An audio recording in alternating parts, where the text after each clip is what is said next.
right, well, we should get started. I'm going to pray first. Lord, we thank you that we do have the opportunity to gather and learn some things about Scripture and the context of the Old Testament and eventually getting on into the New Testament. And also with Dax in the other room, that he can be addressing questions about grace and how we think as a group of elders in terms of doctrine, help him to think clearly, to answer questions well and thoroughly. And we pray for the same here, that you would just help me to communicate some things that are important, some reasons why we should care about what the biblical world can teach us through discoveries. In your name we pray. Amen. All right, this is Bible and Archaeology. If you're looking for where does grace stand, you should go through that wall to the other side, and that's where Dax is. But if you want to do some archaeology stuff, this is the place. This is the correct location. Now, before I forget it, we have had a small donation of some magazines. Are you familiar with Biblical Archaeology Review? Anybody familiar with that publication? Okay, there is a box. How many, just roughly? 20 or 30 out there, older issues, and you are free to look at them and take them home, bring them back, whatever. So I can almost guarantee that somewhere in those issues are going to be some of the things we talk about tonight, because what I'm going to do tonight is sort of introduce you kind of philosophically to how scholars, at least how believing scholars, confessional scholars, in other words, scholars who, assign credibility to the Scriptures. They may not believe, they may not articulate inspiration and inerrancy the way you do. Some will, some won't. But they do assign a validity to the Old and New Testament. And so when they approach things archaeologically speaking, there's going to be sort of highlights. Now, we're going to do that, but I'm going to tell you along the way as well. I'm also going to show you some things that sort of create problems. You're going to get more of that when we hit next week with the Exodus. Just trust me, that is the pit of despair. If you know anything about Old Testament history, or maybe you've seen the recent documentary, Patterns of Evidence, you can get lost real quickly in that subject and really come out with no conclusion at all. So we're going to do some of that as well. I just want you to sort of get an overview of how, again, believing scholars think about this material. And then a few examples of, where it means something, okay, where it matters in some way. So, limitations, uses, and problems. The first thing we need to fix in our mind is that archaeology cannot prove the Bible in a theological sense. Now, I'm just going to make this up because it's not this neat of a picture. But let's say somebody finally returns to Jericho and starts digging in that place again. It hasn't been dug for decades, and only little portions of the city of Jericho have been excavated. But let's say they go back there and they just find like every detail in the book of Joshua, there in the results of their dig. Now that proves something happened there, something cataclysmic. It proves the walls came down and all sorts of things like that. And you can make that argument now as well, again, from the archaeological material. We'll look at that in future weeks too. But what you can't prove is that God was the cause. Okay, so you can prove events happen. Archaeology can validate the coherence of the biblical story. It can validate that an event happened, but it can never give you, the divine cause, because you can't dig up God, all right? You can't do that. So we need to be careful about how we think about what archaeology is doing, what it can do, what it can't do. It's just inherently limited. And since I'm a text guy, when I was in grad school, I used to irritate the archaeology people. Because I would always say, well, that's fine. You got this object here, and you're basically, I probably wouldn't say it this badly, but you're kind of just making up stuff as to what it was for. What you need is a text. You need some writing on that thing. And there you go. That's going to tell you more. And there's this constant, fight in the academy between the text people and the archaeology people. I mean, it's all important. But, when it comes to archaeology, there's some inherent limitations to it. And there's inherent limitations to text, too, because how do we know if we're precisely interpreting something that's written? And there's just limitations. Archaeology cannot always or even frequently prove the historicity of biblical people and events. Okay, there is no direct proof of people like Moses, people like Abraham, Isaac, Jacob. Okay, no one's ever dug anything up that says, hey, this is the biblical Abraham held this jar or something like that. Even if it had Abraham's name on it, or Jacob's name. It's a very common name that you will find in inscriptions. But how do you know that Jacob is like that Jacob from the Old Testament? Well, you don't. Again, what you can do, what archaeology will do is they'll say, hey, the name Jacob was a common Semitic name. It's used all over the place in the ancient world where the patriarchs were supposed to live. So we know the biblical writers aren't just making this thing up. It was in this place. So this is kind of the area of where the patriarchs lived. I mean, you start to build a circumstantial, evidential case that illustrates the coherence of what the Bible is telling you. But there'd be almost no way to dig up the biblical figure.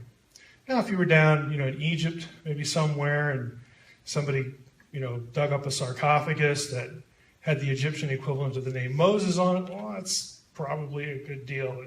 Odds are that that's the guy, okay? That would get you really close, but there really isn't anything that spectacular.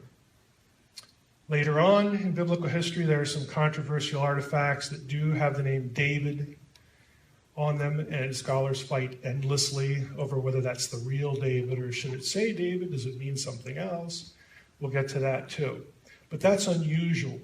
Usually you have to think like, a crime drama, detective story. You are building a circumstantial case for the validity, the coherence of this biblical story, so that when you look at the biblical story and you look at the archaeological data, it would be really unreasonable to draw any other conclusion than, well, whoever wrote the biblical story knew what they were talking about.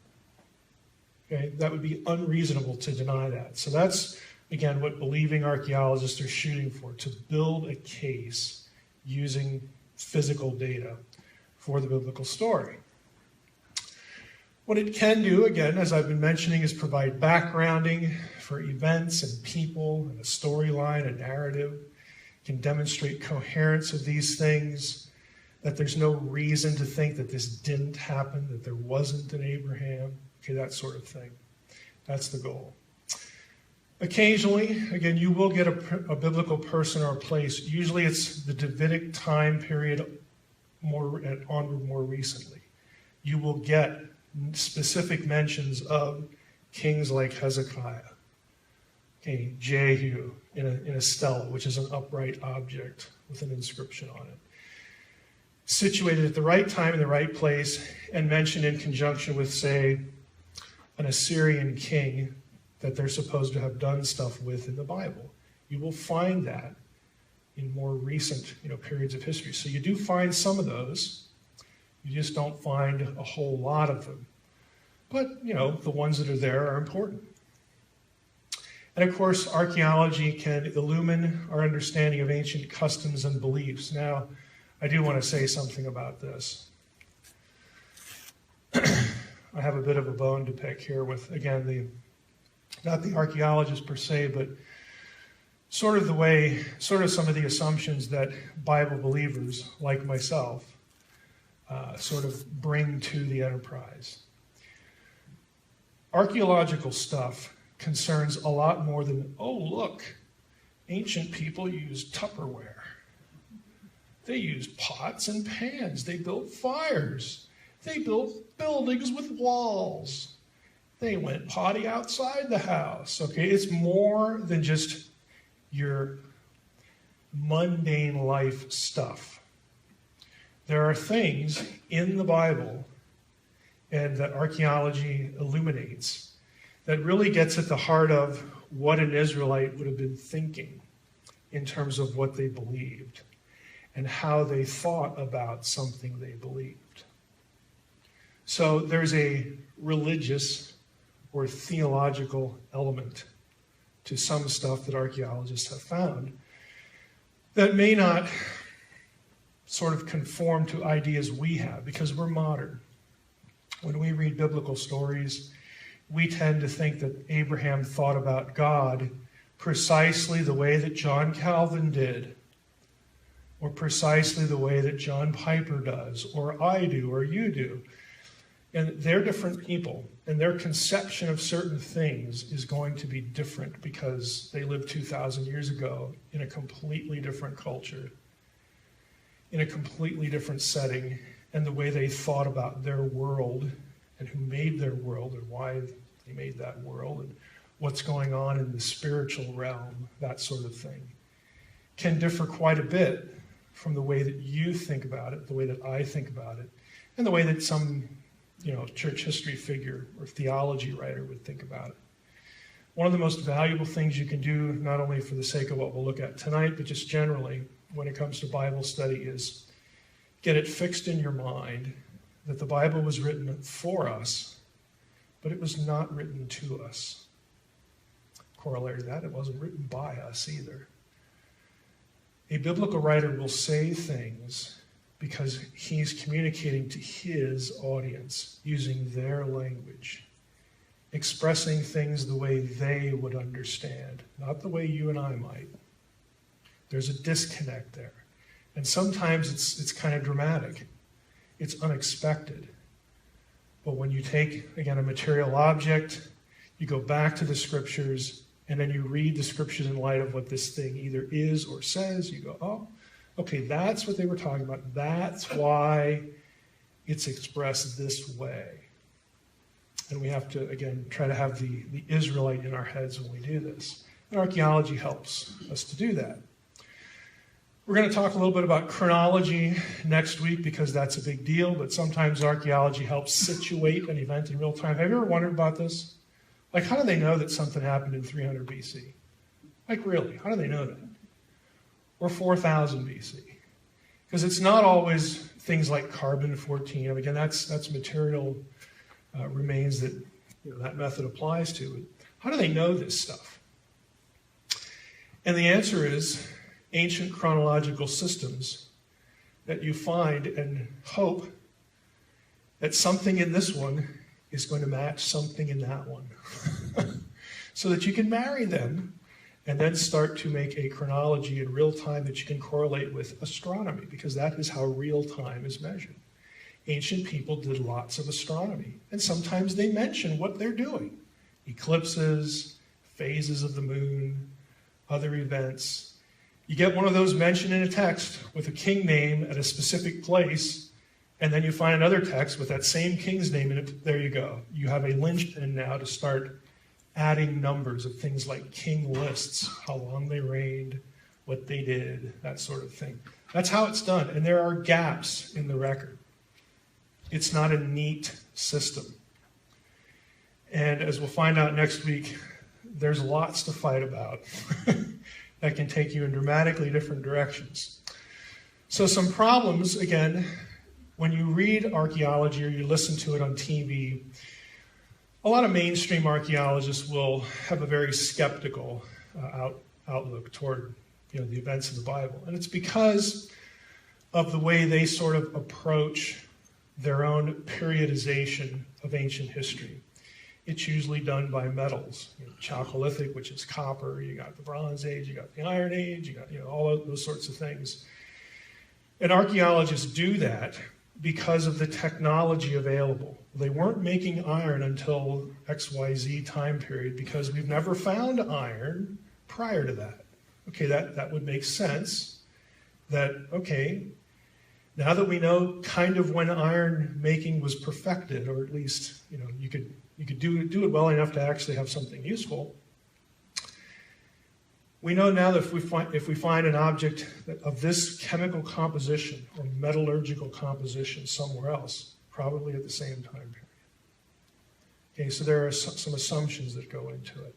And sometimes the scheme that derives out of that process will apparently be in conflict with something in the Bible. So that's why there are some disagreements. Chronological issues are a big one as to when something happened and who was there and all that, because there are different chronological systems.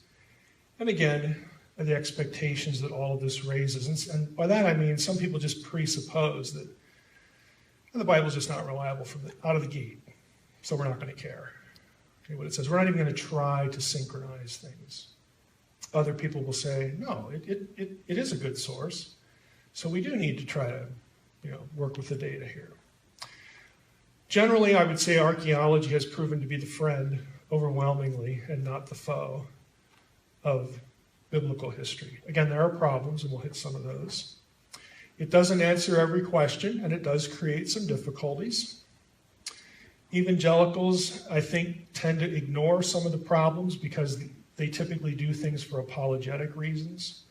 They want to kind of shelter you from some of the problems. Anybody who knows me knows I'm not going to shelter you. I'm just not going to do it because there's no good payoff for it. Nothing you will encounter or hear on a TV show or read on the internet about a biblical problem. Guess what, folks? Somebody has thought about that before and done a lot of research on it.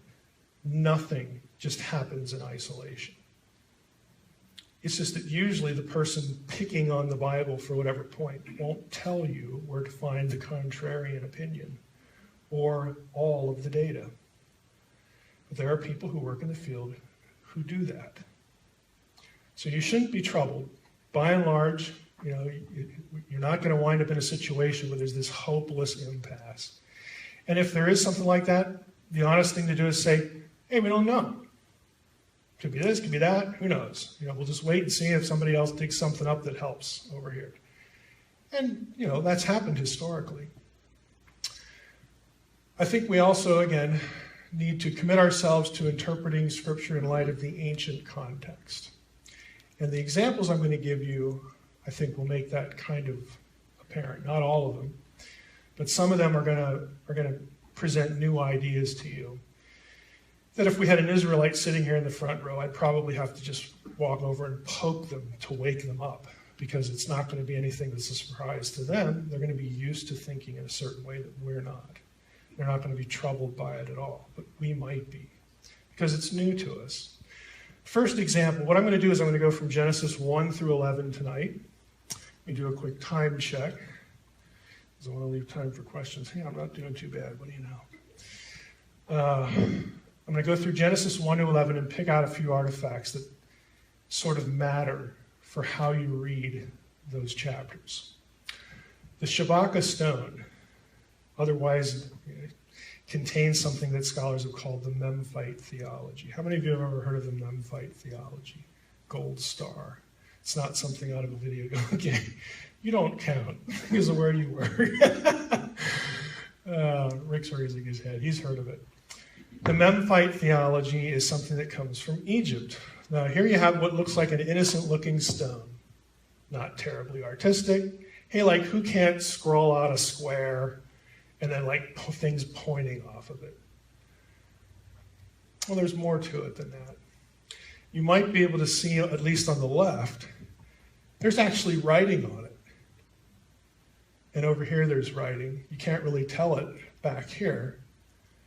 But if you look at it real closely, there's a text on it. And here, someone, probably a graduate student that was enslaved to their institution, had to hand draw.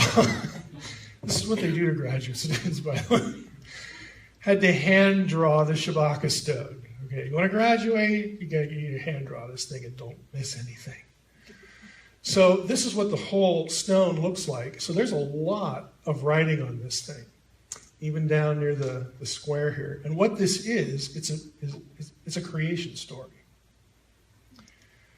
Now, the reason it's significant, that it draws a lot of attention, all right, we'll superimpose that over the hand drawing, It's a creation story that typically, let's go back here, you'll notice in the upper right-hand corner I have 600 to 500 BC.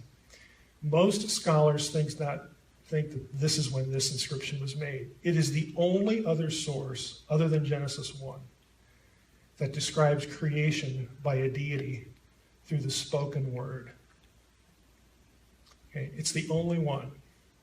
Most of what happens in Genesis is very Mesopotamian in its context. We're going to look at parallel flood stories tonight.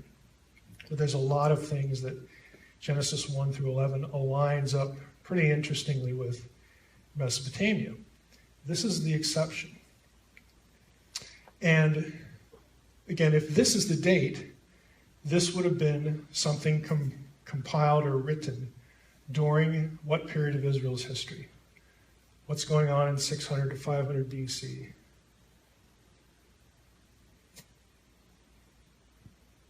Begins with an E. The exile, yes. Now, this is during the period of the exile. Now, right away, since this is so unusual, and you can find a specific reference to, in this case, it's the god Ptah, P-T-A-H, who creates with the spoken word. All the other deities everywhere like use stuff. They kill each other and split them in half, and okay, you're part of use the sky now, and part of use the land, and they do all sorts of bizarre stuff. This one doesn't. So since it's so unusual, it causes people to wonder, and there are other reasons why people wonder this. If we take the biblical chronology at face value, Moses wouldn't have been alive when this was written. So how did it get in there? Maybe we have a later insertion in Genesis 1, or maybe it's just a coincidence. Maybe we have a later composition for Genesis 1. So what I'm introducing you to this not to stake out a position, okay? I'm just saying that when you hear people question whether something was written by a biblical author that you've heard traditionally wrote something, there might be a good reason they're asking the question. It's not that a bunch of scholars sit in a room and say, oh, we hate Genesis. Let's just shoot at it. Somebody make something up so we can shoot at it. No, they're actually asking a question. And that kind of circulates, in the academy, and people talk about it, and they come up with theories, or they just say, well, let's abandon ship, or we think we have an answer, whatever. So it's not all, again, kind of conspiratorial. There are actually good reasons why people ask certain questions. And the Memphite theology is a famous one. Now, other people have come along and say, well, yeah, this is the dominant view, 25th dynasty, which is 600 to 500 BC. But this is James Allen, who's an Egyptologist. He teaches at Brown now. Advances in our understanding of Egyptian grammar and theology have now made a date in the 19th century more likely. So move it back to the New Kingdom, 1200, 1100 BC. Now, some of you think, oh, yeah, that might be Moses' time, because that's the era of Ramses. But if you're a defender of the early date of the Exodus, if you're familiar with the competition between the two dates, you're still not happy. We'll talk about the dating systems next week, but roughly, when it comes to the Exodus, you got two major options. If you take the numbers in the Exodus account, and very specifically, there's a reference in 1 Kings 6:1, that the 4th year of Solomon was the 480th anniversary after the Exodus from Egypt. Solomon is datable, astronomically. Okay, that would be 966 BC. Do the math, you wind up in 1446 BC for the Exodus. That is the conservative traditional position. That is not what Hollywood said, because we all know that Ramses was the pharaoh of the Exodus. He wasn't alive in 1446 BC. He was alive 200 years later. Or maybe this was written. So you can have Moses know about the Shabaka stone, but your chronology can't take the numbers literally. You see how, again, one problem creates another one, and then you get something solved, and another problem's created over here. This is how the whole enterprise works. And you have scholars that try to, again, because the Bible is this comprehensive document that gives us, this long history, across millennia. And so archaeologists and textual scholars are trying to make it all fit together. And just when you've got one thing settled over here, it's whack-a-mole time over there. You got another problem pop up. And you go hit that one and something else pops up over there. It's a constant struggle to try to get an integrated picture to align what a text says, in this case the Bible, with physical objects and what they might say. So this one, again, is kind of famous because of the spoken word creation. And if we want to, in a Q&A, if we want to talk about Mosaic authorship and stuff like that, we can do that. Another example, this one I think is even more interesting. This is something called the Sumerian king list. It is just what it sounds like. It is a king list, a list of kings from, let me be careful with my words here. In the Sumerian king list, it starts with the first king in human history, all the way past the flood and beyond. This has a remarkable resemblance, or at least correlatable things in it, to the genealogies of Genesis 5. This is why it's important. 2000 BC is the oldest source. It's in Sumerian. Again, a list of kings before and after the flood. And some of the surface connections. You have very, very long lives in the Sumerian king list. Now, we're familiar with this from Genesis 5. So-and-so lived 900 years, or 800 years, or 600 years, okay? That's nothing compared to this one. This is like 50,000 years and 120,000 years. It's just like ridiculous. But nevertheless, there is a correlation I'm going to show you in a moment. So we have a list of kings who lived before the flood, then the flood comes. Great flood. Then after the flood, their lifespans get shorter. Just like what book? Well, just like Genesis. Genesis 5 has 10 generations from Adam to Noah. The Sumerian king list, depending on the version, there's more than one version of it. There's more than one object on which it was inscribed. Some of them have, one of the versions at least has 10. Some of them have 8 or 9. But it's before, after the flood, lifespans real long, and then they get shorter. So when this was discovered, that drew people's attention. When it was discovered and translated, and it's like, wow, we've heard that before. So people wondered, well, is there any sort of correlation? Well, here you have the comparative lists. This is biblical material. The Sethite line, the Canaanite line. This is Genesis 5, Genesis 11. Forget the North Arabian. I don't know why they stuck that in there.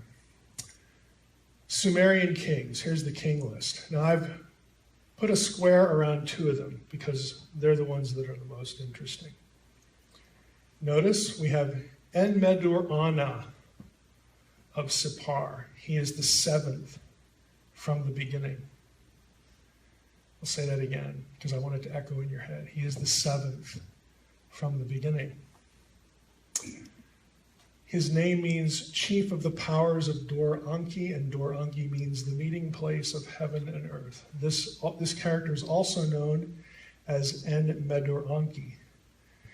He is known in Mesopotamian literature, Sumerian and Akkadian stuff, for being extremely wise and being taken into the presence of the gods, specifically the sun and the moon gods, where he spent time in the divine council learning lots of cool stuff and then transmitting his wisdom to the people on earth.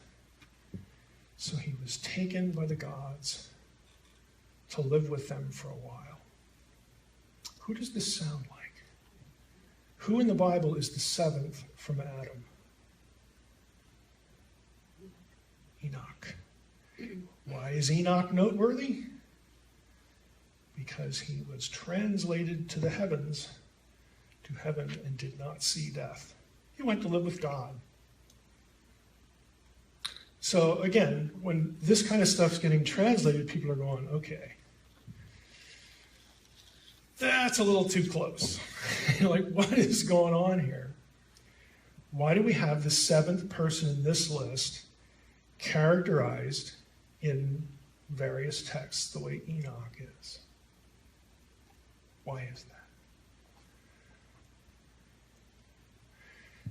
This is a quotation just to sort of summarize En Medur Anki. The figure of Enoch is to some degree modeled on En Medur Anki. Now this is what the mainstream would say. Because we all know that the Israelites of all ancient civilizations, that the biblical writers were too stupid to write anything on their own. They have to copy from everyone. Yeah, I'm being sarcastic, I hope you can tell. So the figure of Enoch is to some degree modeled on En Medur Anki, founder of the guild of the Barus, or Babylonian diviners, the wise men, one of the class of wise men. Enoch is listed in Genesis as the seventh in line from Adam. Sumerian king list, the seventh king is En Medur Anki or En Medur Ana. Sippar, the city ruled by his king, was a center of the cult of Shamash, who's the sun god. Enoch is associated with the solar calendar in Judaism, in the Dead Sea Scrolls. His age is given as 365 years in Genesis. Why is 365 interesting? Because it's the number of days in a solar year. Okay? By the way, his lifespan's the shortest in the list. He's an anomaly by hundreds of years. But 365 is like, oh. The astronomical book contained in 1st Enoch presupposes a calendar of 364 days. And again, that's a book about Enoch, so it's pretty close there. En Medur Anki was also the founder of a guild of diviners and recipient of revelations. So people, again, have noticed this, and the Sumerian king list becomes important for thinking about this stuff. Let's do another one here. Now, is Aaron back there? Oh, yeah, there you are. I'll tell you in a moment to flip to that link, that PDF. Who's this guy? Ziusudra. He is the hero in the Sumerian version of the flood. He's the equivalent of Noah, if you align the lists. Is that a coincidence? It's kind of hard to argue that's a coincidence. Because, again, this guy's the good guy in the Wendell, Grinnell, or, Prism number 62 there, the one source. He is the hero of the flood story in the 10-list version. Now, go ahead and flip up. Yeah. Now, if you want this, if you like math, okay, there's one victim out there. If you like math, you might like this. This is an article I can send to you because what the Sumerian king list has really stimulated in the academy in biblical scholarship is some people have noticed. Scroll up a little bit, just scroll a little bit. Keep going, have a party. There you go, keep going. This guy plots it all out. Okay. Right there. Up a little bit. Someone has noticed that I don't know what happened there. Okay. Anyway, the names in the Sumerian king list, all of them except one, are divisible by 5. And all of them in the Sumerian king list are multiples of 60. There's a relationship between 5 and 60. 12 times 5 is 60. 5 years, 12 months each year. That sort of thing. And so everybody in the field knows that there's some sort of mathematical cipher to the Sumerian king list. So the question is there one for Genesis 5? In other words, is there a reason why the years are so inordinately long?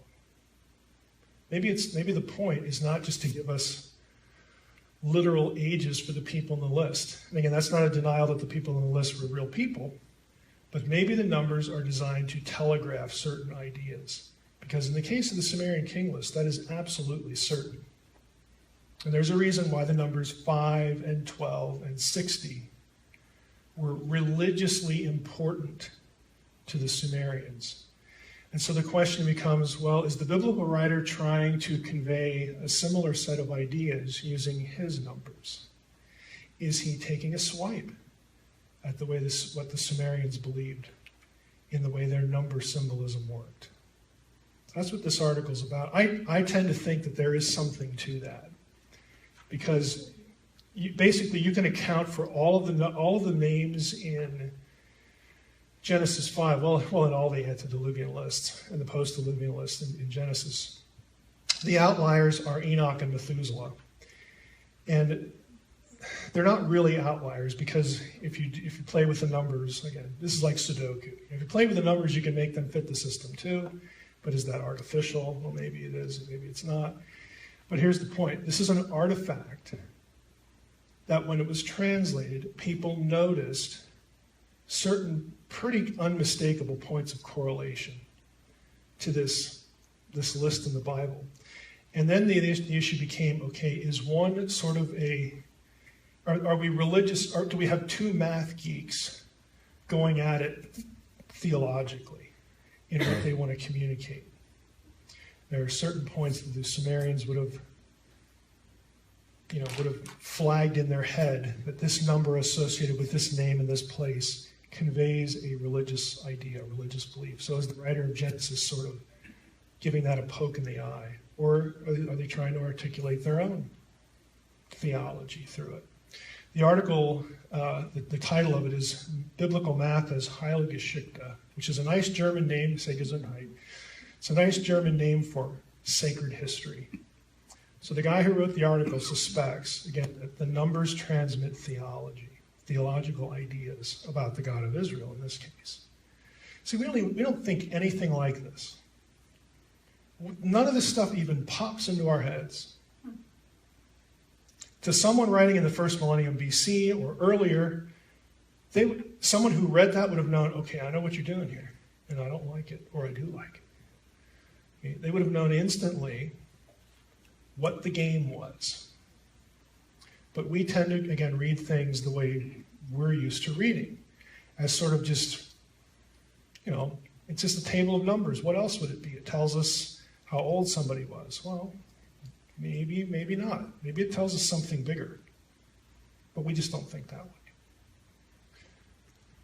Let's go back to the slides. And the article mentions a couple other approaches too.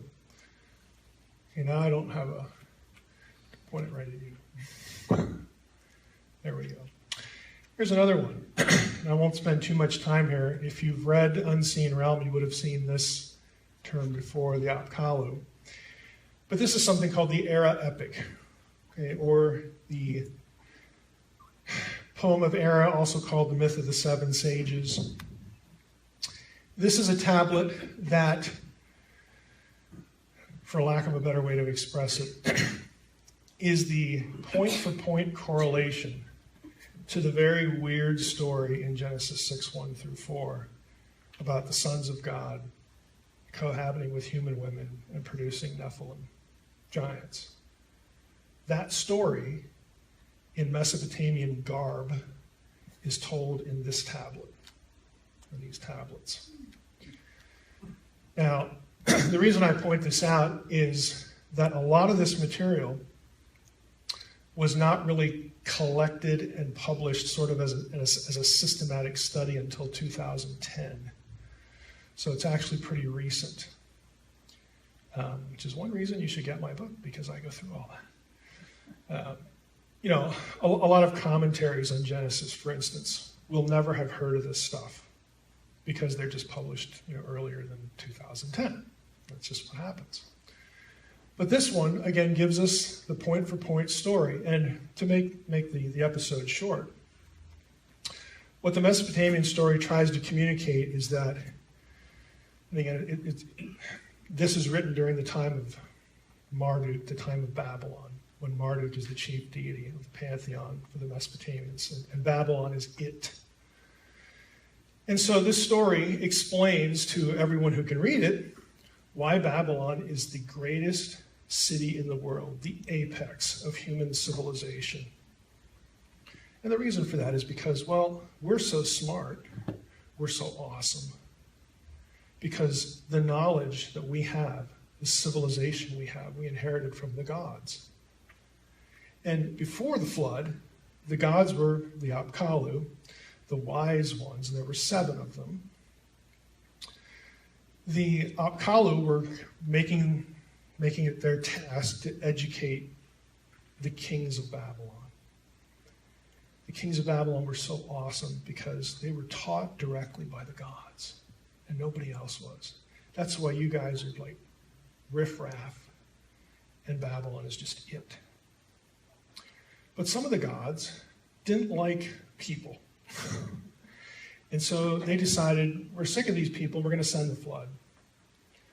And the gods who were educating people, they thought, well, that's just bad. That's terrible. All this work we did is going to go to waste. So what do? Aha. We will mate with humans, and their offspring will inherit our wisdom. And it'll be okay. And so on the other side of the flood, that's where you get people like Gilgamesh. Gilgamesh is described as one of the post-flood lords of the Apkallu. He's also a giant. He's in this text. So you have point for point Genesis 6, 1 through 4 in that story as told by Babylonians. The biblical writer comes along and says, well, there's a lot in there that really needs to be corrected. Babylon is not it. In fact, what you think is so great were a race of beings that were designed to exterminate us, and almost did in the conquest. That's why you get the giant clans as part of the conquest story. According to Numbers 13, they are descendants of the Nephilim. The text says that point blank. So this is it helps us understand why Genesis 6, 1 through 4 is in the Bible, as bizarre as the passage is.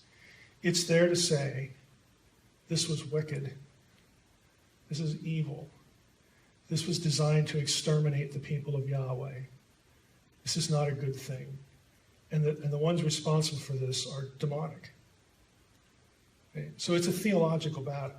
It's a theological tit for tat going on in the text. And biblical writers often did this. They will take something out of a Mesopotamian story, out of an Egyptian story, out of a Canaanite story. And they know it well, and the people they're writing to know it well.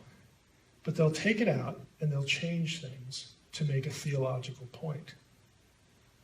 No, it isn't Baal who gives us rain and helps our crops grow and is a wonderful God, because we'd all be dead without Baal. So the biblical writer will take something out of the Baal cycle and take Baal's name out of it and put Yahweh's name in. That's their way of teaching theology. No, you're not alive because of Baal. You're alive because of the God of Israel. Baal is dirt. In some cases, literally, and even worse. They will do stuff like that because their audience, here's the point, their audience would have known immediately why they were doing it. They would have known immediately what they were supposed to learn from it and what they were supposed to believe and not believe. Folks, Israelites didn't have a Bible. Nobody had a Bible. You don't have people having Bibles until the modern era with the printing press. Nobody has a Bible. What you have is you got a bunch of crazy people called prophets running around and spouting stuff and quoting stuff that maybe they had read, or maybe another prophet taught them, or maybe they can trace their history back to Moses or something like that. Or maybe God just calls them and gives them information and says, go down there and preach this or that to them, and because they're just wicked down there. They need to hear this. Nobody can go look it up. So this is why you have biblical writers do what they do. When it does eventually get written down, to the people, again, that were experiencing it during the day, they could listen to a story, they could read it, and they know why things are written in a certain way, because they're living in that period. They know, they understand the metaphors. They understand the little phrases. I mean, if I could write anything that, it wouldn't be total gobbledygook, but if I put the word Trump in it, okay, that's going to situate me at a time and a place and a context. And you're going to know, by virtue of how I use the word Trump, whether I like him or don't. Because you're part of my world. I don't have to explain it to you. But we're not part of this world. And it takes a lot of explaining. It's hard. Let's take a look at some flood stories. Now, this is probably the one that you've all heard about, because maybe you've watched something on TV or PBS or whatever. And you hear about other versions of the flood. And there are several. So the dates, again, for a lot of this stuff, there are a number of ancient flood accounts in both Sumerian and Akkadian. These are both civilizations from Mesopotamia, between the Tigris and Euphrates and all up and down those two rivers, from roughly 3000 BC. You hit about 1000 BC, and then you start talking about the Assyrians as being the top dog in the region. But before them, Sumerians, the Akkadians, Babylonians, Assyrians. They're all from the same region, and most of them have flood stories. Here are a few examples. This one's called the Eridu Genesis. It's written in Sumerian. It's a flood story, with an ark and saving animals and all that kind of stuff. 1600 BC. Skip that one. Atrahasis epic, right around the same time. The Gilgamesh epic includes a flood story. The date range here is there's lots of copies of Gilgamesh. It was a very popular story. So the fragments that we have come from different time periods. So that's the date range. Now, I want you to look at this table, and this is from Logos Bible Software. Ancient flood accounts. Here's Genesis. Here's the Eridu Genesis. Here's Gilgamesh. Here's Atrahasis. So you can see, if you just go through the flood accounts, which ones are similar and which ones maybe don't have something in it. So, again, God says, I've determined to make an end of all flesh. Well, Gilgamesh has the great gods resolved to send the flood and kill off everybody. Okay? Similar idea, make yourself an ark of cypress wood. This one mentions a ship you shall build. Build a ship, build a boat. Cover it inside and out with pitch. Here's pitch mentioned, here's pitch mentioned. Again, it's like that tarry kind of substance to seal the boat from water, make it waterproof. Make rooms in the ark. Okay, that's the only one that actually says this, but then you get dimensions in 3 of them. You get a roof in 3 of them. You get decks in 2 of them. On the same day, Noah and his sons, Shem, Ham, Japheth, Noah's wife, the 3 wives of his sons, enter the ark. Here the family goes in, here's the family goes in. I mean, you get the idea. You can sort of go step by step through the flood story, and you see, pretty specific parallels. 40 days and 40 nights. Here you have differences in 7 and 6 and 7. Opens the window. Ziasudra drills an opening in the big boat. Sends a raven and a dove. Here they send a dove in Gilgamesh and a raven right down there. So you get both birds in the story. So again, that's probably pretty familiar because you see this all the time on TV shows and whatnot. And lo and behold, if you actually read the biblical story, where's the biblical story situated? Where's Noah living?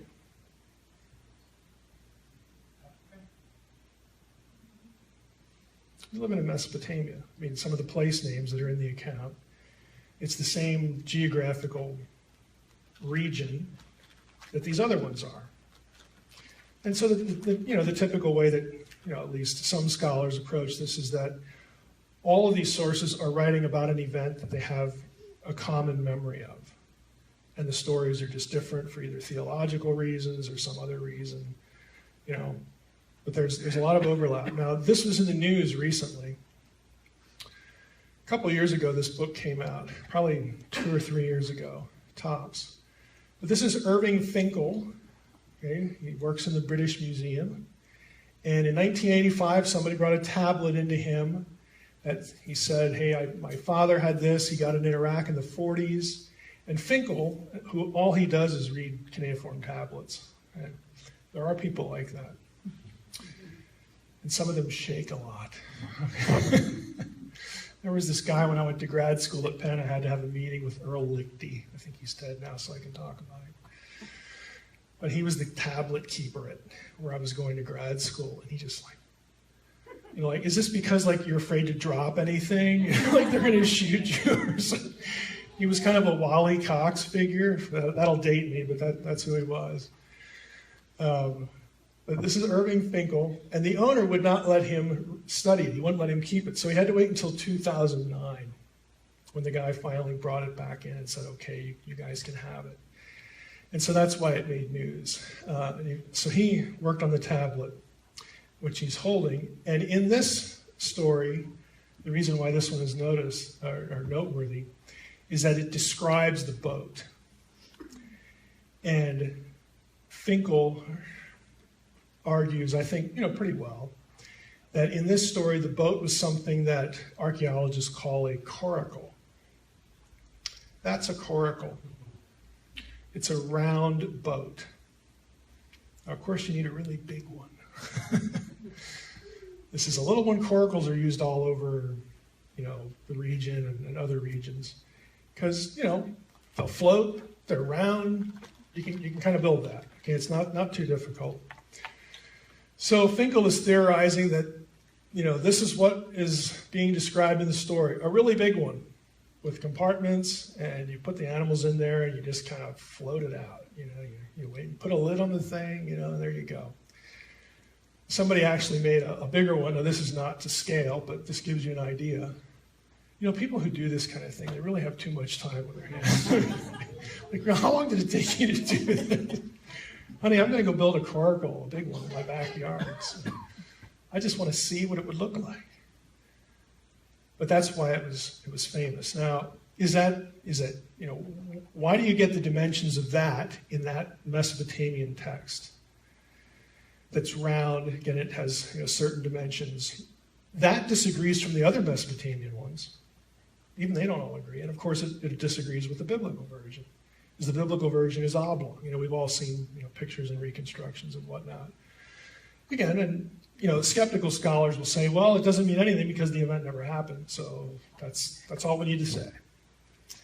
Others will say, well, again, maybe the numbering systems have something to do with this because of Genesis 5, because of the Sumerian king list. Maybe there's something going on there that they used specific numbers and dimensions to communicate specific ideas. Nobody really knows. You can talk about which one is more shipworthy and all that. I think the biblical one's probably going to be the winner there. Can you imagine being in a coracle that big? All you're going to do is spin. Talk about vomit central. Okay, that would just be horrible. But anyway, I think that's graphic enough. This is another interesting object that you'll often see pictures of, like in high school textbooks, Western Civ textbooks. This is the Babylonian map of the world. Isn't that nice? You'll actually find maps that look a lot like this in the Middle Ages.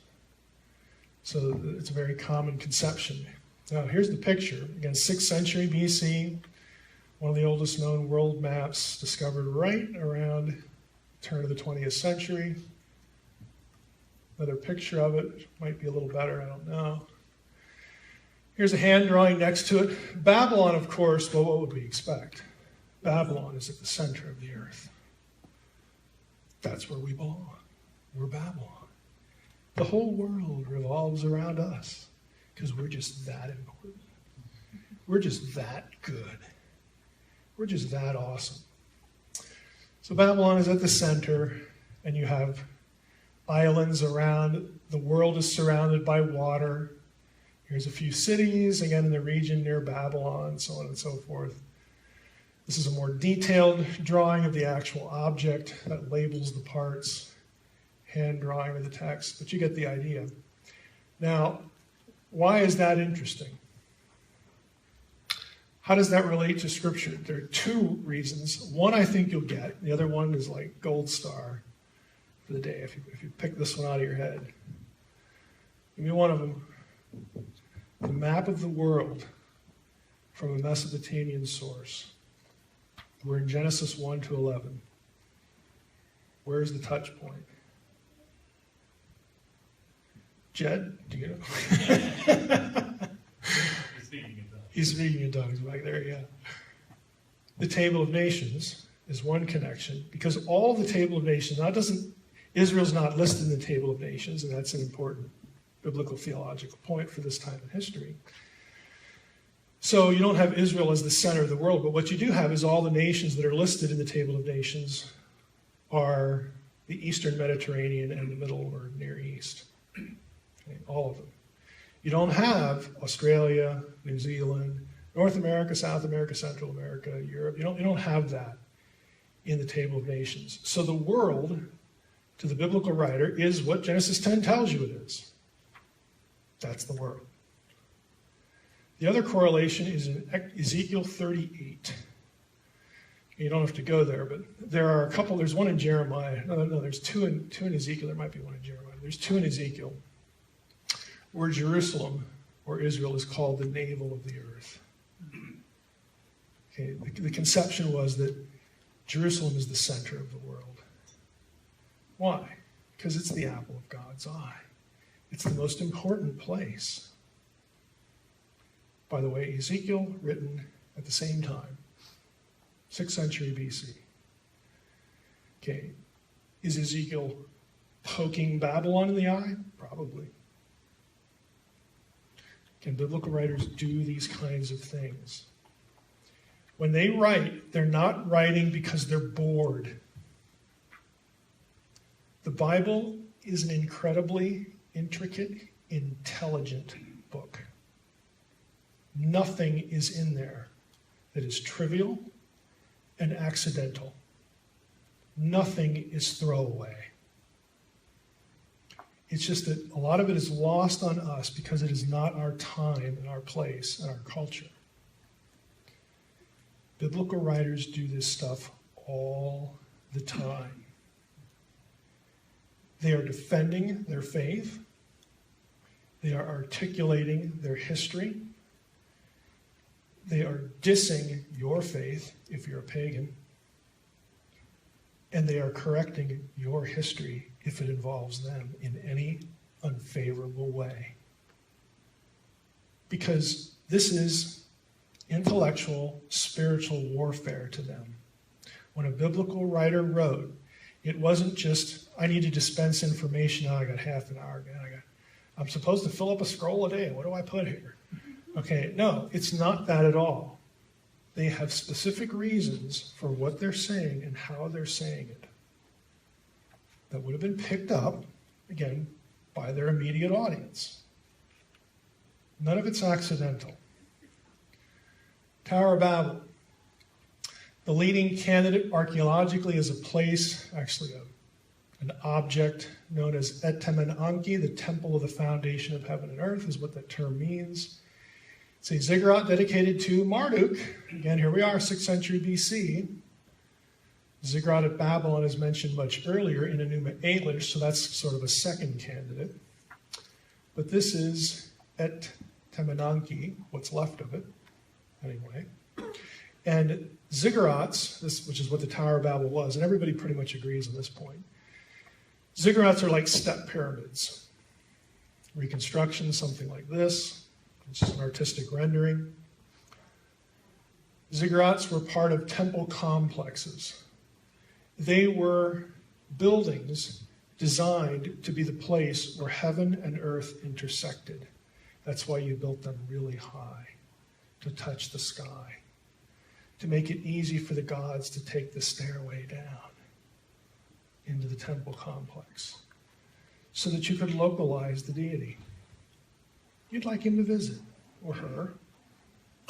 Why? Because you hope that you can bring offerings and do nice things for the deity so that the deity does nice things for you.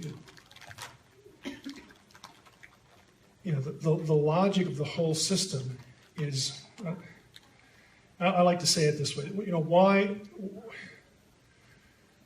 you know, the Old Testament has some of the same conceptual thinking in a place like the tabernacle or the temple, but you were never trying to localize Yahweh. See, in a ziggurat, typically at the top, there could be a room with a deity, a god, an idol, or somewhere else in the complex that when the spiritual being came down the stairway from heaven in this case, would inhabit the idol, and it would just stay there with you. And you could barter it with it, you could bring offerings to it, pour stuff on it, all that kind of stuff. The biblical rationale is no graven image. Why? It's a very simple lesson. Yahweh is saying, I will not be tamed. I will not be localized. I don't show up when you build something. I'm going to tell you, okay, if you want to communicate with me, then you go through the priest, or you go through Moses, or you go through this guy or that guy. I'm not just essentially, this isn't a dog and pony show. Okay, I will not be tamed. I am not on a leash. Okay, the logic of idolatry, what Israel was doing in their structures is, there's some conceptual sameness, but there's some really significant differences to it too. And when you have this episode with Babel, what had God just told them to do? Okay, we're out of the flood now. You're starting to have babies. So I'm going to repeat the commands given to Eden. Go overspread the earth, be fruitful, multiply, and do what we were supposed to do back there in Eden. So what do? Let's build a tower so that God can come to us. And God says, no, I don't really think so. That's kind of the opposite of what I just asked you to do. And so that's when God punishes them, and we have the whole thing about distributing the nations among the other gods in Deuteronomy 32 and all that kind of stuff.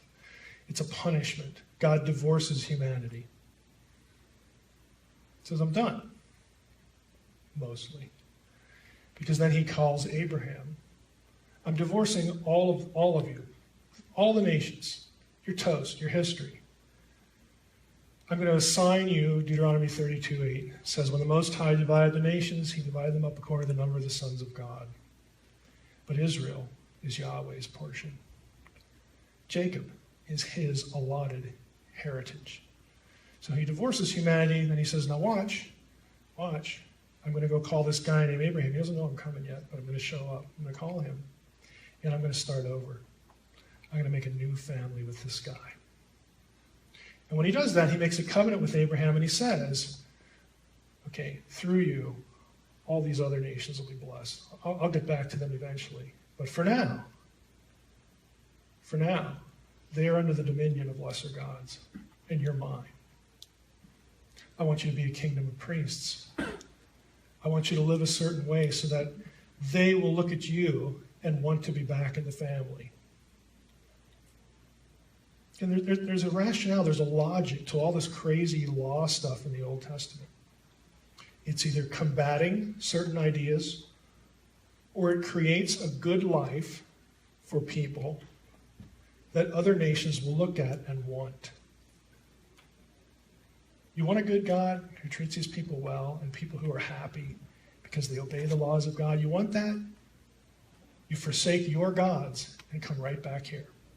That's what you do. So again, there's just an internal logic to the whole thing. Now, that's what I wanted to cover tonight. I mean, if we want to go through some Q&A, we can. And again, that was pretty broad. We're actually over time, a couple minutes. But next week I want to do the patriarchs, say a little bit about the patriarchs. But I want to focus on Joseph and Moses and the Exodus problem. There's a lot to be said there. There's a lot of problems associated with it.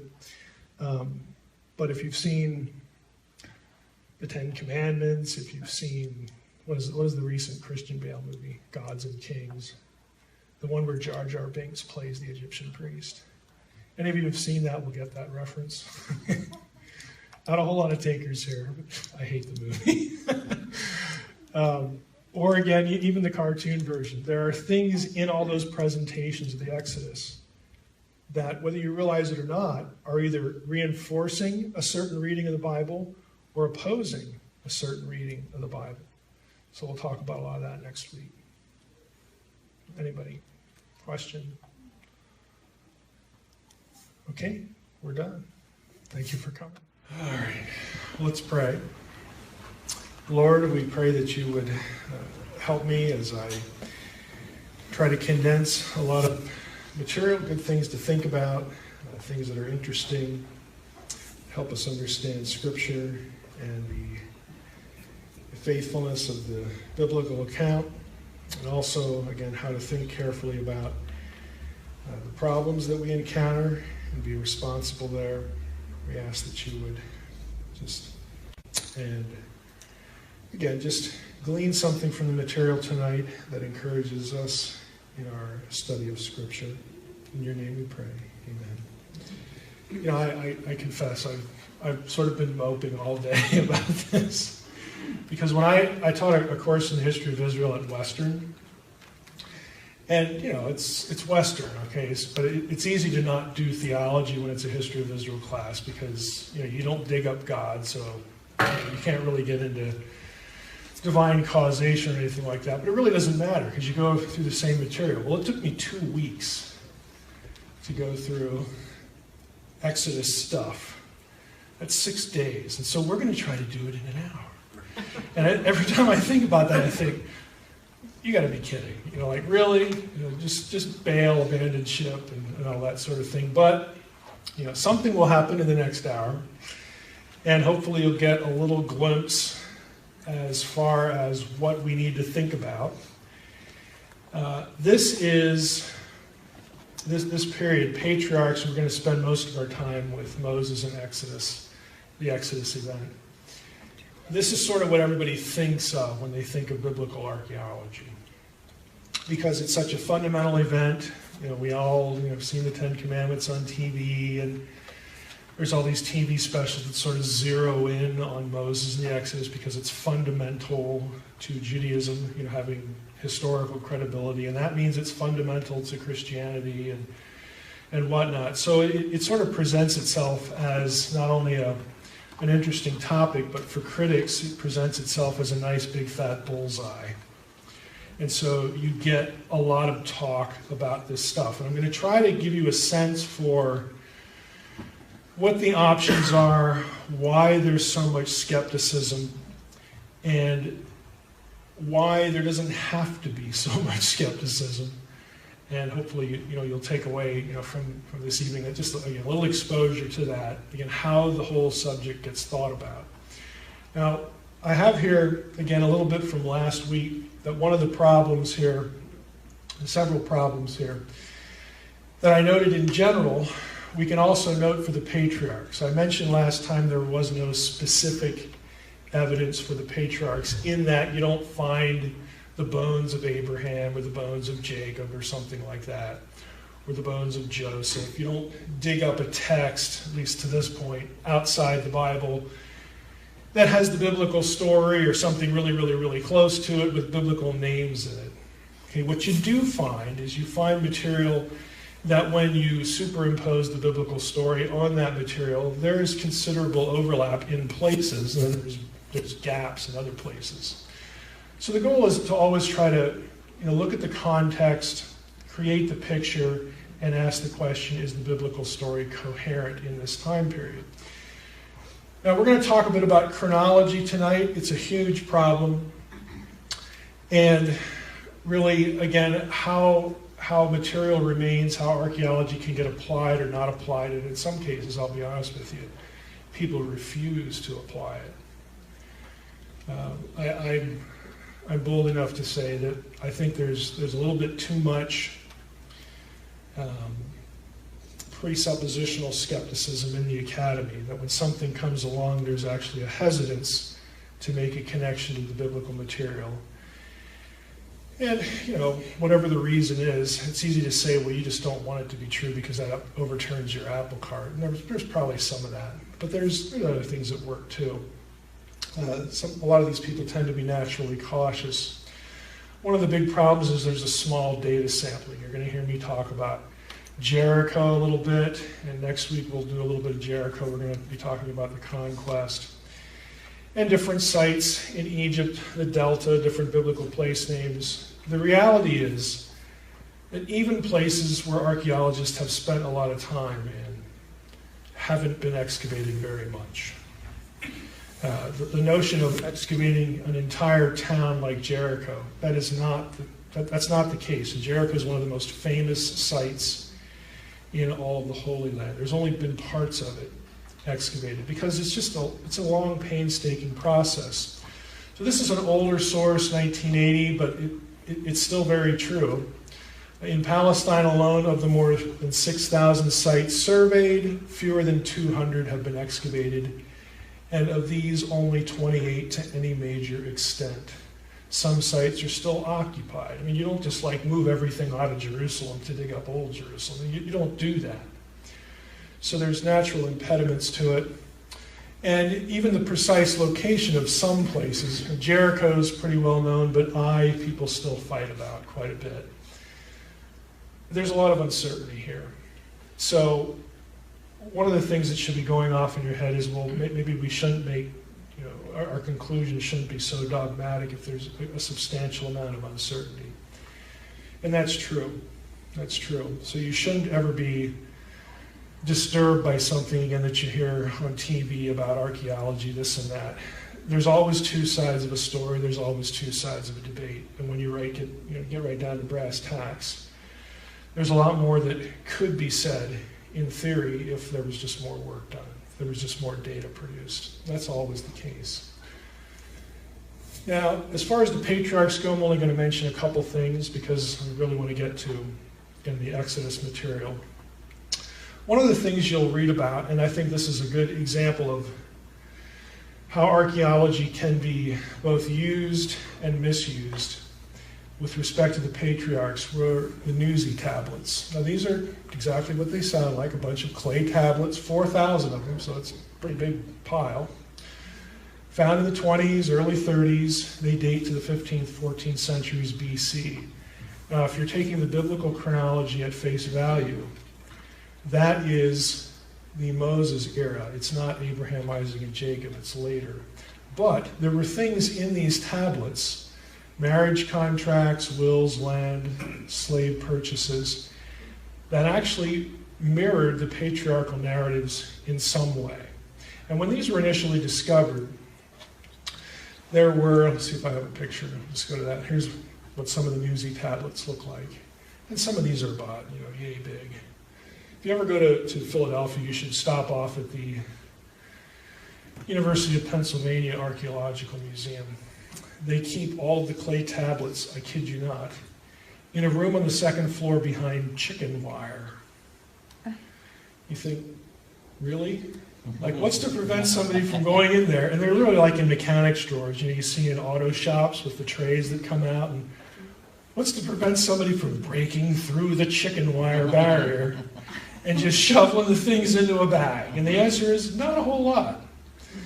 It's just, museums are like this. We're going to talk about one piece tonight that was discovered in a museum. That kind of stuff happens.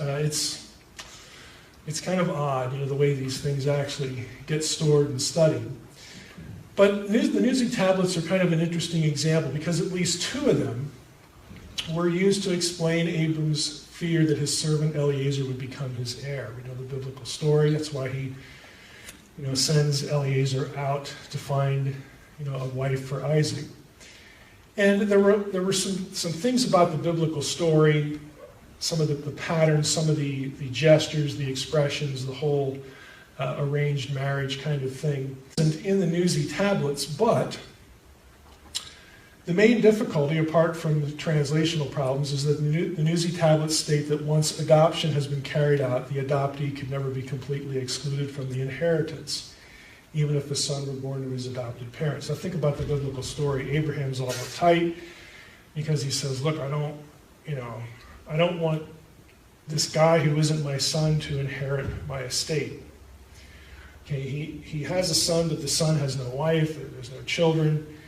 And so the Bible sort of presents it as an all or nothing proposition. And when the Nuzi tablets were discovered, this kind of situation actually shows up in some of the literature. But it's not a precise match because, again, there's this exception actually in the tablets. And when these were reported, most people tended to not report the disconnect. They reported the part that overlapped with the Old Testament, but not the part that didn't. And, people made a lot more of the tablets than probably what they should have. An archaeologist came along later and said, well, hey, this isn't really a good match. And so there were critics that said things like, this is what happens all the time. Those naughty evangelicals will take something out of the world of archaeology and say, we have a biblical match here, when really they don't. They have like a half match. They don't tell you the other half. So it became kind of an issue of forthrightness or good methodology. But there, again, there's part of the story there that makes sense. There are certain things in the biblical narratives that, archaeologically speaking, have long been considered anachronisms. This is one of the big ones. If you really like camels, I can suggest some reading here. But camels were not supposed to be in the patriarchal era, according to archaeology. The mention of camels in the patriarchal narratives have long been viewed as anachronistic.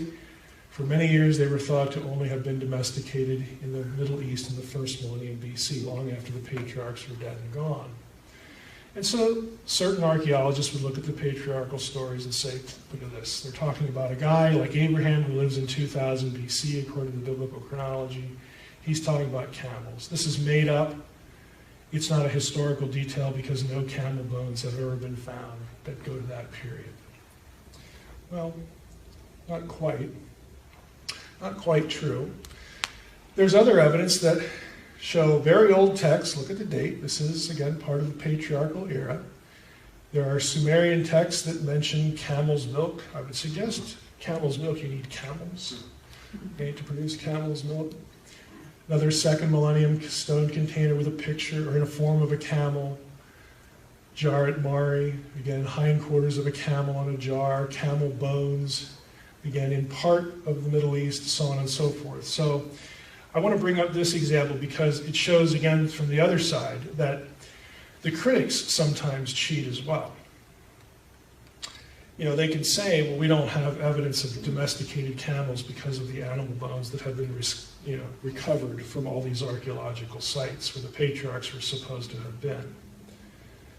Okay, maybe you don't, but what about this stuff? Okay, the same region of the world, why doesn't that count? And so you have a situation where archaeological material can get played with kind of fast and loose by both sides. And what I'm going to suggest to you is there's really no cure for that. Everybody's going to do it, everybody does it. And so you just have to spend a little time kind of sorting it out. So when you hear something either positive, like we have an exact match for this or that, be cautious. Be cautious in the way that you use that to talk to someone, again, maybe someone who's questioning their faith or wants to think about whether they can trust Scripture or not. Be careful in the way you use evidence. And when you hear something negative, always remember, well, there's going to be two sides to every story. Now, that is especially true. I'm going to skip the Philistines for sake of time. When we get to Israel and Egypt, how many of you have seen, this has been out for about a year, how many of you have seen the, I guess I don't know what to call it, it's not really a documentary, but the DVD called Patterns of Evidence video? Okay, I do recommend it. There's a lot of good things in there that I think if you're interested in this kind of subject matter, it would be good for you to see. I think they try to present all views of things. It's also good for showing what the real problems are, why the two sides, those who say that there was a Moses, the Exodus is a historical event, and those who say there was no such thing. So you got those two camps. And then in the believing camp, the ones who say that there was actually an Exodus, you further split them into two groups. Then they have two different dates for these events. Okay, so I want to talk a little bit about, again, sort of the lay of the land, because that's really all we can do in an hour. As far as the bondage, if you, again, pick up a standard history of Israel textbook, written by just about any scholar, there are exceptions, but most scholars will say things like, well, there's really no evidence for Israel's presence in Egypt as slaves. There's no proof that they built anything. There's no proof for a significant Semitic population in Goshen, where the Bible has the Israelites. There's no proof of a Moses. There's no proof of a mass migration out. Basically the whole thing. There's just nothing to hang your hat on. That depends on where you're looking. There is a standard accepted chronology in academia for when the Exodus events, the events that preceded the bondage in Egypt, and the events that came afterwards, the conquest of Canaan.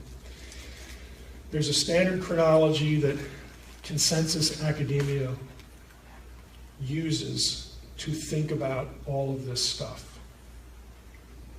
If I asked you, who do you think most people say was the pharaoh of the Exodus, who would you say?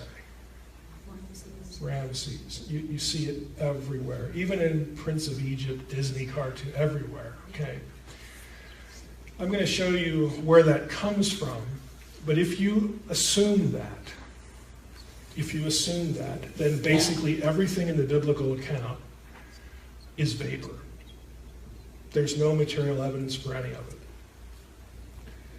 If you don't assume it, if you say, well, if you start asking logical questions, Egypt and Ramses is the pharaoh of the Exodus, and he's like, okay, that's like 1250 BC, and then they leave, and they wander around the desert for 40 years, and okay, that means the conquest is like 1200, and that's the late Bronze Age, and in biblical archaeology, and man, Jericho was unoccupied during that time, and it's all a vacuum. If you start asking logical questions like, well, hey, we excavated Jericho and people found lots of destruction, lots of signs of burning. When did that happen? Okay, if you ask logical questions like, well, is there anything in Egyptian literature, maybe not from the period where everybody thinks it should be, but is there anything that mentions like biblical plague language? Is there anything that talks about, well, there was a period in Egyptian history where the civilization completely collapsed because they had no army. They were overrun by foreigners. Is there anything like that? No, that's too late. You got to go the other direction. But what you have is, you have from Egyptian material, there are about 12 or so very clear, explicit connections with the biblical story, but none of them are in the time period that the consensus says this is when this happened. And since they're not in that time period, the consensus says the story is bogus. And then you have a small number of scholars that are like over on the other side waving their hands and saying, well, maybe we should give up the Ramses thing and look for something else. Let's at least try it, okay? Let's try that. Again, that's a minority voice in the community. So it all comes down to, again, when you decide what pegs you're going to use as far as your chronological reconstruction. And there is a reason why people pick Ramses. We'll get to that in a moment. But if you abandon that for a moment, I wanted to give you that up front because, throw Ramses out for a moment. You do have classes of involuntary servants mentioned in Egyptian texts that are Semites. You do have captive foreigners. It doesn't really apply to the Israelites in this case because they were there for a number of years. They weren't, wartime captives. There is evidence of Semitic laborers, again, a few hundred years before when the consensus says they should be there. There's no biblical reason to think that the Israelites built the pyramids or the big mortuary temples. The Bible never says that. You know what the Bible says? It says they were oppressed and they made bricks made out of straw. That's what it says. They built a couple storehouses in the Delta, but there's no mention of pyramids. There's no mention of big mortuary temples. There's nothing like that. But the consensus will say, well, this is part of the picture. And you say, well, no, it's really not. Oh, yeah, yes, it is. And since it is, then we don't find any evidence of that, then it can't be true. I mean, you will, have specific connections, but it may not show up in the time when, again, the majority view says it should be there. For instance, this mural shows both Egyptians and Semites making bricks out of straw. This is a wall painting in the tomb of someone named Beni Hassan. It dates to roughly late 1800s BC, which in the consensus view is far too early for the biblical story. So we can't count this. Doesn't count. Let's go through the basics of the chronology because we're going to wind up there and why there's this disconnect. People who adopt the consensus, again, the majority academic opinion, they don't really care. I hate to say it this way, but I'm just going to say it this way. They don't really care what the Bible says a lot of times. Again, that's probably a bit of an exaggeration with some, but with others, it's kind of on target. This verse here is a battleground verse. It says, in the 480th year, after the people of Israel came out of the land of Egypt, it's the Exodus, in the 4th year of Solomon's reign over the house of Israel, in the month of Ziv, which is the 2nd month, he began to build the house of the Lord. Again, it's reference to Solomon. Well, you do the math. You have to know when Solomon reigned.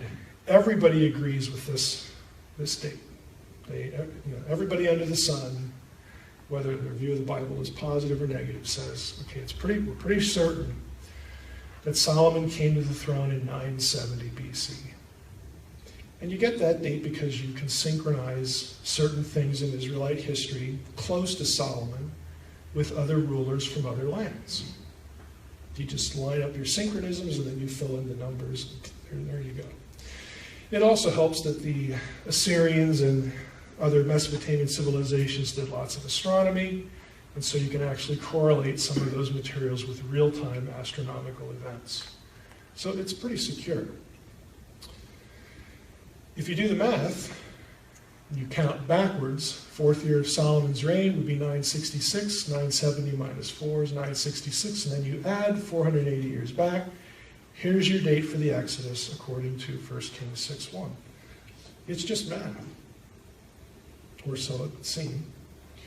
Now, there are problems in the synchronism later on after Solomon, and that can affect a few things, but generally this is agreed on, and you just do the math, you fill in the numbers. Now that means, if you accept a literal chronological marker like this, that the Exodus occurred in something called the 18th dynasty in Egypt. This is part of the New Kingdom. The Moses and the Exodus story would overlap with the lives of Thutmose II, Hatshepsut, who was the female pharaoh, and Thutmose III. You'll notice these dates overlap because Thutmose III was the son of Hatshepsut, and it wasn't his decision to share the throne. It was Mom's decision to share the throne, and they didn't get along. And so she disappears, literally, from the record at a certain point. What happened to Mom? I don't know. She just didn't show up for work one day. And Thutmose III takes over. Now, look at the numbers here. This is what you're talking about as far as candidates for the Exodus, going by this date. The Pharaoh of the Exodus is never named in the Bible.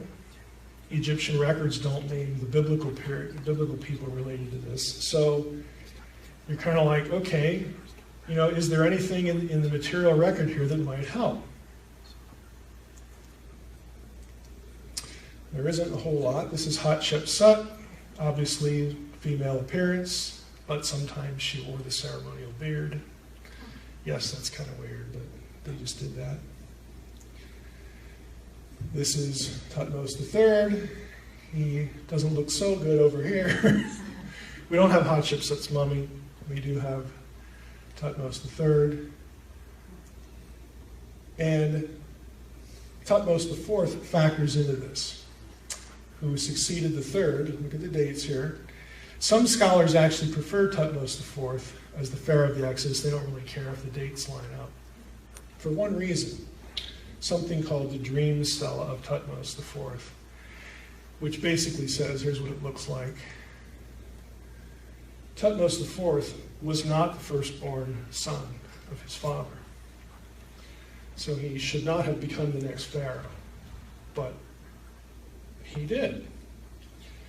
And the dream stela commemorates a dream that Thutmose said he had that said, the god appeared to him, the Sphinx deity, Horem Kethat, or Kefri Ra Atum, and tells him, hey, I know you're not the firstborn, but you're going to be king anyway. Well, the obvious connection is, people find this attractive because, well, what happened to Big Brother, who should have been Pharaoh? And well, he died, according to Egyptian records, but they don't really tell why. And so even though you have a disconnect chronologically, some people like that because it helps them explain the death of the firstborn, or at least account for it. I personally don't buy that because, again, just rabbit trailing here. If you go by Egyptian chronology, Thutmose IV would have been about 5 years old when he supposedly had this dream and wrote it down, so that's a little shady.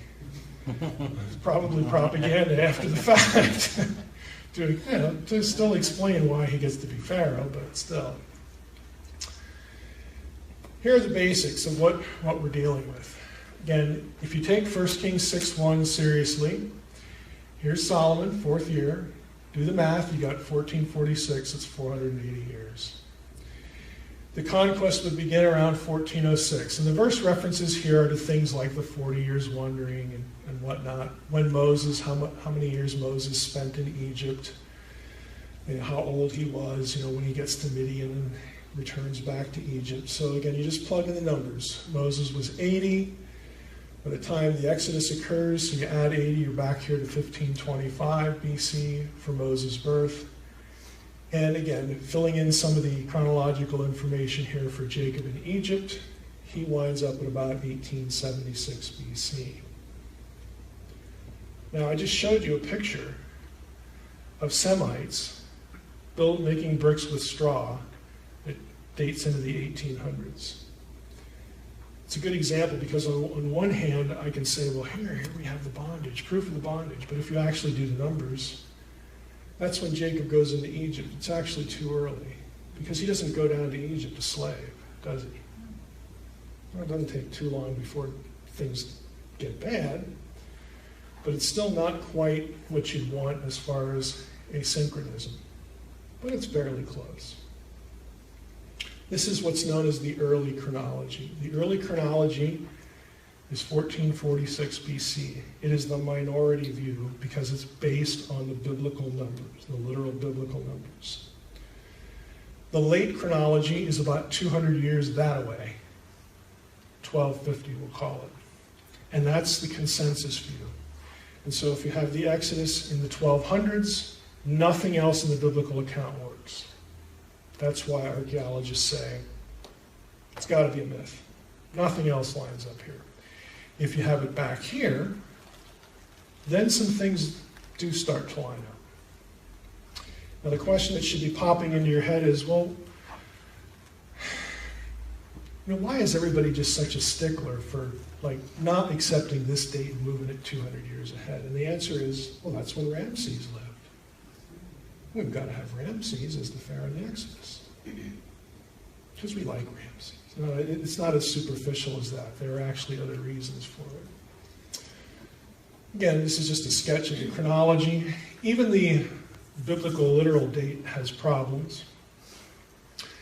Were there really 480 years between Solomon and the Exodus? If you take the biblical numbers for the wandering, the years of the judges, you just add up all the numbers in the book.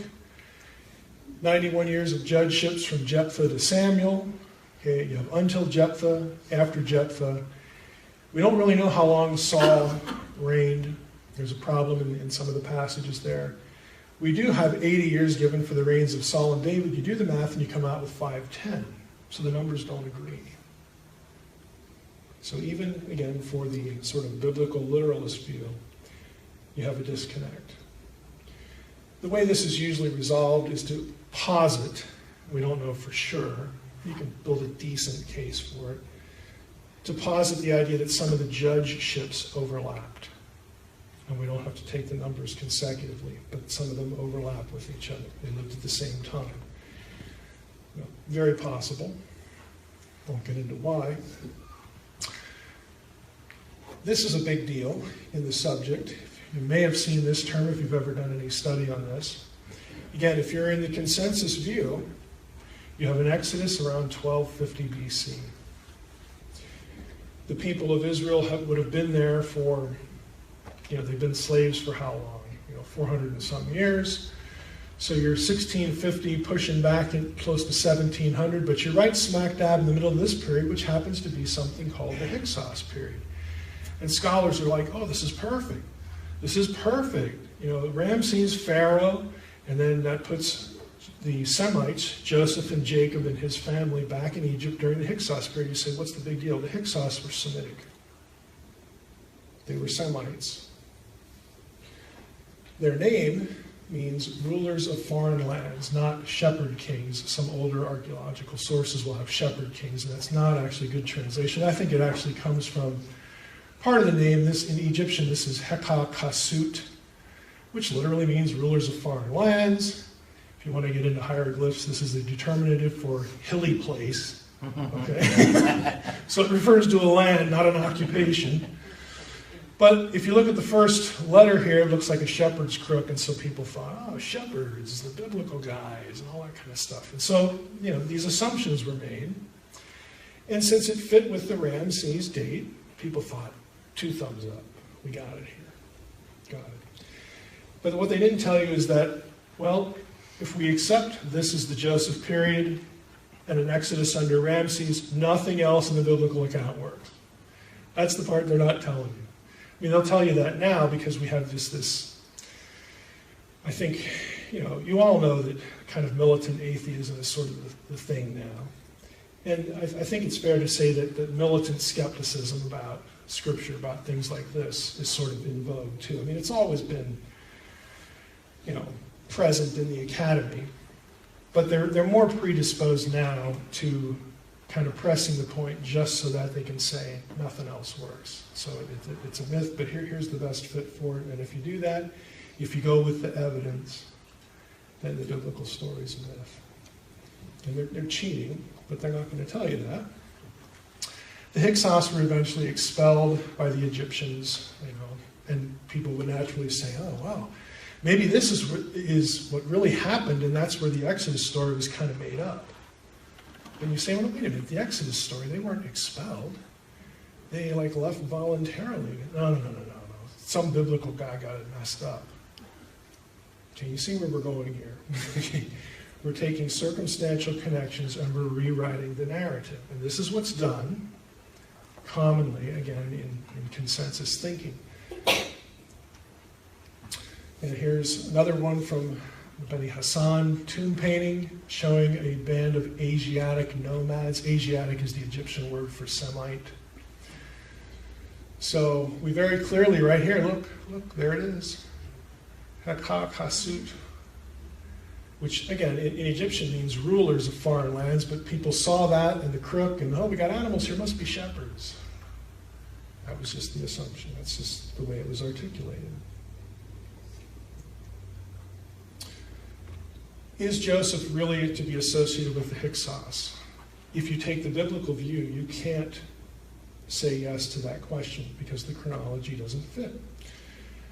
But you say, no, wait a minute. Joseph was a Semite, and here we have a period where you had Semites as pharaohs. And Semites occupied high offices in Egypt. Didn't Joseph occupy a high office in Egypt? Well, sure. Sure he did. But there are other things going on here. Let me just go back here. Do you remember the Joseph story? When Joseph gets pulled out of prison and he has to go, Pharaoh wants to talk to him. What does he do before he goes to see Pharaoh? Anybody remember? He takes a bath and he shaves himself. Why? Because it was offensive to Egyptians to have facial hair across the board. If you're a Semite as a Pharaoh, you're not really going to care. Because that's what we do. So there's some significant disconnections with the story that, again, if Joseph is a Semite, Pharaoh's a Semite, it's like, hey, we're all Semites here. One big happy family. You don't need to shave because we're cool with that. But that is not the way the story reads. And there are other things. I'm just picking out a few problems here. Again, if you're taking the biblical chronology at face value, Jacob went to Egypt when he was 130. He dies 17 years later. Again, the date for this was 1876 BC, if you remember the little chart. He dies 17 years later. Presumably, Joseph dies a little later than that. Again, there's some biblical numbers here.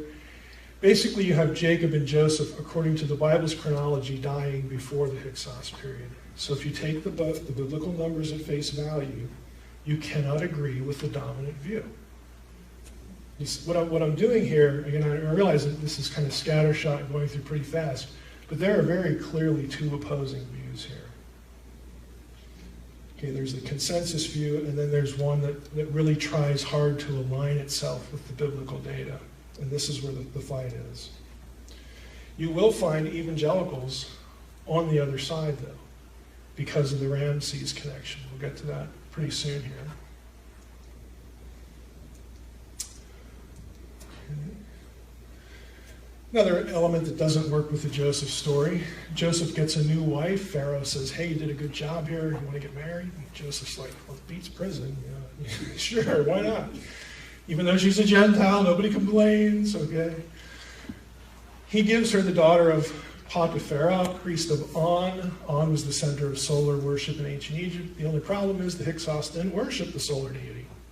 So again, if it's a Hyksos pharaoh, the biblical story just doesn't make much sense. But that doesn't deter people who want Joseph in that period, because that's where you need to have him to have Ramses be the pharaoh of the Exodus. You just have to do that.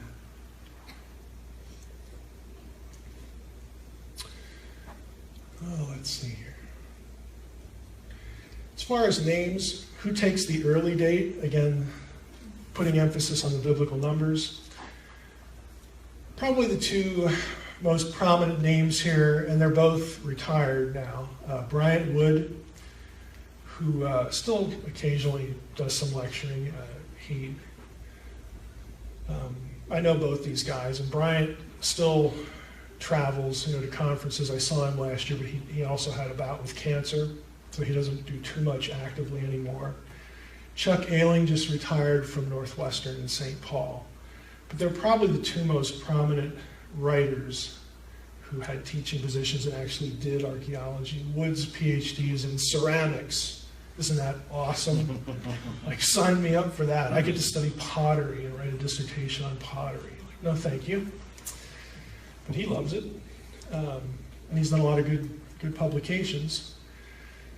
But beyond these two guys, again, you don't have anybody that's sort of, kind of a name in the field. On the other side, let's see here.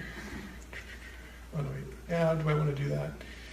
So if you hold, again, just to summarize, if you hold to an early date, again, 1446, you can't have Joseph in the Hyksos, and you can't have Ramses as the pharaoh of the Exodus. Now, as a bonus, believe it or not, Josephus has the Israelites leaving Egypt under Moses with the Hyksos. You say, oh, drat. Why did Josephus have to go and say that? Well, the short answer is Josephus is getting it from somebody who lives during his own time period. Sources, again, that are 1,000 years removed from the actual incident, and he's making them part of his history. You realize Josephus is not infallible. I hope you realize that. I mean, he does make mistakes, and sometimes I'm on his side when the world is against him. Other times I'm like, boy, dude, you had a bad day when you wrote that. But nevertheless, he has it. That's what he says. Now, as a real outlier, let's do a little bit of what I call paleobabble, which is a nice word for nonsense. You will run into this on the internet, which is why I threw it in. Question. Take a good look at this guy. Front view, side view. How would you describe him ethnically? Abe Lincoln-esque. I knew somebody would say that, but that's not what I'm looking for. Go stand in the corner. What are his facial features? Big nose. Big nose. You know, I hate to be so racist isn't the right word, but okay, let's go with the big nose. Big nose. When you got a guy with a big nose, you chances are might think of which ethnic group? Israelites. Right, Jews, okay. All right, so that's fair. And people look at this and go, huh, guy kind of looks Semitic. And you can barely tell it here. He has facial hair. The mummy actually has facial hair. Not typical of an Egyptian.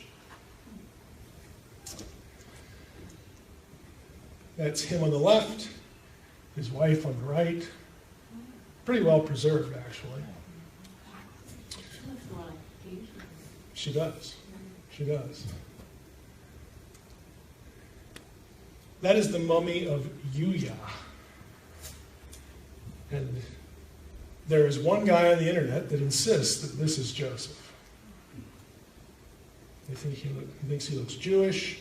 The odd position of the hands. This is the only mummy like this, instead of something like that, or arms just kind of, either missing or. It's an odd pose. Facial hair, again, kind of those Semitic features. He is also called in his tomb a father of Pharaoh. Is in Genesis 45:8 of Joseph. To me, that's the only point real here worth considering. The problem is that the remains were found in Egypt, in an Egyptian tomb, and so, what about all these references to removing the bones of Joseph?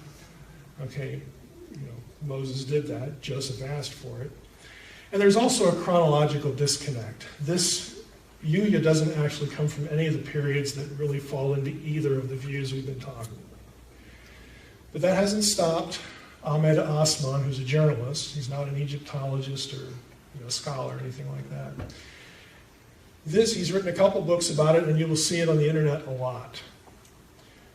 Nobody is buying it. If you're interested in this, I'll send you a review by a guy named Donald Redford, who is an Egyptologist, and I have only one word for this review. Brutal. It's very rare when you see someone's work mocked publicly in a journal. This is one of those times. Because Osman has to make all sorts of arguments that not only violate the biblical account, but violate lots of other stuff in Egyptian records too. But he insists that this has to be really because of this title. Now there are similar titles, a father of the god, okay, that you will find in tombs said of individuals who were high court officials. You say, well, is that a match for a father of Pharaoh? Doesn't sound like it, a father of God. Well, don't forget, to the Egyptians, Pharaoh was the state deity. Okay? So it's not quite as good of a case as you'd think, and there are about 10 other things, really significant things against it. But I thought I'd bring it up because you see it a lot. Why all the focus on Ramses? This is Ramses II, Ramses the Great. Again, the Pharaoh of the Exodus is not actually named, but this is the consensus candidate. It's really because of Exodus 1:11. You can flip there if you want. Anybody know what Exodus 1:11 says? The Israelites built the storehouses of Pithom and Ramses. I thought the name was mentioned. Ramses is mentioned several times, but never Pharaoh Ramses. The first time you get in the biblical record of Pharaoh named, I believe, is Necho, which is in the divided kingdom many years later. Which, interestingly enough, is also an Egyptian pattern of naming pharaohs and whatnot. And, don't want to get too rabbit trail on that. Exodus 1:11 has the Israelites building 2 store cities. One of them has the name Ramses on it. And Exodus 12 mentions that again. Exodus 12 is leading up. That's the account of the Passover. Part of the plagues, the Passover. Exodus 14 is the crossing of the Reed Sea, the Yam Suf in Hebrew, the Sea of Reeds. It's not actually Red Sea. We'll say something about that in a moment. And then Exodus 15 is the Song of Moses celebrating the deliverance through the sea. So this is part of the Exodus account, both of these passages here, and they mention Ramses. So people look at this and say, look, end of debate. End of debate. This has to be the time of Ramses. Because why else would they call the storehouse, the store cities, the city of Ramses? Why would you do that? I have here. What about Genesis 47:11? Somebody look that up, please. It says in the land of Ramses. Okay, go ahead and read it.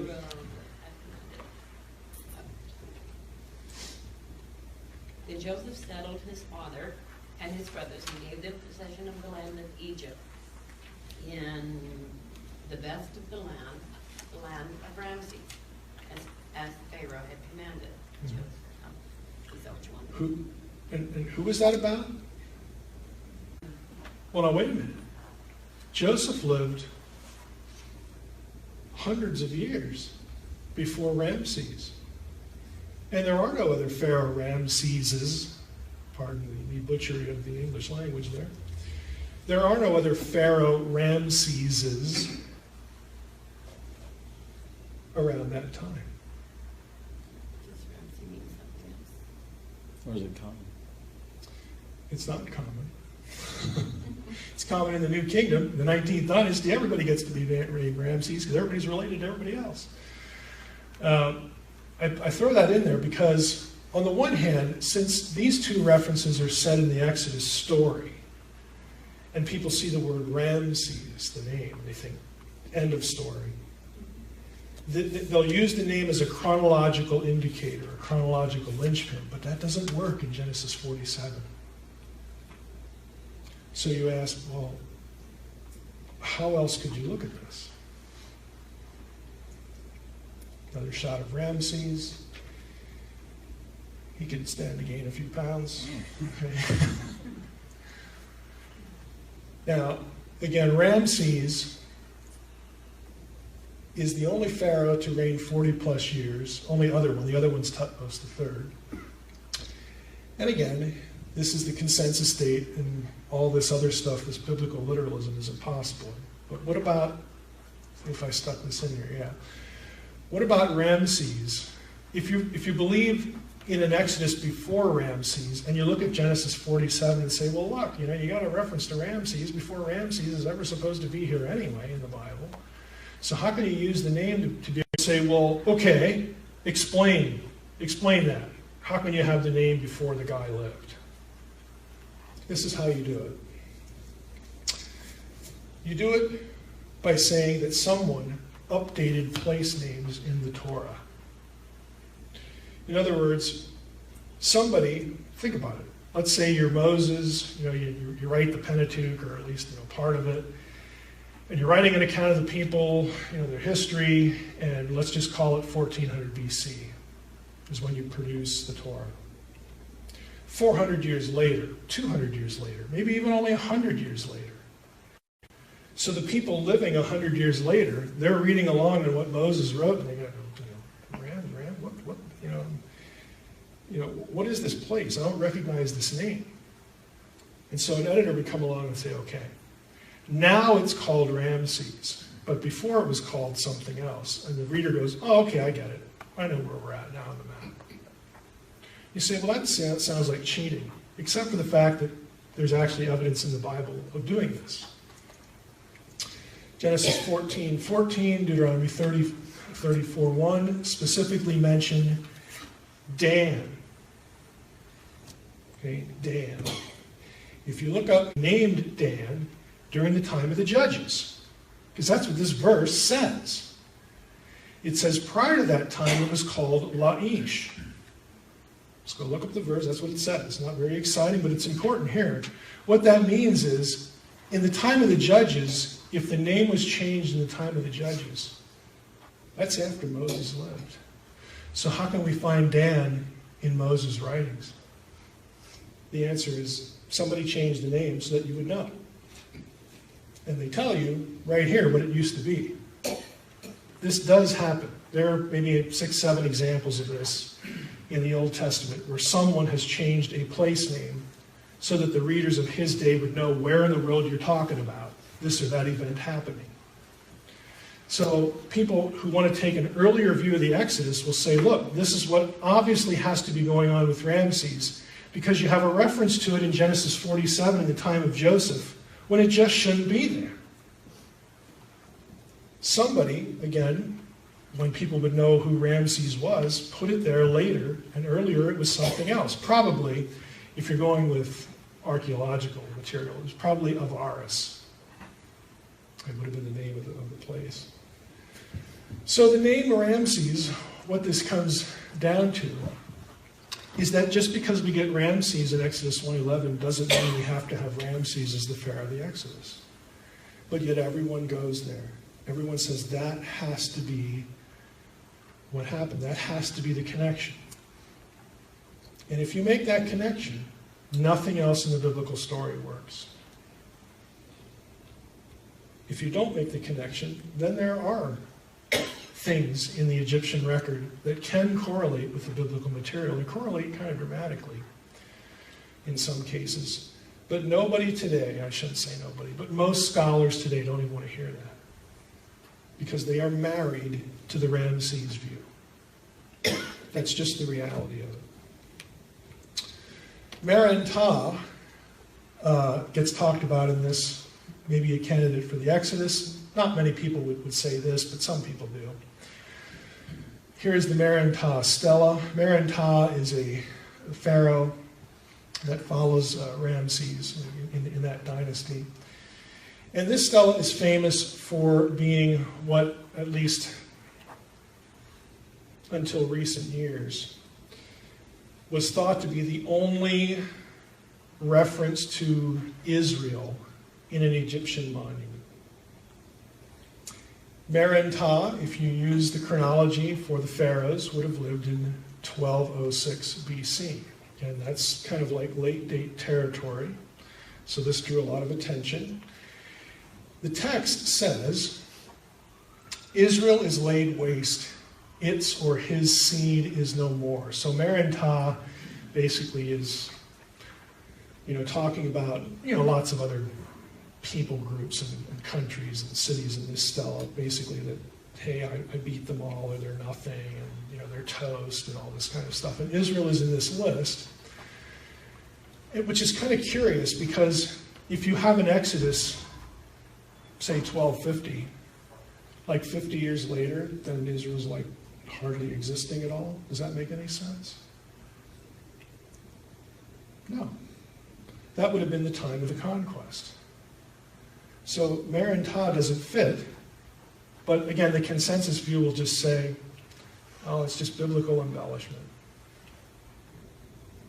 Don't worry about that. Here's the spelling for Israel in the Merentah stela. This is Y-S-R-Y. The falcon here is the ah sound. And then the mouth here, this is it's supposed to be a mouth. Pardon the Egyptian artists here. That can be either an R or an L. So this is your place name here. Now, here's the interesting part. You have the man and the woman here at the end, And the little dashes are to denote plurality, so lots of them, okay? This is not what you would see as a determinative. In hieroglyphs, determinatives are signs that classify words. They're like glorified cheat glyphs. Like I can't remember, what category of word this fits in. Well, thank you, Mr. Scribe. You tell me where to place it because you added a determinative at the end, so I know it goes in this bucket. This is what you get with people groups and not really lands. But you know what? If the Exodus was 1250 and they wandered for 40 years, they're actually in a land, aren't they? By the time Maranatha is Pharaoh. They're in the land of Canaan. They have a land, don't they? So why doesn't the Maranatha Stela reflect that? And the answer to some people is because the chronology is wrong. Because the Pharaoh of the Exodus was not Ramses. Because you're 200 years too far ahead. But the consensus view would say, oh, well, maybe the scribe was kind of sloppy here. It's imprecise. It still kind of counts as a place, even though it doesn't have the right hieroglyphs there. We'll still go with it. Thanks. Now, this is a quote from James Pritchard, who was not an evangelical. He's been deceased for quite a bit. Much has been made of the fact that the word Israel is the only one of the names in the context which is written with the determinative people rather than a land. Thus, we should seem to have the children of Israel in or near Palestine, but not yet as a settled people. This would have an important bearing on the date of the conquest. This is a valid argument. So Pritchard is basically saying, this is kind of odd that the Egyptians would have chosen this way to write the term. Determinatives should have meaning, and a contrast between determinatives in the same context should be significant. All of the other places, okay, the stela does give the country determinative, the land sign, to settled peoples that are in the list, the Rebu, the Temeh, the Hatti, Ashkelon, etc. Gives the determinative people to unlocated groups. Here's the list. Israel would not be an unlocated group, is the point, if this was actually after the Exodus, 50 years after the Exodus. They are in the land. So people have noticed this, but again, basically not cared too much about it. Now, I said that the Maranatha Stela was, up until recently, considered the only Egyptian monument that had the name Israel in it. There are a number of people who are changing their view right now. This is the object that was found in a museum. Okay. This is called the Berlin pedestal, Berlin stele, Berlin statue, 21687 if you want to be precise. These are, you'll notice, we have a person here, and it's hard to see here, but you see the little bow tie thing here? Those are bound captives. Okay, that's the way they're depicted in hieroglyphs. Bound captive, and presumably bound captive. We've lost the edge here. Now, the interesting thing about this isn't this one, it's this one, the one that has half of it missing. Because if you look at the consonants that you can make out here, there's the reed for the Y. This is sort of what would I call it, a bottle cap with prongs. Egyptians did not have bottle caps. Okay. That's the sh sound. This is considered to be the beak of a bird. That would be the ah sound, just like the other one. And then an R down here. It's starting to look like kind of some of the same hieroglyphs in the name Israel, doesn't it? Well, there are some people who think that's exactly what we have. And here's the reconstruction. Except it's a different spelling. This would be Ya-Sha-Yir. But, fortunately, or unfortunately, like other languages, hieroglyphic signs can sometimes be more than one letter. The sh, sha, the r here, right here, could also be an L. So you could have either this, Ya-Sha-Yir, or Yasrael, Israel. Could be one or the other. This term right here shows up in no other Egyptian text known to mankind. which has led a number of people to say, this is probably better because it's in a list of places, and these other two places are in Canaan. Okay, they're right next door, Syria, Palestine. So whoever made this object is again boasting of the places they've conquered, because these are conquered foreigners. They're tied up, their hands are tied. So here we have a pharaoh who's boasting about this. Now if you take the whole thing, guess when this falls into the chronology? You guessed it, the early date. Okay, 200 years before Ramses. That's why people are now fighting over this. It can't be Israel, it can't be, it can't be, it can't be. Again, and you probably won't hear about this in, again, popular discussion. You will hear about it if you read journal articles, if you're a geek. Okay, this is what happens. Okay, this is the cost of geekdom here. You run into stuff like this. And it's, there it is. So it would be, this is actually a good example of the kind of thing that if you don't presume the Ramses connection, which situates the Exodus at a certain period of time, if you're willing to move it back 200 years, you get stuff like this that make that view plausible. Whereas the consensus view, you got a vacuum. Let's talk about the root of the Exodus a little bit. Time check, please. 10:32. Okay, I'll do this in a few minutes. Yeah, I knew I would get through this in an hour. Root of the Exodus. Oh, yes. This is one of my favorite things to just drive myself insane with. This is the traditional route. Okay, we've all seen this in study Bibles. Here we are up in Goshen in the Delta. We journey out a little bit. Here's Pithom, Pithom and Ramses. Okay, Tel El Daba is now the site, the archaeological site of Ramses right here. So here's where we originate. And we go down here, and we straddle the left arm of the Red Sea, and we cross something somewhere, and we go down here to Sinai. This is the traditional location of Sinai. And then we go up here, and we eventually find our way into the land. There are actually other options, other routes. Now, the one we know that they didn't take is the way of the sea, the way of the Philistines here, because the account says specifically don't go that route. So that one can be ruled out, but there's a caravan path right here. There's one that crosses here, and of course the traditional route. So you have a number of possibilities to actually cross. You say, well, how do we know? What does it matter? If we go back here, there are actually, there's more than three, but we'll go with three. There are actually three sort of candidates for Sinai. Do you realize the only real reason we have this as Mount Sinai is because of Constantine's mom? Constantine's mom, she was a believer, so we can't poke fun at her too much.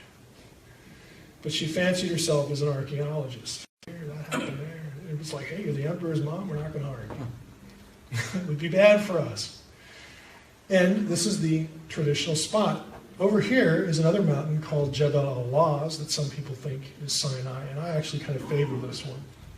Up here there's something called Har Karkom, which to some is a candidate. And it depends on which route you think they took. That's part of it. Now look at this. We have Exodus 13. I want to show you why this is tough. God led the people around by the way of the wilderness toward the Red Sea. Hebrew, it's Yam Suf, the Sea of Reeds. And the people of Israel went up out of the land of Egypt equipped for battle. So here we are, Pithom, Ramses, Sukkot is mentioned in the narratives, and so they take off here. They probably, again, start on this route, but then some parts of the narrative have them turning. You don't really know which way they turn. So, like, did they turn and go here? Did they turn and go all the way down? We're not really sure. But anyway, they start out toward the Red Sea. Well, it's not really the Red Sea as we think of it. It's the Sea of Reeds. That's what the Hebrew text says. This term is applied to the Red Sea occasionally, but only on this prong in the Bible, anyway. Exodus 14. Then the Lord said to Moses, tell the people of Israel to turn back and encamp in front of Pi-Hahirot, between Migdol and the sea, in front of Baal-Zephon. You shall encamp facing it by the sea. For Pharaoh will say to the people of Israel, they're wandering in the land, the wilderness has shut them in.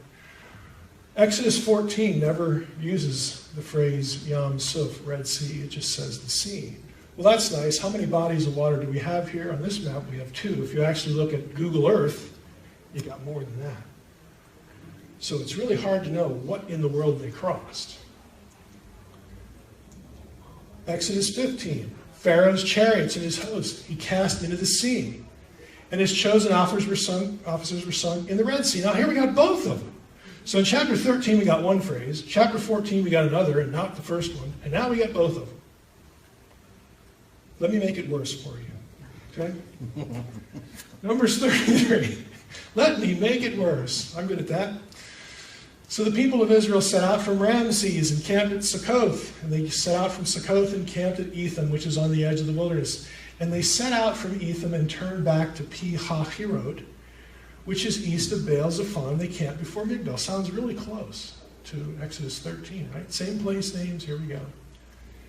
And they set out from before Hahirot, and catch this, they passed through the midst of the sea into the wilderness, and they went 3 days' journey in the wilderness of Etham and camped at Marah. And from Marah, they went to Elim, and eventually they wind up at the Red Sea. Well, wait a minute. I thought they were supposed to cross this, but they cross the sea, they go through the midst of the sea before they ever get to the other one. What in the world is going on? They went through the sea before they hit the Red Sea. Well, wait a minute. Exodus 15 said it was the Red Sea. Like what? You just throw up your hands. It's like, what in the world is going on? Now, a lot of it, at least today, I'll just giving you little snippets here. Pi-Hahirot shows up. Notice there's a question mark here. In Egyptian, Pi-Hahirot means the mouth of the canal. Okay, the mouth of the canal. So it has been transliterated into Hebrew, and some people think, okay, this is a clue. Can we find an ancient canal anywhere? Maybe that would help. Well, in this map, someone proposed that there was a canal here, and I'm wondering if I took, this is in Google Earth in this case. But if you look at the dotted lines here, this is all canal. At one time in antiquity, all of these bodies, the Bala Lakes, this, Lake Timsah, the Bitter Lakes, and down here is the left prong of the Red Sea, they were all connected by a canal. So, what did they cross? Did they cross the canal? Did they cross one of these? We don't really know, but this helps explain why, to an ancient person, you could have used any of these terms and been talking roughly about the same thing. Okay? Because they were all connected at one time. That is a satellite photograph here. I want to show you a few other things about the crossing. Now, most people think that they crossed up here somewhere, because here you can see a little bit of the connectivity right here, and then they wander down or wander over to Sinai. There are other locations that some people have argued for. See down here how it's really narrow down here? Some people believe that they crossed, the canal, and that wasn't the crossing of the sea, and they went down here and they crossed here. Why do they believe that? Because this is what it looks like. This is Google Earth. This is a screenshot I took yesterday. There is a natural land bridge at this point. And so some people look at the Exodus account about God using a wind to blow away the waters and all that sort of thing, and they think, well, maybe they crossed here. That would put Sinai over here in Midian. Remember I said that was one of the possible locations? Why is Sinai and Midian? Why would that make sense? I'm playing my hand here. I favor Sinai and Midian, but there's one reason why. Remember the burning bush episode? Moses is out tending the flocks where? Midian. Okay.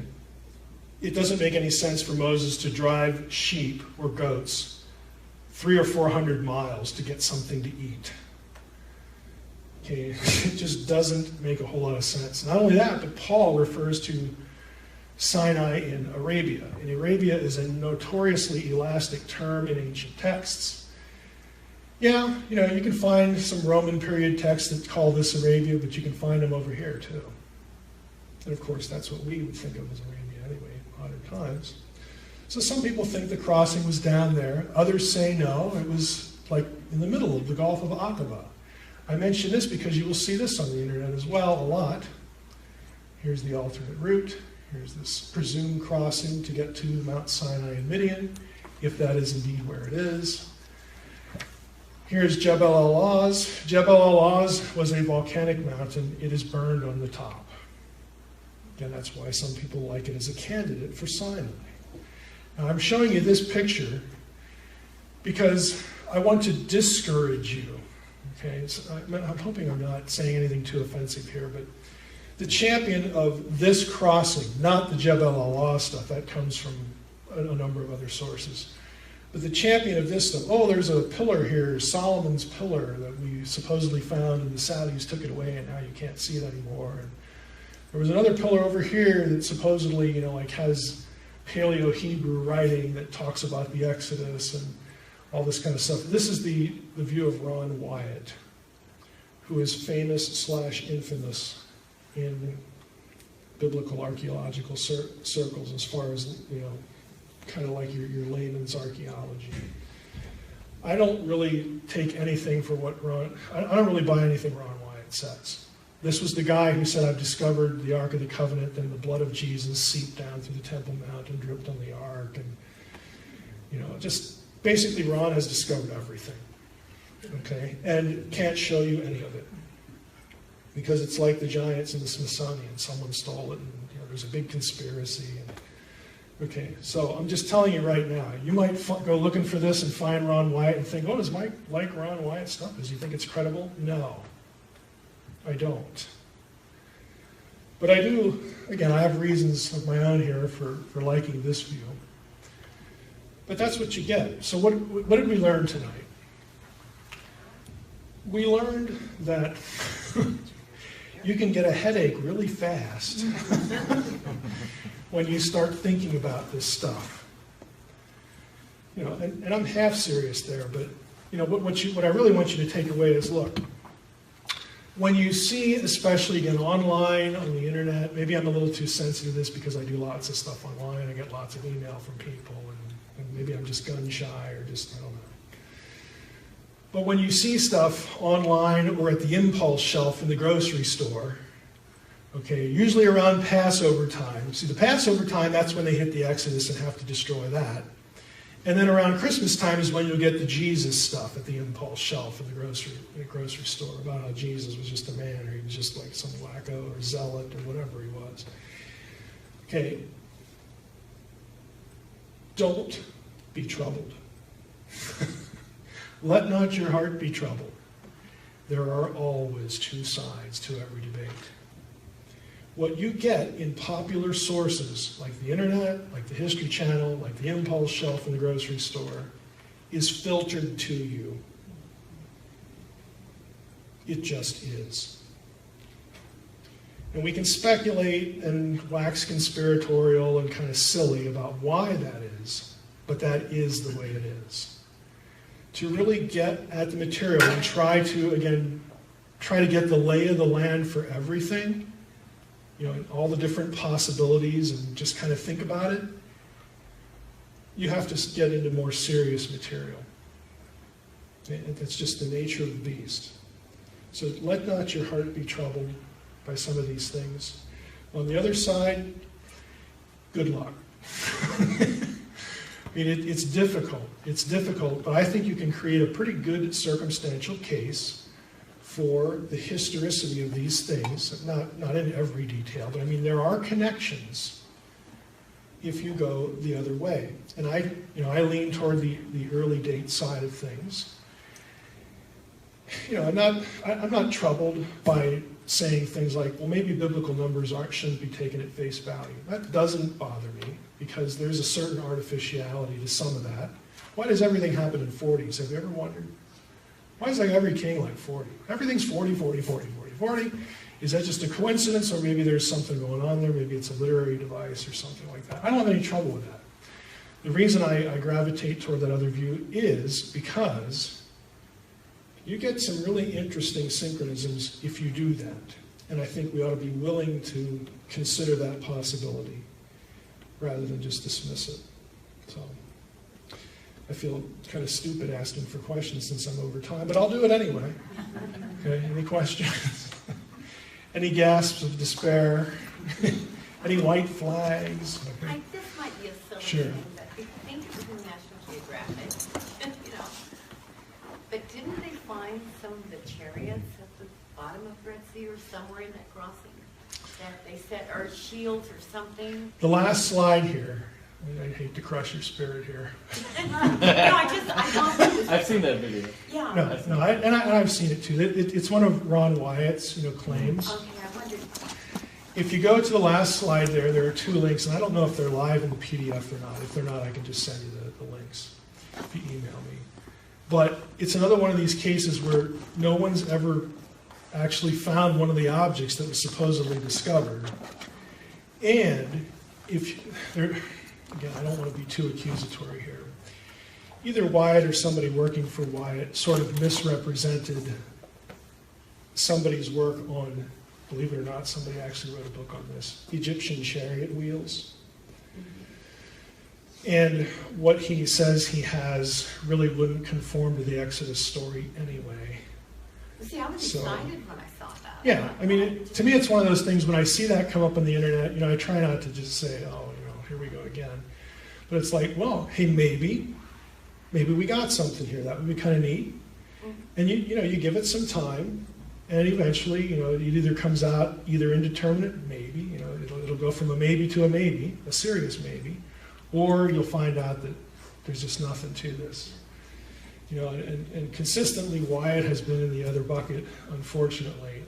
Again, I'm not doubting his testimony or anything like that, but it's not a good tactical thing to be really methodologically poor, even to the point of kind of being a little kind of cheating, because eventually somebody's going to produce something to the contrary, and then people will look at that and say either, well, that's what Christians do, or they're so desperate they have to cheat. It never has a good outcome. It just doesn't. Saying you don't know or you're not sure is okay. But I can give it to the other side. Withholding information is also not okay. There is another possibility here, even though it goes against the consensus, that really deserves a good look. It really does. Anybody else? Thank you for coming again. So we're going to hit Jericho tonight because that's sort of the fundamental event, fundamental thing that everybody gets so exercised over and talks about. And then we're going to just pick our way through some other sort of notable either figures or notable artifacts toward the end. So, if you recall from last time, there were essentially 2 competing eras when it came to the Exodus from Egypt. One was basically 1250 or so BC. That is the consensus view, the so-called late date. Its primary pillar, I said last week, were the references to Ramses in the Exodus narrative. Its sort of secondary pillar is what we're going to talk about with Jericho. Be that as it may, we'll get there in a few minutes. The late Exodus date, again, if you're going to go with that direction, and we mentioned it last time, that the result is that nothing archaeologically really lines up with textual material as far as the Bible goes. But this is the dominant view, and since it is the dominant view, and since you apparently have all these disconnects, this is where the sort of consensus skepticism comes from. in regard to, does the Bible validate or at least have anything to say with some of these big biblical events like the Exodus. And following the Exodus, of course, in biblical history is the conquest. So if they get in 1250 or so, they leave Egypt. By the time you hit around 1200, you get 40 years of wandering. Then you're at the conquest, just in round numbers, 1200 BC. Again, this is the dominant view. The other view, of course, you've sort of just moved back 200 years. We'll get to there in a moment. But if you're taking this as the time of the conquest because of some of these other things, archaeologically speaking, if you look at Canaanite sites, cities in Canaan that have been excavated to some degree, at least, like Jericho, then you're going to find, again, that the picture just doesn't line up. There's no evidence of a destruction in Jericho circa 1200 BC. And so people say, well, there couldn't have been a conquest then because there's no evidence for it. You're also going to find a lot of pottery that you would find really throughout the late Bronze period. So the late Bronze period is roughly 1500 to 1200, 1550 to 1200 BC. And so archaeologists would say, look, there's no evidence of a destruction here. We got to go with this date because of the Ramesses thing.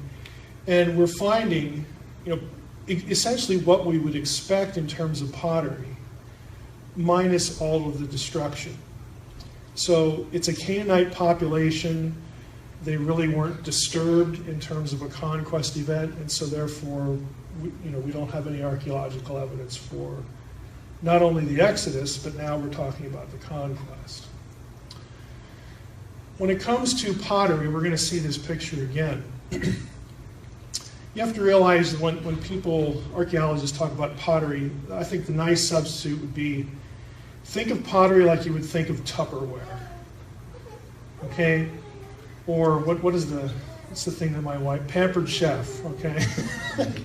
Think of it like that. Because when you have a Pampered Chef party in the house, everything in the catalog, they're all going to be shapes and sizes and styles, and they all have their own purpose. The way they're constructed conveys what they're used for, what they should be used for. It's the same thing with pottery. So here are typical pottery styles, except for number 2. You'll notice number 2 is not in the list here. And so archaeologically speaking, you find lots of these styles throughout the late Bronze Age. They're all common to Canaan during this period. And so this is what's being found at Jericho, again, minus the destruction evidence and all that stuff. The second one that we've omitted here, number 2, is going to be significant in a moment. Now, because the consensus view is committed to the 1200 date, they don't see evidence of a conquest. They have proposed different models to substitute for the conquest.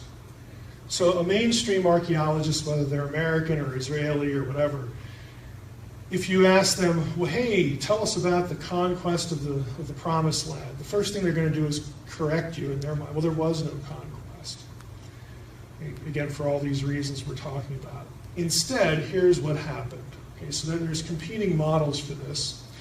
And the 3 major views I'm taking from the summary statement of Rick Hess. The first one is the peaceful infiltration model, and it goes like this. The key word here is peaceful. You have a bunch of wandering semi-nomadic clans who are Semites. They are from outside Canaan. They partner up with people who are living in the desert that worship this strange god called Yahweh. And they eventually band together. This group, moves into the land from the desert areas. They move into the urban landscape of Canaan. They sort of, it's kind of like this, people from the suburbs moving back into the cities. You don't have to go conquer your apartment. You just go rent it, okay? So they decide to move from where they're living, either in Canaan or a little bit of outside of Canaan. They move into the land, they settle there, and eventually the outsiders of this group team up with the outsiders here. They band together and they take over the place. There are isolated skirmishes. Eventually they just outnumber the native inhabitants over the course of centuries, and they displace the population. But since it took so long, again, don't think conquest, don't think like 7 years of battles, you win the land. Since it takes a long time, during the process, the people who are infiltrating begin to adopt the local customs, namely the local pottery styles, the local way of building houses, so that they start to look pretty much like the native Canaanites. They adopt, again, their material culture. And so for some people, this explains why when you look at the material culture from 1200 BC, it pretty much is uniform. But yet, we have these stories that everybody, this collective memory of, Yahweh worship, and where'd that come from? Because, again, there's no evidence that it's native. It had to come in from the outside somewhere, all this kind of stuff. Their idea is, well, something must have happened where the native Canaanite population kind of became something else, something a little bit similar, but something that had differences too, but it was not violent.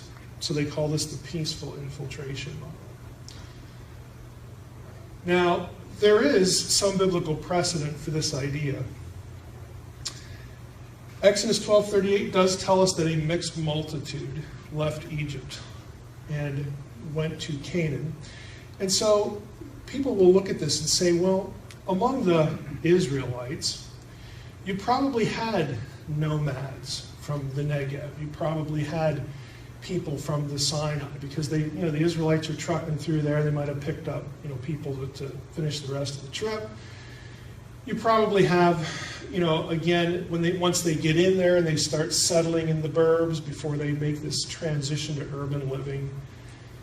And of course, the Old Testament says that you basically got houses that you didn't even build. You moved into them. Of course, the Old Testament description is this is after conquest. But people will take these little phrases out of the Old Testament and, again, strip out all the conquering language and say, look, they moved in there, they were outsiders, and they sort of became insiders, but they displaced and sort of merged with the local population. But because they were outsiders, other outsiders glommed onto them, and so you get sort of this mixed, kind of heritage, but they all kind of essentially become Canaanite, anyway. And so they'll take just these little passages, again, references to foreigners. There are cities in the hill country, like around Shechem, where Israelites are said to occupy, but no battle was ever described for those locations. There are a few of these in the narrative. And so those who want to go with the peaceful infiltration model will take, again, that verse reference and say, well, look, the Bible says this too. It's just, it threw in all this conquest language because whoever wrote this Torah thing, wanted to glorify their God, wanted to, to dress up the narrative, because otherwise it's kind of boring. So, you write it a certain way so it's interesting and dramatic, but it's not real history. Okay. Model number 2, the peasant revolt. Basically, this has the revolt against an indigenous Canaanite aristocracy by the lower classes. This is a Marxist model. Yeah, it's not just a pejorative up here. Norman Gottwald is famous for this model, and he was a sort of a Marxist historian. So he applied Marxist ideology to what happened in Canaan. And when he does that, he's, again, stripping out the conquest in terms of a grand scale. And you have to realize that when the Bible talks about the conquest, it's not just, you go into a place and occupy, but there's a lot of destruction language. So somebody like Gottwald would say, well, there was an uprising. You had the slaves and the lower classes, and eventually they gained control, and they killed some people and ran some others out of town and that sort of thing.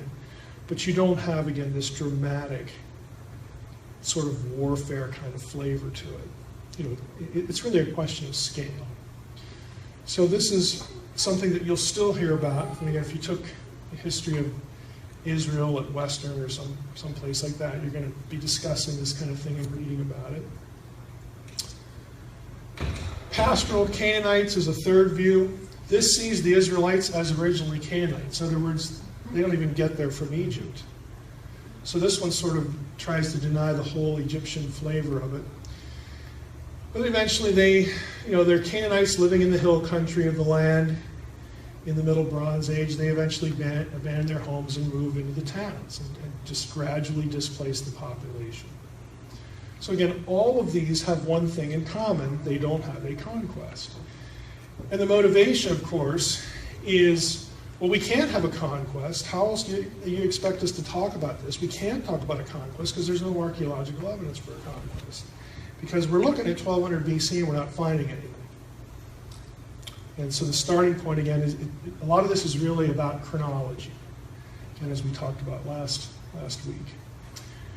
Now, the other side, circa 1400 BC, again, if you have a 1446 Exodus, 40 years of wandering, you hit the land at 1406, takes Joshua 6 or 7 years to do the conquest, just call it 1400. So here's your early view. This is the early date of the Exodus, and if you take that view, you wind up with the conquest of the land around 1400. Now this is based on these things. Other than the biblical chronology, here's the archaeological justification for this view. People are going to point to foreign pottery found elsewhere in Canaan, only in this period. In other words, there are examples of sites that have been excavated where you don't find native pottery. You find pottery imported from outside, from other places. And the pattern has been that all of that is dated to this period. So when you find it in a destruction layer, at this date, that suggests conquest. Okay, that suggests that we don't have just this uniform, consistent picture of no violence and no dramatic entry from the outside. There is exceptional Canaanite pottery, some that doesn't conform to the late Bronze Age. Scarabs are little, I don't know what you'd call them in today's parlance. They're about as big as your thumbnail. They're essentially little seals. You'd wear them on a finger like a ring, and you'd stamp something with them. And Egyptians made these all the time, typically with the name of a pharaoh on them. The 18th century into the 1350s, so not from this period. So that should raise it, well, how'd they get there? Okay. If they're in a destruction layer, doesn't that sort of pin it chronologically? Well, we'll get to that in a minute. And then the walls of Jericho. Archaeologically speaking, there is lots of evidence for a dramatic destruction at Jericho. It just happens to be in this period and not this one. So if you were sitting down with a mainstream archaeologist and he'd say, well, there's no evidence for the conquest, and you'd say, well, wait a minute. What about this guy and this discovery and all this destruction stuff? I read a whole book on this. And they would say, well, yeah, but that's 200 years too early. Again, they're locked in to the late chronology, but the evidence for the biblical picture, that's the disconnect again, this 200-year, give or take. So how do we get to this point? You can blame her for a lot of it. Kathleen Kenyon, we're going to come back to her in a moment, but Kenyon worked in the 50s at Jericho. And she is far and away the most famous excavator in Jericho. People who excavated prior to her were on the early side. In other words, they saw alignment with the biblical story. After she did her work in the 50s, that all changed. And she became the consensus. So we'll talk a little bit about her in a moment. As far as Jericho goes, the thing that Kenyon had going for her in the 50s again was nobody up to her time had done as much excavation and had done it with the scrutiny and the care, the real careful methods that she employed. In fact, her and her associate, Wheeler, they had a method named after them, and it's one that's still used today. It was very influential. Up until this time, nobody was doing this kind of thing in archaeology, where you lay out a grid on a site and you cut squares so that you can walk across them. They're called balks. And the idea of cutting the squares is so that you could see the stratification levels. Nobody done that. Kenyon did that everywhere. And so, again, she helped pioneer this method that is still in use. Another look at what a site would look like with this method. And we kind of take this for granted now. You probably have seen pictures of archaeological digs. They didn't always do this. Here is a stratification sample. This is not Jericho, but again, they've had someone, chalk the lines, the layers, and if you could see this well, you'd see there's different kinds of debris at each level. They don't all look the same because they're not all the same stuff. But you're not going to see that unless you cut it like a layer cake. And that was the Wheeler-Kenyon method. So this is a medieval example, but I like the picture. So if you're on the top of the ground, here's your 19th century wall, and you start digging down, you're going to see, well, here's a wall, over here's another wall, but they don't look the same, the materials aren't the same, the method of construction isn't the same, obviously the level isn't the same. Here's a pit in archaeological language is like a garbage dump. Everybody just threw stuff in there, and archaeologists love to find pits because there's anything and everything that people used all in one place. And that's a big deal when you can find a pit. Here's a road. Again, you have different kinds of rock and so on and so forth. You're trying to hit bedrock, which in some cases is a real challenge, because you could have successive layers of occupation. In the biblical lands, you could have a site lived on, 15 levels. They just keep rebuilding over the time. Nobody brings in a bulldozer and says, hey, let's start over. That doesn't happen. It's like, what's here that we can use? Because we don't have to cut it, we don't have to haul it. Hey, let's just reuse it. Maybe we'll move it to some other little place. Well, hey, there's half a wall here now, let's just use that. Okay. So this is what they're doing, and the Wheeler-Kenyon method exposes, again, all the layers, which is why it gained popularity. But this is Jericho on the left, a hand drawing. You get an idea of how deep this can go, what the scale is here. Again, it's pretty significant. This is an aerial picture of Jericho, at least. I'm trying to remember which issue of Bar this was. This is probably 20 years old. But you can see that the whole city of Jericho has not been gridded out. Okay, this is what you have. You have certain places, again, that got a lot of attention. This used to be balked, but then they'll take the balks away once they reveal the stratification and cut the rest down. Over here, and then around here on the edge. You get different areas of excavation for Jericho. Right, here's the modern houses and the roads. This is kind of right out there in the middle of nowhere. A history of Jericho. You do have, again, some early excavations. It's a German one. Garstang is a major figure. Garstang preceded Kenyon. Garstang's dating, you'll look at the dates. He's the one who found evidence for a collapsed wall at Jericho, complete with burn evidence, the whole bit. And he dated what he excavated to the late 15th, early 14th century BC, which is the early chronology. So everybody was, oh wow, this is awesome. Again, the city level that had been destroyed is called City 4. And he based his chronology on, again, foreign pottery, going back to that earlier slide, scarabs. There's an absence of Mycenaean ware, which we'll bring up again a little bit later. That's from the Aegean. And, he found so much destruction, he said, well, chronologically, it works out to the biblical story, so probably the Israelites. Okay? Now, that was controversial even prior to Kenyon, But once Kenyon showed up, it just never went back. Again, Kenyon concluded that Garstang was right in terms of what he found, but he was wrong in terms of how he dated it. So she doesn't come in there and deny that Garstang found what he found. That would be kind of stupid. It's like, hey, it's in boxes or museums. Like, here it is.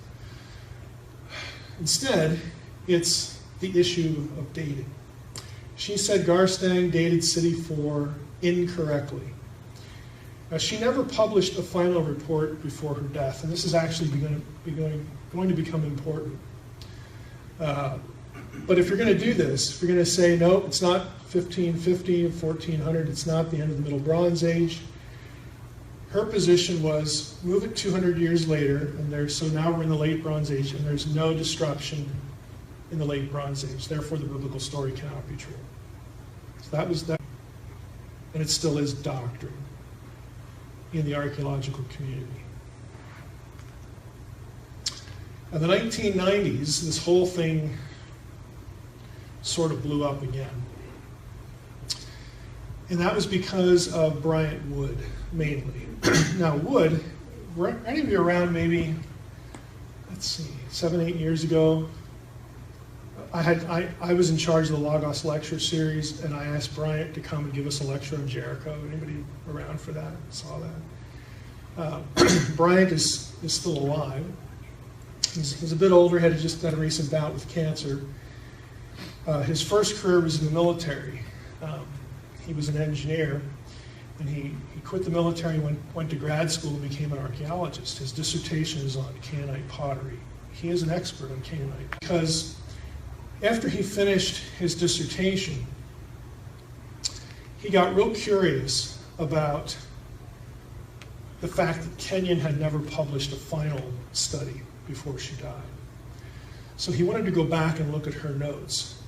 And he actually found a box of pottery in the Louvre with the pottery in the box that Kenyon said wasn't there, that affected her chronological conclusions. And that made Time magazine. Now, it didn't change the consensus, because everybody's still married to the consensus, okay? But he actually found a box of stuff that she said wasn't there. He didn't charge her with hiding it. Some people wondered. But the rest is just sort of history.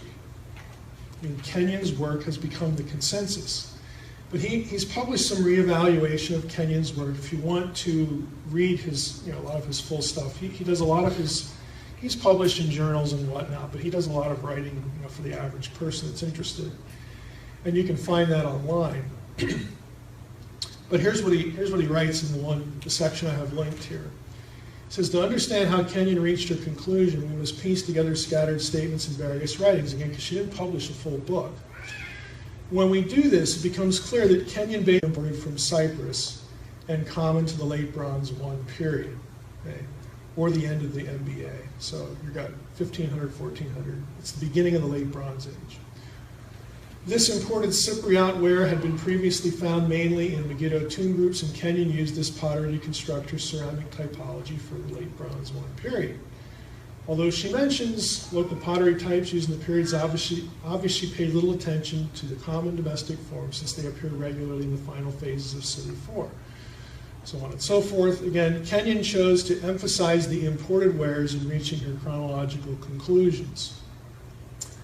A careful examination of the Jericho excavation reports, however, or moreover, says that both Garstang and Kenyon dug in a poor quarter of the city where they found only humble domestic dwellings. That's going to affect what kind of Tupperware you find. Because if it's the imported stuff that really helps with chronology, only the wealthier people are going to have that. Because the cheap stuff you can make on your own.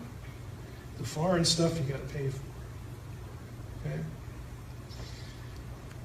To make matters worse, Kenyon based her conclusions on a limited excavation area, 2 26 by 26 foot squares. An argument from silence is always problematic, but Kenyon's argument is especially poorly founded. She based her dating on the fact that she failed to find expensive imported pottery in a small excavation area, in an impoverished part of the city located far from the trade routes. So in other words, he's kind of taking her to task here a little bit. These are samples of what is that issue. This bichromeware from Cyprus, Cypriot bichromeware, decorated in 2 colors. This is not indigenous Canaanite stuff. Now known as a key indicator of late bronze occupation. Again, this is from Garstang. Garstang found this stuff, and Kenyon didn't. And so when Kenyon didn't, or supposedly didn't, because again, there was a box with her name on it in the Louvre with the stuff in it. So did she or didn't she? That affected her conclusions. And basically the world of biblical studies lives with her conclusions to this point. And as fate would have it, am I going too far here? Nope.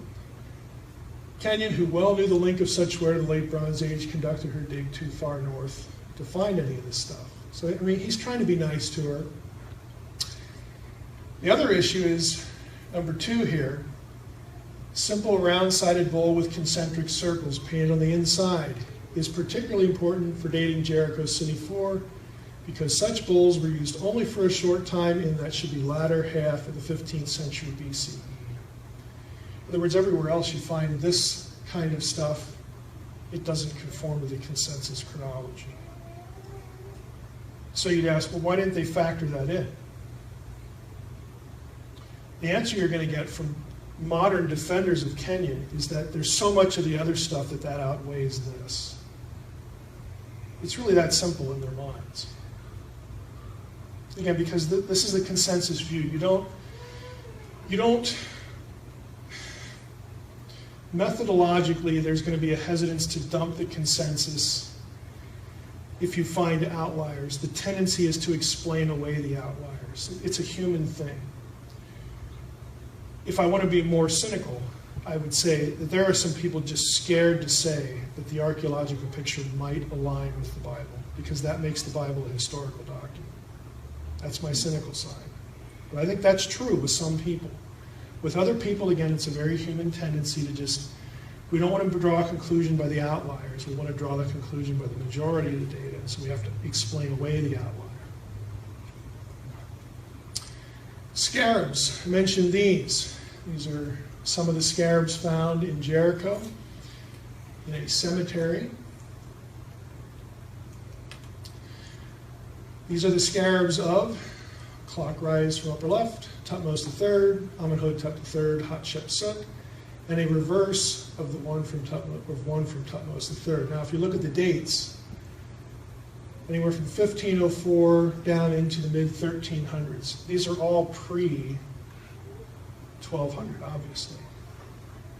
So we're digging in Jericho. Get the picture in your mind. We're digging in Jericho. We find Egyptian scarabs there, too. You would think, well, this is like a no-brainer. I mean, this is like finding a calendar or a newspaper. I mean, because you know what the chronology is. Okay, if you were married to the later view, how would you explain this? Just think about it. Can I go to your house? Maybe.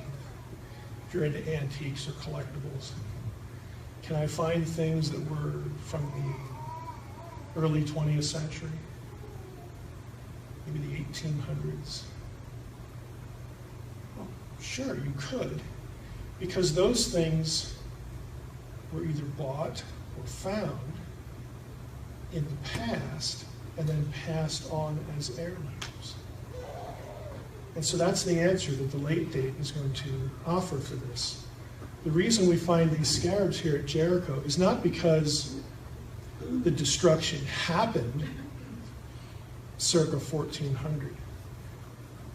Now, whenever the destruction happened, okay, but it's 1400, but they had been there for a long time, and that destruction shouldn't be connected with the Exodus and the conquest because of the references to Ramses. We got to go with this 1200 thing. So they were probably just heirlooms kept in somebody's house. And we just find them today, but we can't use them for dating. Now some of you are like, That just doesn't make a whole lot of sense. Sorry, but that's the answer you're going to get. So it's the, yes, we use them as chronology, versus, no, they're just heirlooms. They just happen to be there. And you can't use them as actual chronological indicators. What I'm hoping you see again is that, look, there are going to be two sides to all of these things. But don't let anyone tell you that there's like no archaeological evidence for these events. Because it just depends when you date them. If you adopt one chronology, then you don't have anything. If you adopt the other chronology, you got a whole lot of stuff. That's really what it comes down to. So the issue again is when are you going to fix these things in time?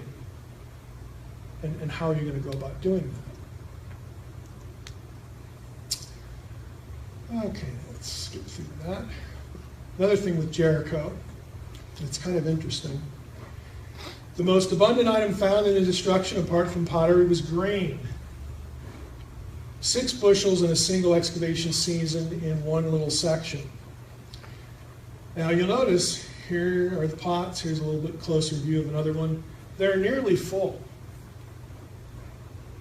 And they're black at the top too, so there's some burning in some of them, which would go to burning the city. But why is a full pot of grain of interest to the whole issue? Because the biblical account dates the attack on Jericho just after the harvest. Okay? And if the city had been under siege for a long time, people would have eaten the grain to survive. But there's lots of grain that didn't get eaten, which means the city fell really quickly. Again, it's a detail that conforms to the biblical narrative. But none of it matters, again, depending on when you're going to, it's all dependent on when you're going to date this stuff. So the consensus again, going back to finishing up with Jericho, is that there's no evidence and there's nothing to see archaeology just violates the biblical picture left and right. Again, that's true if you're dating everything to 1250 and 1200. Then it's slim pickings. If you're going back 200 years, you have a lot of stuff that correlates. So you got to pick one or the other. And again, when it comes to the biblical data, like we talked last week, people feel compelled, because of the references to Ramses in the Exodus narrative, to go with the late date. Those who are back 200 years will point out that, well, there's one of those in Genesis before you ever get to the Exodus period with Joseph and Jacob. The term Ramses is obviously an editorial updating of the language. And if that's an editorial updating, then the other one should be too. And so they should not affect the chronology. We should still be back 200 years earlier because of 1 Kings 6:1. 480 years after the 4th year of Solomon, the Israelites left Egypt.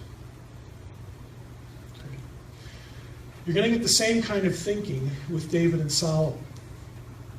Opinion is divided over David's existence. Is there any archaeological evidence for it? You say, well, why can't they just use the Bible? Why can't they just use it as a historical document? That's a really good question. The answer is typically going to be that the Bible is a document that's permeated with religious belief and faith and whatnot, theological stuff. And so we shouldn't regard it as an objective historical document.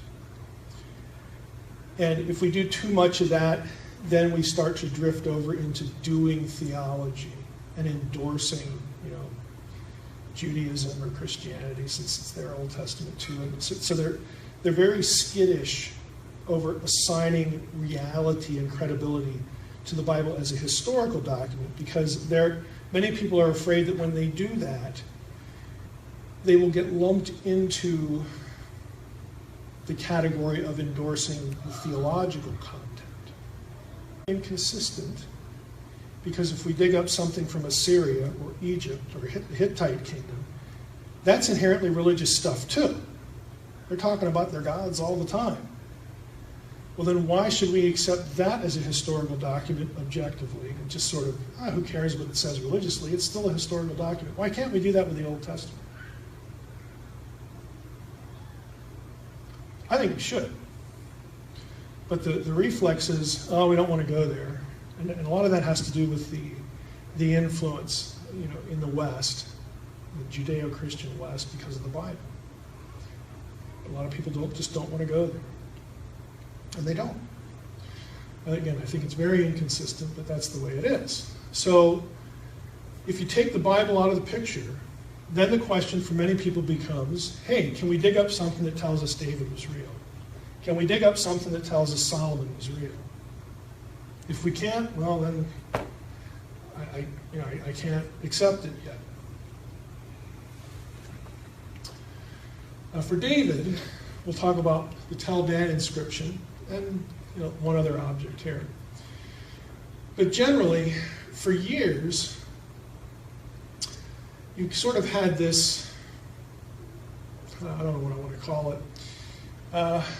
There at time, archaeology, the archaeological community was at one time predisposed to looking at certain places, the results of certain things, certain buildings that were discovered. And since they were large, and when you have a large building, what does it take to build a large building? Just think about building like a skyscraper. What does that take? It takes labor. And it takes organized labor. You can't just have 1,000 people just run over there and start doing stuff, okay? You have to have organized labor. You have to have financing for it, because you got to pay them to eat. Or you got to pay them something. They're there. They're not just there to not eat and then die.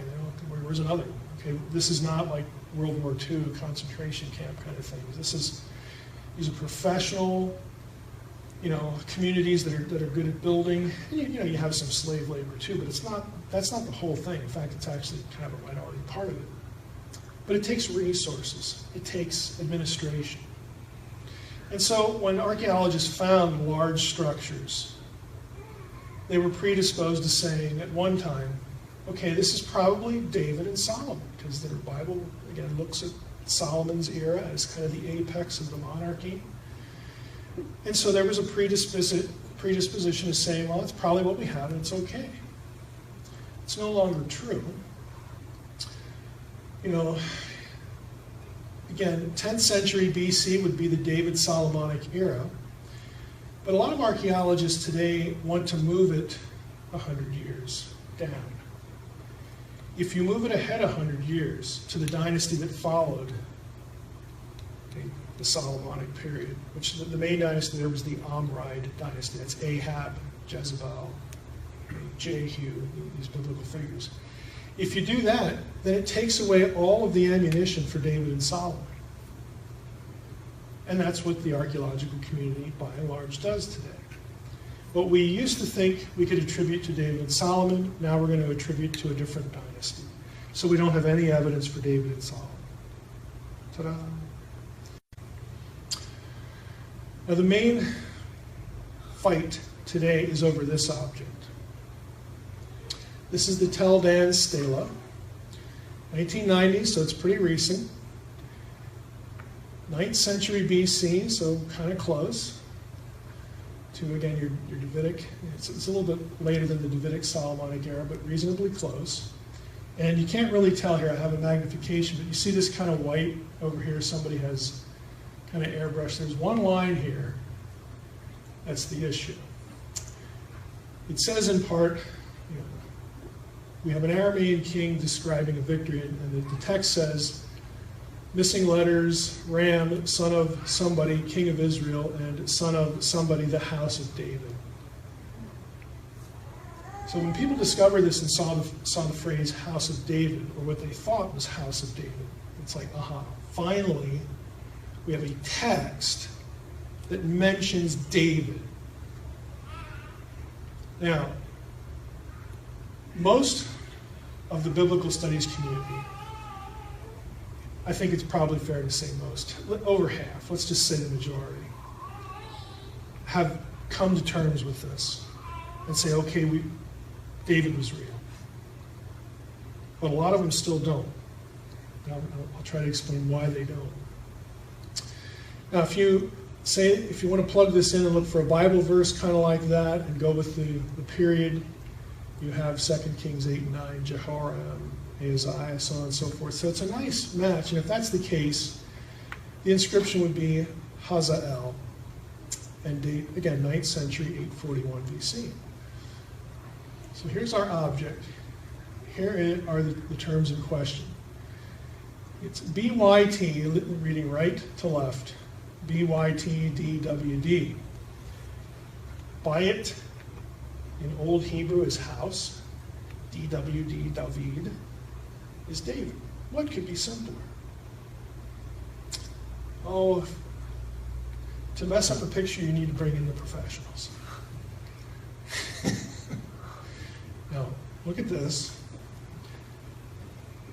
You see it? Let's just go up to the top line here. You got letter, letter. What's that? It's a little dot.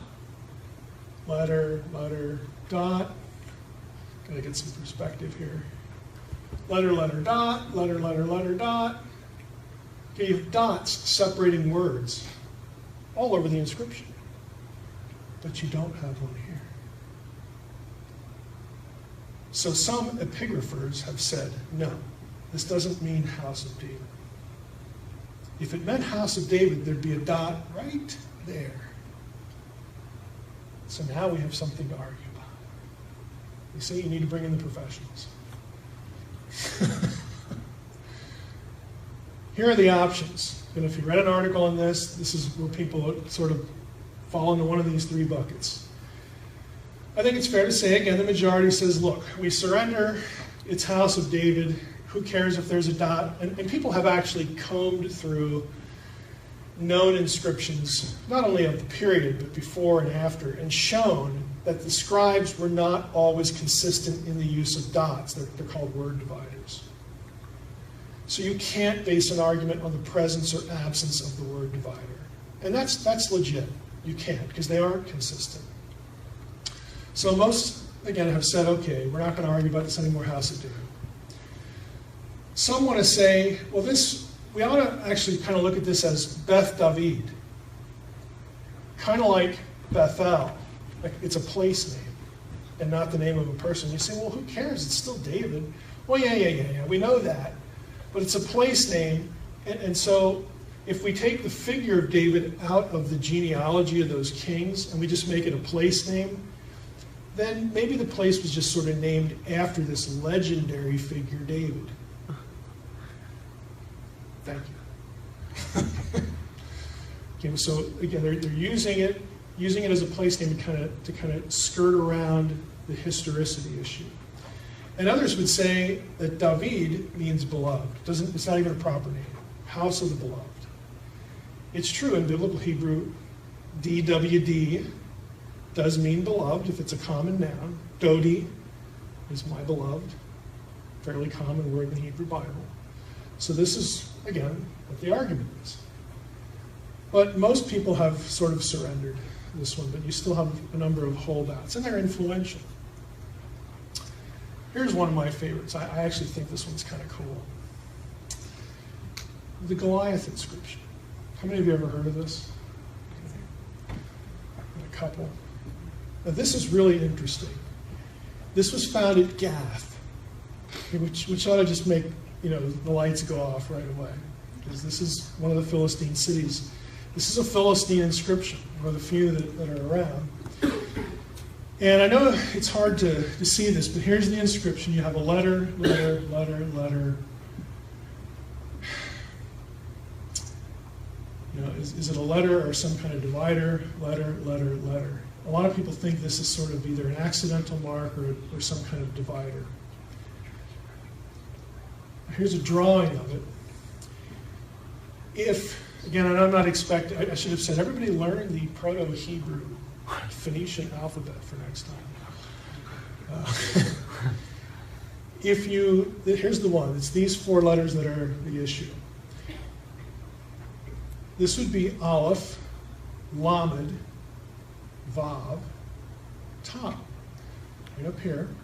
Here's the transliteration, again, right to left. That is not the biblical spelling for Goliath.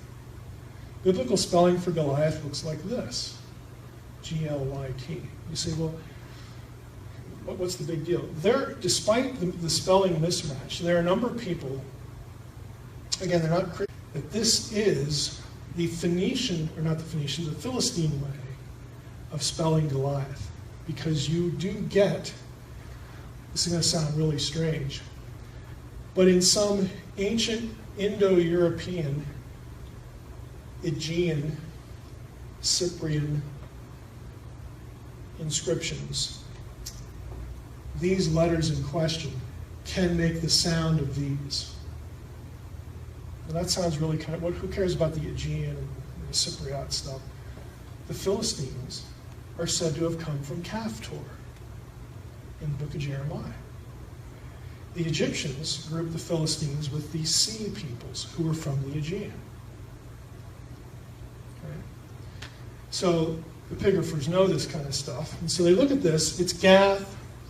By the way, it's 9th century, 10th or 9th. People argue about that. And it's like, well, maybe this really is Goliath. Now, here's the part that I think is kind of cool. I have had epigraphy class, and so I get to play. If, you can't tell, I picked red and you can't see it.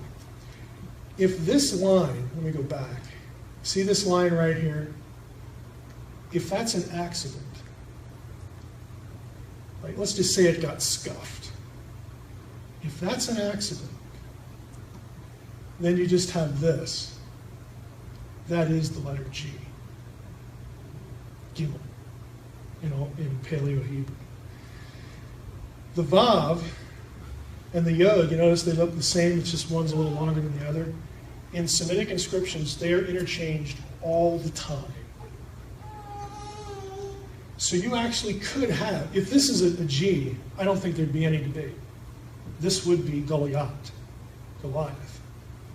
on this piece of pottery. That doesn't mean it's the biblical one, because some people would say, well, maybe Goliath was a family name. Maybe it was like a kind of a honorific name or some sort of, clannish, groupish kind of thing. Maybe a warrior guild or whatever, It really doesn't matter, but it would be a closer match. I just think it's kind of cool because it comes from Gath and it's Philistine. So there you have it. I mean, what are the odds? Solomon, again, huge construction at Gezer, Hazor, and Megiddo. These are all important cities during Solomon's reign. So what used to be when archaeologists are coming up, finding really huge architectural things like huge city gates, huge walls, remnants of big buildings, stables. Solomon had lots of horses. It used to be that was like a no-brainer. This is evidence for Solomon's reign. But now, again, people want to push it to the next dynasty, and so you have nothing. People want to focus on Omri, the next dynasty. Here's why. It's not that they hate Solomon and David. Well, maybe some do. Who knows?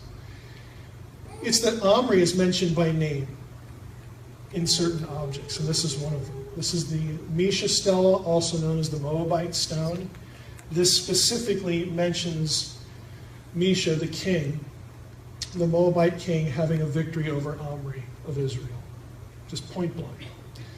And so there are some archaeologists who just feel more comfortable because we know Omri was real. And he was an important king. He wasn't a slouch. So these buildings at these important places that we see, he probably built them. We just feel better assigning them to him because we know he's real. We don't know if we want to assign them to Solomon or David or not because we don't really have any other evidence that they're real. Again, this is how the thinking goes. Now, line 31 of this, I don't have a close-up of it, but there is one epigrapher, Andre Lemaire, who's actually very prominent in the field. He believes that line 31 in this should be reconstructed to read House of David. So you might have a second reference there, but it's controversial. And it requires reconstruction, so. Black obelisk of Shalmaneser, the third. Omri is mentioned by name here. Another example here, we have Omri. Again, this is a line of this object. But we also have this phrase, Ya Umar Humri. Okay, and this, according to some scholars, is the equivalent, because of what it means, of Jehu. So this could possibly be a reference to Jehu as well. And if it is, this is Jehu bowing before Shalmaneser III and saying, okay, you beat me up, and I'm going to serve you now, and all this great stuff about the Assyrian king. And again, it's just people feel more comfortable with Omri because we have examples. Hezekiah's seal, there's more than one of these that have been discovered. This is probably the easier one to read, even though this is kind of rough. Here's the hand drawing. Lamed is the possessive preposition, to, or belonging to. Hezkayahu, Hezekiah, that's the Hebrew pronunciation. We have an aleph, another chet, and a z down here, Ahaz. Hezekiah was the son of Ahaz in the Hebrew Bible. Melech, king of Yehud, missing the letter, king of Judah. So there are a few of these floating around. And people, again, are comfortable with, once you get sort of beyond the David and Solomonic era, you have more artifacts, you have more, in the way that archaeologists think, you have more connectivity to history. Because again, they don't want to take the Bible itself, as a historical document. We'll just do a time check here. Okay, get close. This is the Nabonidus cylinder, who is connected to Belshazzar.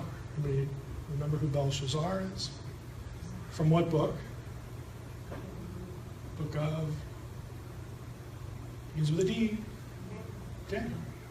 So what's the issue here? Well, according to Babylonian records, okay, who was the first king? When Daniel starts off, it's Nebuchadnezzar, right? Then the next king you read about is Belshazzar, Daniel chapter 5, the handwriting on the wall passage. Well, according to Babylonian records, Nebuchadnezzar was not succeeded by Belshazzar. He was succeeded by Nabonidus. And so for many years, people thought Daniel 5 had a blatant, plain, poke-in-the-eye error in it. Until this was found, and there's a couple other related texts to this. But the Nabonidus cylinder has Nabonidus talking about his son, Belshazzar, giving him control of the kingdom in Babylon while he went off and took a long vacation somewhere, like for years.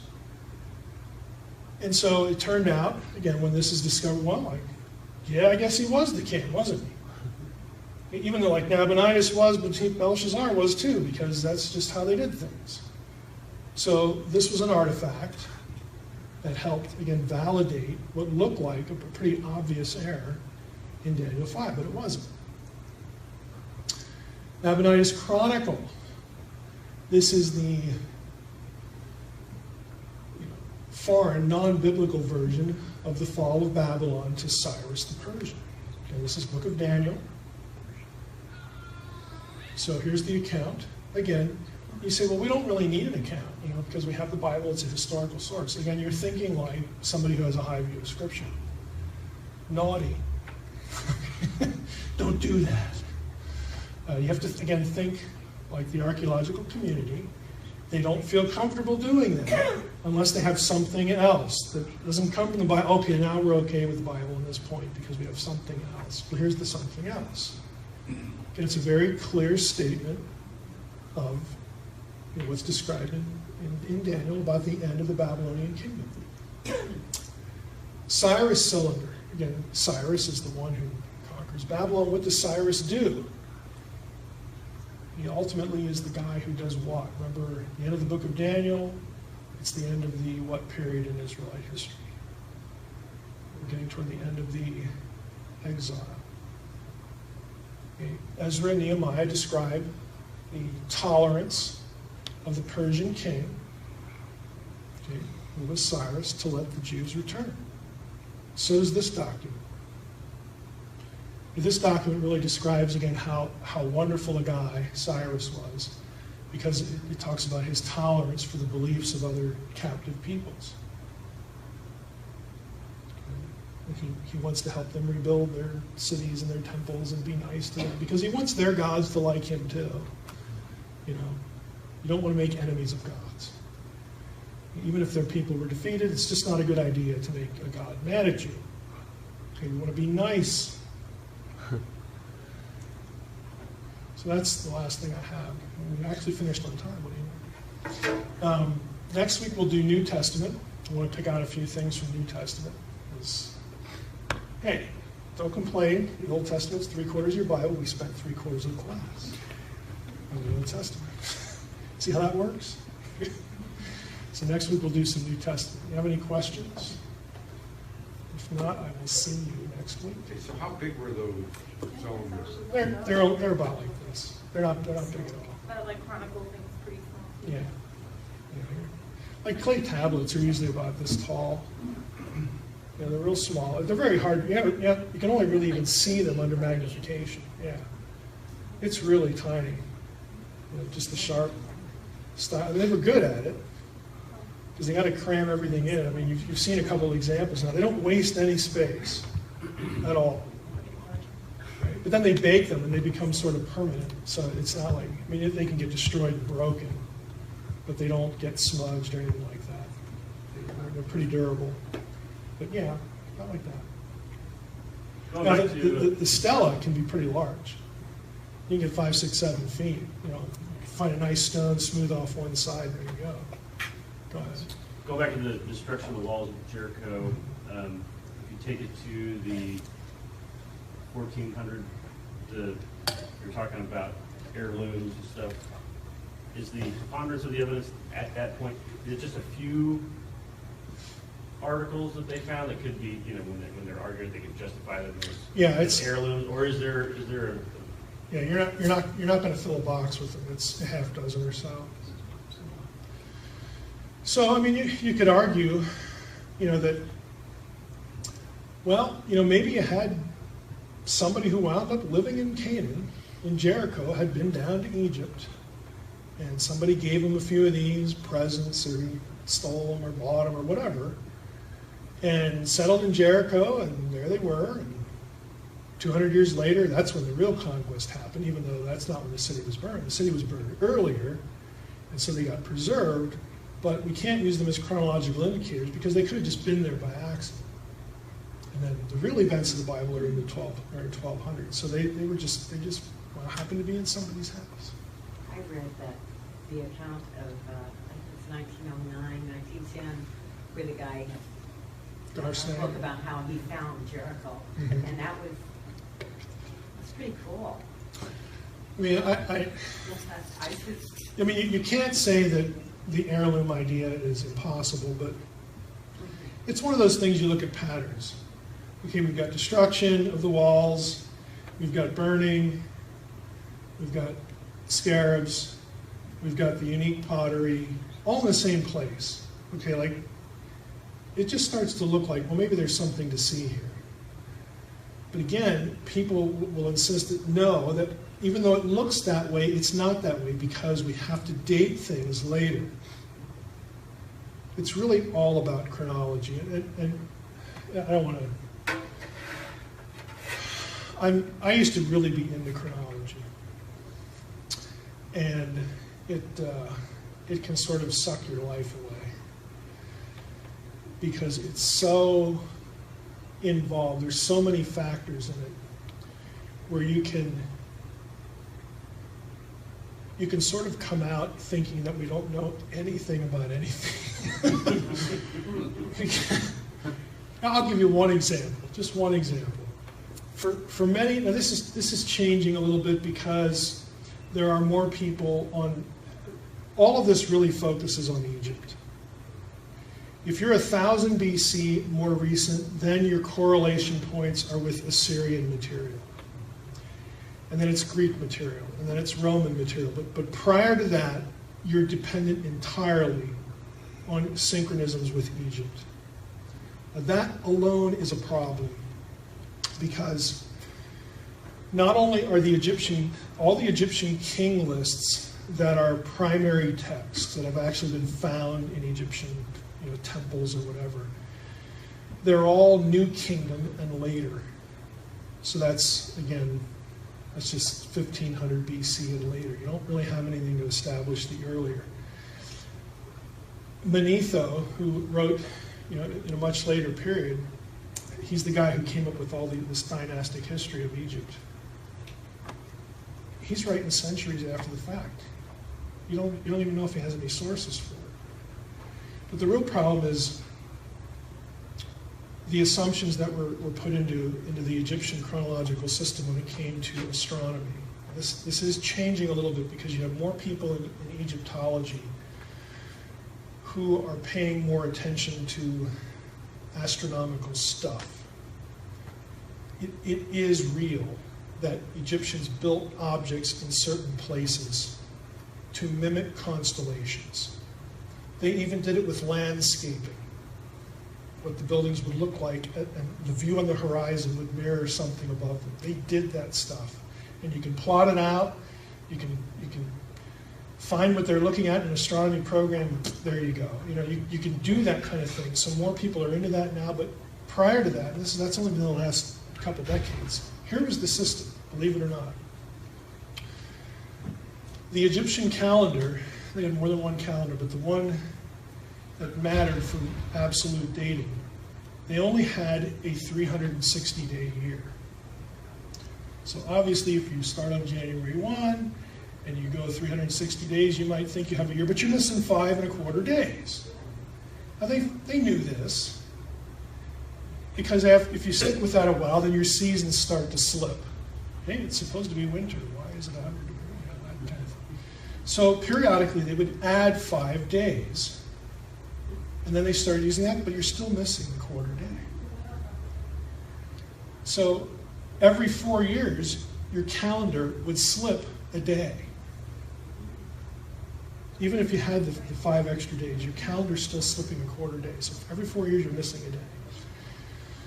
So the guess was, and it was nothing but a guess, there are 4 or 5 Egyptian texts that talk about the rising of the star Sirius on a particular day. And since that gets mentioned 4 or 5 times, at least in theory, people assume that, okay, they must have written this down because this is the day that they're correlating with their calendar and resetting it. And so it became known as the Sothic dating method. So if you can, and we know if you go in a whole cycle, it takes 2,460 years for the thing to right itself, okay, because of the quarter day slippage. So the question was, can we find 2 of these that are 2,460 years apart? And if we do, then we'll have 2 linchpin points of chronology, and there we go. Then we can start plugging in, king lists and names and years. The problem is you don't have 2. Of the 4 or 5 you got, none of them match 2,460 years in terms of the gap between them. So all of it was an entire guess. But that was the system.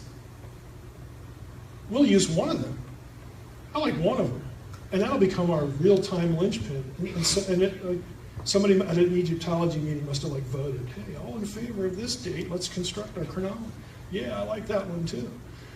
And you have the whole system being constructed around this presumed method. I mean, it's really tenuous. Now they're getting away from that. They're trying to use the pyramids with the pole stars and stuff like that, just as a check. But it's just a mess. From the years 1100 to about 500, you have king lists. They have huge gaps in them. In other words, we don't know who the pharaohs were. If you don't know who they are, how long do you think they reigned? Well, the average is about 15 years, so let's plug 15 years in 10 times. Fixed. I mean, they'll do stuff like this to construct a chronology because, frankly, they don't really have anything better. You can't assume that you're going to find somebody in an Assyrian text that mentions a pharaoh, and there you You wish you had them. And the worst part biblically, and we'll end with this, the worst part biblically is there's one specific synchronism for biblical chronology in all this mess. And that is the invasion of Shishak, Pharaoh Shishak of Judah. He invades Judah. Everyone, 95% of the people, are convinced that Shishak is Pharaoh Shishak in Egyptian records. Because he invaded Judah too, and they have a record of it. But if you look at the records side by side, they disagree on about 5 different points. Like even the list of cities, they can't, somebody's wrong. So can we trust that? But the entirety of biblical chronology, since you actually have a named Pharaoh in the Hebrew Bible, the entirety of biblical chronology, that is the linchpin, right there. If it's real, if it's the same guy, and nobody actually knows. The names sound close enough, so let's go with it. Even though the records wildly disagree, let's just go with it. Because we don't have anything else. It's just a mess. So I threw up my hands in despair at one point and said, this is interesting, but I'm going to come away thinking, we just don't know anything. Maybe we don't. Maybe we don't, but still. I don't think it's quite that bad, but that's where you're at. I'll see you next week. Thanks for coming. New Testament next week, I promise. All right, here we are in our 4th and final week. Aren't you glad? 4th and final week. And again, doing the same thing, I just want to overview a few artifacts and a few passages, a few issues that have some sort of clear touch point with archaeological stuff as it pertains, in this case, to the New Testament. So the first 3, forget that, that's my typo slide. The first 3 weeks we were doing Old Testament. Yeah, that's 3/4 of your Bible, so I consider that fair as a breakdown. I wonder if we thinking about killing a light here, but I don't know if it matters. See if you can kill a light near the screen. There's a glare coming from that door too. This one? Okay. Yeah, because there's a few inscriptions here. This first one, you may have heard of it. It's pointed out in a lot of study Bibles. This is known as the Pilate inscription, P-I-L-A-T-E, not P-I-L-O-T. Okay. And it's important because it mentions Pontius Pilate. Right here is the line. I put a little, get the graphic up here. This is P-I-L-A-T, U-S, again in the old Roman script, Pilatus. And prior to that is what's left of Pontius. So this is a specific object found in the Holy Land that references Pontius Pilate. Obviously an important figure in the New Testament. Part of what scholars think was some sort of, again, decree he made about something or other. It's not specifically about Jesus or something like that, but it shows, Pontius Pilate was not just a person we read about in text, but a real person. We have another one here, the Gallio inscription. Gallio was a Roman official mentioned several times in the Gospels. He's part of the trials, the legal trials of Paul. And the inscription here, let's just go back here and pick up the line. Right here in the middle, again, we have in this lettering G-A-L-L-I-O, Gallio. And again, the importance of this one is that in this inscription, there are some circumstances about Gallio's office and what he was doing specifically that allow people, and through other Roman records, allow Gallio's office holding and the relevance to the Acts story to get a specific date according to Roman records. So this is actually kind of a linchpin object for dating at least the latter part of the life of the Apostle Paul. Now, Paul's beginnings are a little murkier in terms of exact dates, but when you get to the latter part of his life, when he begins the sequence of being on trial that ultimately leads to his time with Caesar, this inscription actually provides kind of a hook, a chronological hook, which is why it's important. The Caiaphas ossuary. Anybody know what an ossuary is? It's a bone box. Okay? Doesn't ossuary just sound so much nicer, so much more elegant? Get into a little bit about burial in biblical times. And this, haven't you ever wondered, we'll just park in here in the Old Testament a little bit, like when somebody dies during the patriarchal narratives and they're out wandering around the desert, haven't you ever wondered, what do they do with that? What do they do with the body? Because, you can't just carry the body around because, wild animals will smell it and pursue you, which is probably not a good thing. So what they would do in the Old Testament was they would boil the corpse. And then they would boil it just like you would like a chicken until the flesh falls off the bones. Then you would collect the bones and put them in some sort of container so that on your journey back to your ancestral homeland, like where you had your burial plot, then they would inter the bones. But you could not just transport a corpse around the desert. Now in New Testament times, for instance, about the only real thing we get into is indications of Lazarus and of course Jesus, and you're put in the tomb for 3 days and whatnot.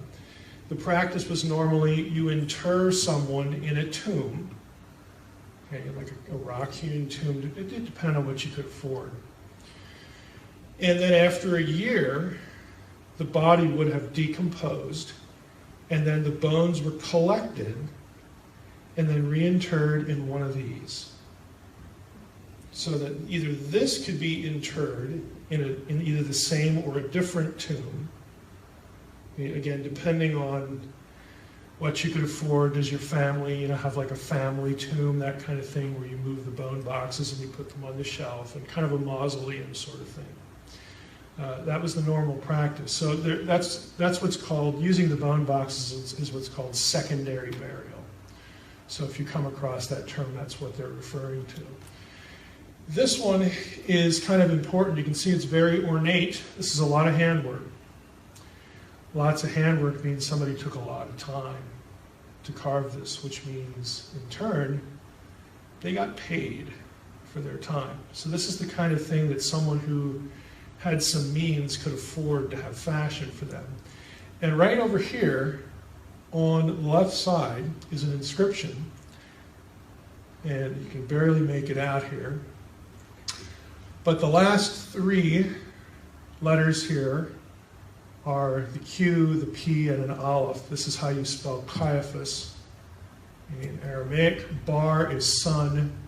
So I've seen different renderings of this. Most sources will say this says Joseph, even though this is a really sloppy P, final P instead of a medial P right here. But let's go with it. Joseph, son of Caiaphas. So this is not Caiaphas's bone box, it's his son's bone box, but it is the name of the high priest at the time. And scholars can date a bone box by the patina, in or outside. They can date it paleographically. It's a little less secure by virtue of what the letter shapes look like. There are people who have spent years and years of their life collecting inscriptions and making, literally, like emoji lists. Okay, little letter shape, tabulations of letter shapes on hundreds and hundreds and hundreds of inscriptions. And when you come up with something in an inscription that is datable, person's name, especially if they're an official that you find in the Roman records and whatnot, that allows you to start pegging certain letter styles to absolute dates chronologically. And so people actually work out a typology of letter shapes that will help you date an object that has no specific date on it. That's the way it's done. So this one matches the right time period. Caiaphas is an important New Testament name, and this is considered authentic. We're going to hit a couple of these that there's some real questions about. But this is the Caiaphas ossuary. Another, switching gears here from objects to sites, we can talk a little bit about Banyas. And this I bring up because it has just such an interesting backstory element with the Gospels. And I've written about this in my book a good bit. But Banyas, or goes by the name Panias, Paneas, in the New Testament time, this is Caesarea Philippi. Okay? Located at the foot of Mount Hermon, which was a bad place to a Jew. Mount Hermon was where the Watchers descended, the sons of God in Genesis 6. This is the place that all of the intertestamental literature has them coming to hatch their plot to mess with human women. So Mount Hermon was a spooky place to a Second Temple Jew. This place, located at the foot of Mount Hermon, is a couple miles from Dan, which in the Old Testament was also called Laish. It was the center of Baal worship in the northern kingdom. It was known in non-biblical texts as the gates of hell, the gateway to the underworld, because Baal was lord of the dead. Baal Zabul, Eretz, in Ugaritic. Baal Zabul sound familiar? It should. In Ugaritic it means Prince Baal. It became a template name for Satan to Christians and to Jews living in the intertestamental period, because that's who the Lord of the Dead was, the underworld, hell. Right? There was also an altar to Zeus at this place in Roman times, and this is where Jesus goes when he traverses up to Bashan a few weeks before he's going to wind up dead, and also venturing into Transjordan Gentile territory to visit more spooky places. This is the site of Peter's confession. Who do men say that I am? Peter says, thou art the Christ, the Son of the living God. And Jesus says, don't get a big head about that. And you didn't figure that out on your own. The Spirit of God had to reveal that to you. And he says, you're Peter, and upon this rock I will build my church. And the gates of hell will not be able to withstand it. So again, the Catholics argue, oh, the rock, that's Peter, Petros, Petra. So we should all be Catholics. That means the church is built on Peter. Protestants say, no. Peter's not the rock there. That's a reference back to God, the God of the Old Testament being the rock. 1 Corinthians 10, going back to Deuteronomy. I don't think either of them are correct. I think the rock Jesus is talking about is right where they're standing, because that was known as the gates of hell. So the messaging of Peter's confession has nothing to do with Peter gets to be the leader of the early church. Instead, what Jesus is saying, this is where the church is going to begin, right here. And the gates of hell are not going to be able to prevail against it. I'm going to turn Satan's house into his tomb. So Jesus goes up to Caesarea Philippi and picks a fight at Banyas. And he goes to Mount Hermon 6 days later, because that's what the Gospel says. 6 days later, they went up into the mountain. There's only one mountain there. Okay? It's not hard to identify. It's 9,000 feet. Okay, there's nothing else like it. And that's where he's transfigured. Nice place to choose to do that. And right after that, the Gospel says, from this point forward, he began to teach his disciples that he must go to Jerusalem and die. It's all deliberate. It's all choreographed. Jesus is picking a fight with the powers of darkness, because it's about time to get the show on the road. It's about time to get the ball rolling. So this was a really special place in New Testament times. This is Banyas. This is the Grotto of Pan. And at the Grotto of Pan, you have an altar there, and you have little niches in the cliff wall where little idols were set in Jesus' day. And so this is again the scene of Matthew 16. This is, it's idolatry central in New Testament times, just like it was in Old Testament times. But in Jesus' day, it was a shrine to Zeus, which was the classical mythological figure for Baal. Okay? He is the lead of the pantheon. And of course, that's why Zeus in books like Revelation, we won't get into 666, but there are definite connections back to Zeus with that number that anyone living in the New Testament era would have understood. So again, this is like ground zero for darkness in the gospel days. Satan's throne becomes associated with a lot of that. This is, put yourself 60, 70 years later. In the Gentile world, the book of Revelation mentions this place a couple times, but here in Revelation 2:13, Jesus says, I know where you dwell, where Satan's throne is, yet you hold fast my name and do not deny my faith, even in the days of Antipas, my faithful witness, who was killed among you where Satan dwells. Pergamon was, again, it's a city, the center of Roman government. It was the first city in Asia Minor to build a temple to the Roman ruler, Augustus, who of course claimed to be the lead deity in the political realm. It was also, again, in addition to being focused on Caesar worship, it was also home to the throne-like altar of Zeus, which, believe it or not, has almost entirely survived and is now sitting in a museum in Berlin. It looks like this. This is the seat of Satan. Okay, this is the altar to Zeus from Pergamon. It was literally cut up and transported to this museum in Berlin. And the reason it's kind of interesting, other than the associations, in the book of Revelation, is the decorations that go all the way around the thing. You can see the sculptures here. This was built BC, still around in John's day.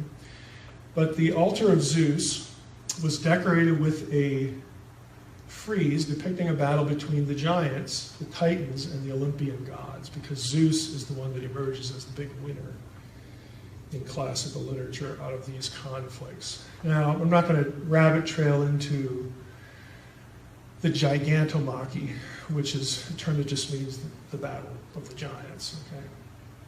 Giant struggle, that sort of thing. But the idea was, there are actually two versions of this story in classical literature. One of them you have the giants who were giants, they were big, but they weren't full deity. They weren't like the Olympian gods that you and I are sort of familiar with in classical mythology. Zeus, Aphrodite, all those, Apollo, all those figures. The giants were half and half, just like in the Old Testament with the Nephilim. And they went to war with the Olympian gods because the gods had consigned them to Hades, which is in the earth. And the Greco-Roman term for earth was Gaia. So Gaia was a goddess, and she was upset with some of the gods, and so she let them out, and they had this big battle, and Zeus emerges as the leader of the pantheon, which is why they built this altar here to commemorate Zeus's greatness and his victory and whatnot. Of course, Zeus becomes the Satan figure when you get into the New Testament era for Christians. So it's referenced, this whole thing about being, this is like ground zero for Satan. You poor people at Pergamon, are living like right with this in your backyard. And, John points it out there in the book of Revelation as one of the churches that he speaks to. And it was huge. It's 40 feet high. And if we go back to the picture, it's a good size, chunk of granite or marble. And here's some close-ups. Again, it's been effaced in places, but there's a specific sequence, to it so that people can kind of work their way through the story and work their way through the episode. But if you go to Berlin, you can see the thing, in real time. Away from sites and objects, back to texts. Again, we're just going through a survey here. It's just some things that you may have heard of, may have not heard of. This one you probably have heard of, but you may not know it. The Nag Hammadi texts. How many of you have ever seen that term before? Okay, handful, couple. What's the more familiar term for the Nag Hammadi Gospels? The Gnostic Gospels. Remember the Da Vinci Code? Okay, this is what supposedly Dan Brown's story is drawn from. So the Nag Hammadi texts were discovered in Egypt, in Nag Hammadi, right here it is. This is going to sound weird, but this is Upper Egypt, this is Lower Egypt. Don't be misled by the map. It's a geographical term because it's higher here and down here's the low country. So the water goes that way. So Upper and Lower Egypt. So Nag Hammadi is in Upper Egypt. And specifically, we have mid-20th century, 1945. There was just again, random discovery. Somebody out herding goats discovered what looks like sort of books in sleeves. Right, here's a picture. Here are some others. They're in varying degrees of wholeness, I guess you could say. But, inside the animal skin coverings, you had essentially books. And, you could flip them over and whatnot. They weren't scrolls, they were in book form, they were codex form. And again, here you have some insects that have eaten through a lot of the content, but whatnot. But there were a bunch of these just sitting there. And they date to 2nd, 3rd, 4th, well, 2nd's probably generous. 3rd, 4th, 5th century AD. So a little bit post of the New Testament era. They're eventually taken to the museum in Cairo. And ultimately, what they were was they were sacred writings to Gnostic Christians. Now, I realize that might sound like an oxymoron, Gnostic Christian. Gnosticism is not Orthodox Christianity. Okay? And Gnostics will bitterly fight you over, well, the fact that we're not Orthodox is an accident of history, and Emperor Constantine decided the theology that all the mainstream Christians believe in, and Gnosticism is really what we all should have been. Okay, there's a lot of nonsense that goes with that, but Gnostic Christianity is not an oxymoron because they have a very high view of Christ. It's just not the one that you would be familiar with from something like the Nicene Creed. Okay, Gnostic Christianity is a little bit different. Well, actually, it's a lot different in certain ways. But when it comes to its Christology, it's uneven. Some Gnostic texts will have Jesus dying on the cross and rising again. Others will say, well, it wasn't really Jesus, it was like a phantom that looked like Jesus, made like a hologram or something. It wasn't really in a body. Others will say, well, yeah, there was this guy, Jesus, who did die, and then, some deity form, floated down on him, and that's what rose again. There's all sorts of just strange Christologies associated with Gnosticism. That theology is what is preserved in these texts. You also get alternative gospels in these texts. But a Gnostic gospel is not like the gospel you're thinking of. The gospel you're thinking of from the New Testament is like a record of somebody's life, kind of like a biography, even though the Gospels aren't truly biographical in terms of how they're written. They have biographical information in them, but it's not a whole record of somebody's life. Like, if you think about the Gospels, part of it is Jesus' life, and then most of it is like what Jesus taught. So it's not like a pure biography.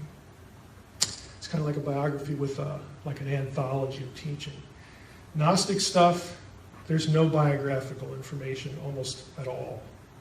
It's all just a bunch of weird theological talk. But it's about the disciples. It's about Jesus.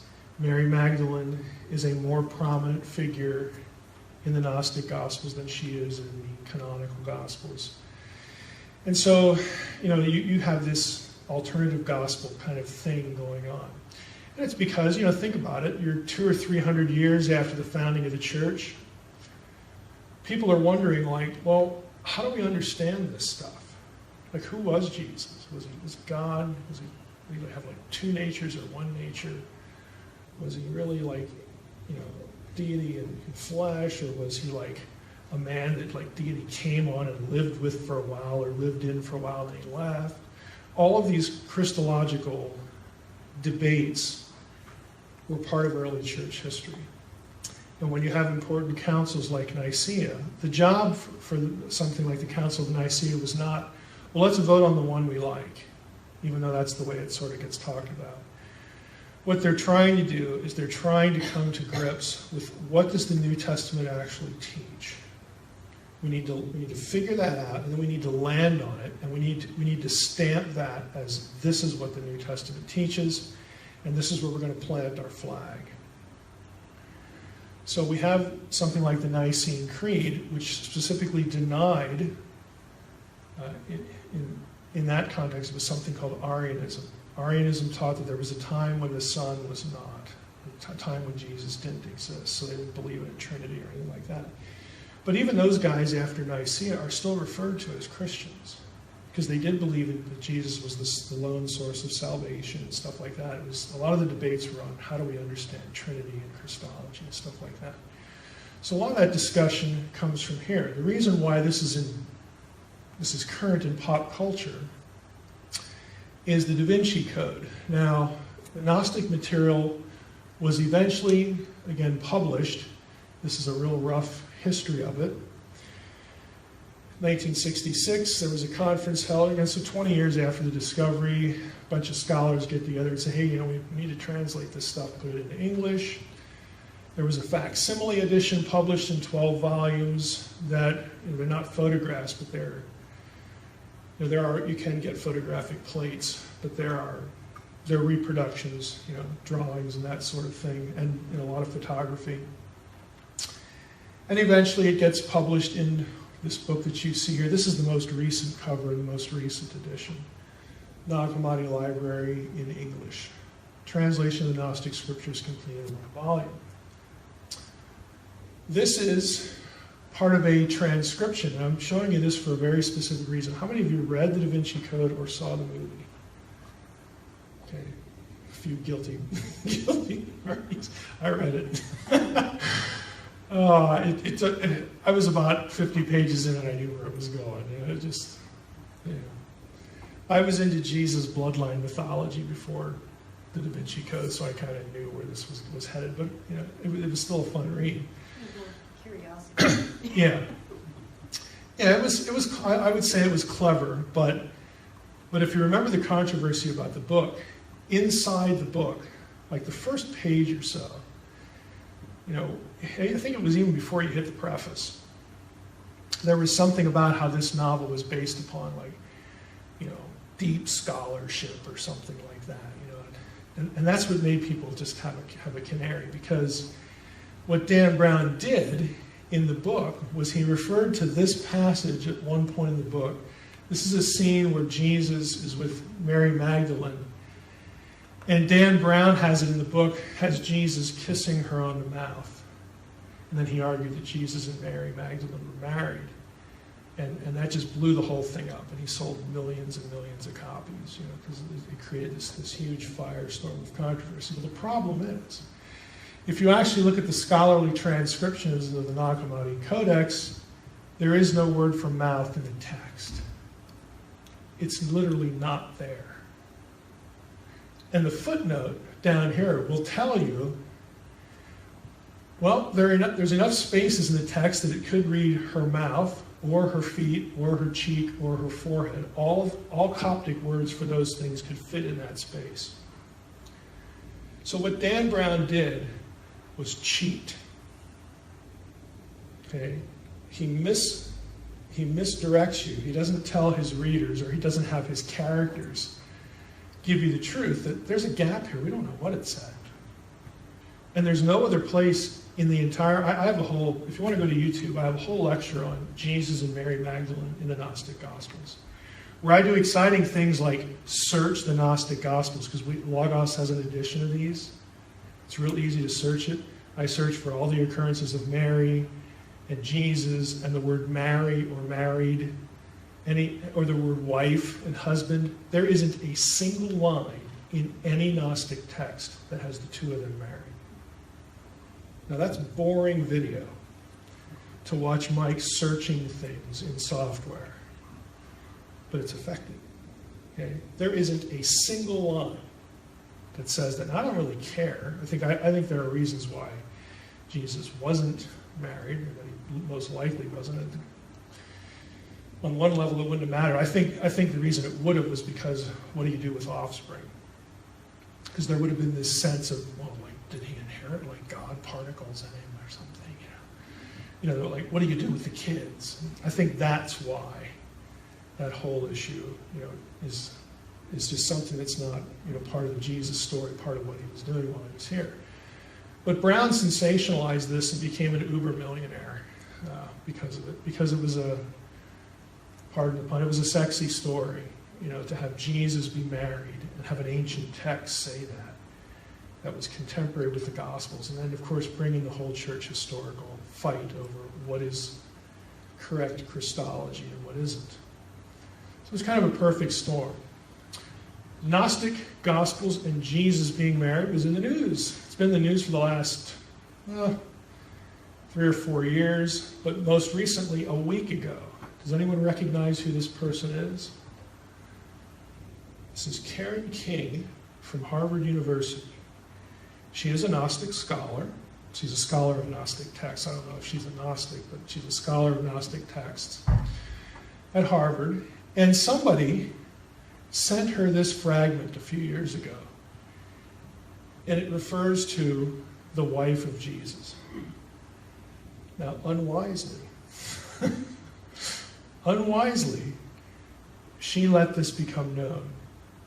And this became huge news a couple of years ago. Now, if you're interested in the topic, you get the slides, go to this article in The Atlantic from a week ago, because it has now been fully exposed as a hoax.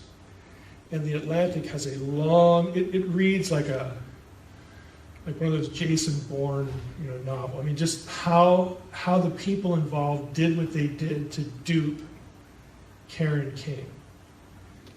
I mean, it's got spies in it, it's got violence, it's got, all sorts of intrigue to basically put one over on her. And King has essentially owned, I should have looked into this a little bit more. But, she didn't. Now, before this article, scholars were quick to go after this. People of all stripes, whether they were evangelicals who specialized in Coptic and Gnostic studies, or people who didn't believe anything at all. And this is where you get the technical discussion of how the forger did it, and the fact that it was a forgery. What he did, have you ever, this will date anybody who's read this book or seen the movie, The Word by Irving Wallace. It was made into a movie that was starred David Jansen. Okay, this is before anybody's dying. If you can find it, it's not on DVD, but trust me, I've tried to find a copy of it. But I saw it when it was on TV one time. And it's almost exactly the same thing. It's an authentic forgery. So how do you create an authentic forgery? What you do is you go to old museum libraries where they have codexes. And while no one's looking, you cut a blank page out of the back of one of them. Because in most codexes, there are blank pages. So then it dates to the 2nd century. Then what you have to do is you have to know the recipe from similar manuscripts of what the ink was made of and how to reproduce it, using only materials available at the time. You can get that from journal articles, okay, because they tell you that sort of stuff. And so if you have those two ingredients, and this guy did, what you do then is you find someone reasonably coherent in Coptic, and you have him copy lines out of different texts and paste them together. And you create your own text. The problem is when you do that, you make grammatical errors. Okay, you goof. And this one has a couple goofs in it. That people, again, who are specialists in the field just recognized after looking at the text a few times. So they knew that it was a fake, but they really didn't know who was behind it. But King kept denying it all along because it was, she didn't want to get embarrassed. And so that's where the Atlantic article comes in. Somebody tracked down all the particulars. And so, no, there is no Jesus wife Coptic fragment, unless you're talking about the one that was a fake. And that one does exist. She's holding it there, but it's not authentic. There are authentic papyri. Just a few pictures of New Testament papyri here. I mean, archaeology is responsible for the fact that you have a New Testament based on manuscripts that are older than the Middle Ages. Okay, just like the Dead Sea Scrolls, when I mentioned them earlier on, we've had a course here on stuff that the New Testament writers would have read. In the case of the Old Testament, prior to the Dead Sea Scrolls being discovered, the oldest complete manuscript of the Old Testament was dated 1008 AD. We know that because the scribe put the date on it. Dead Sea Scrolls immediately move you back in time 1,000 years, like overnight. Now, the New Testament, it's not that dramatic, but it's still significant because prior to the discovery of papyri, if you took the papyri out of the equation, let's just put it this way, you would have probably your best Old New Testament witnesses would be 4th or 5th century AD, so that's 400 years after the fact. The papyri can get you back another couple hundred years to within one and a half generations of the apostles. And there are some of them, I don't know if I have this one in particular up here, I might. And this is what they look like.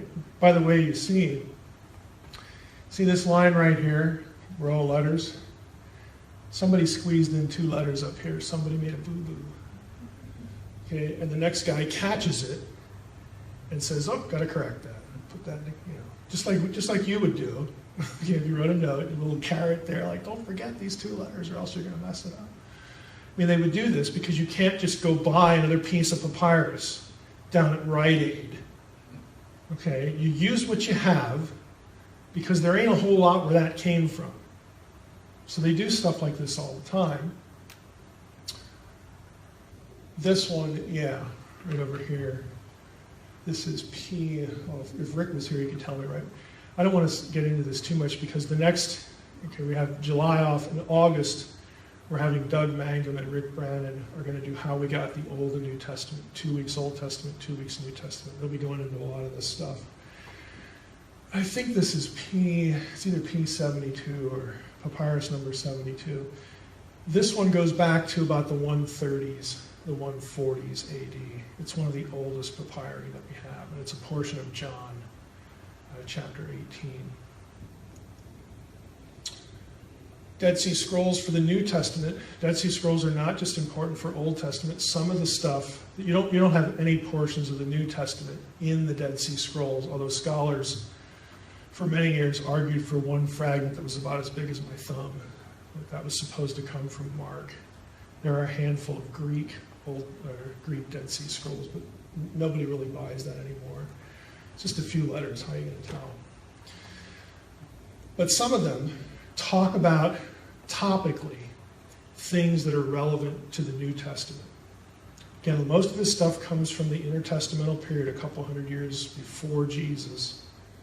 And so you're going to have Jews writing about things they do, things they believe, prior to the coming of Jesus. And a lot of that stuff concerns Messiah.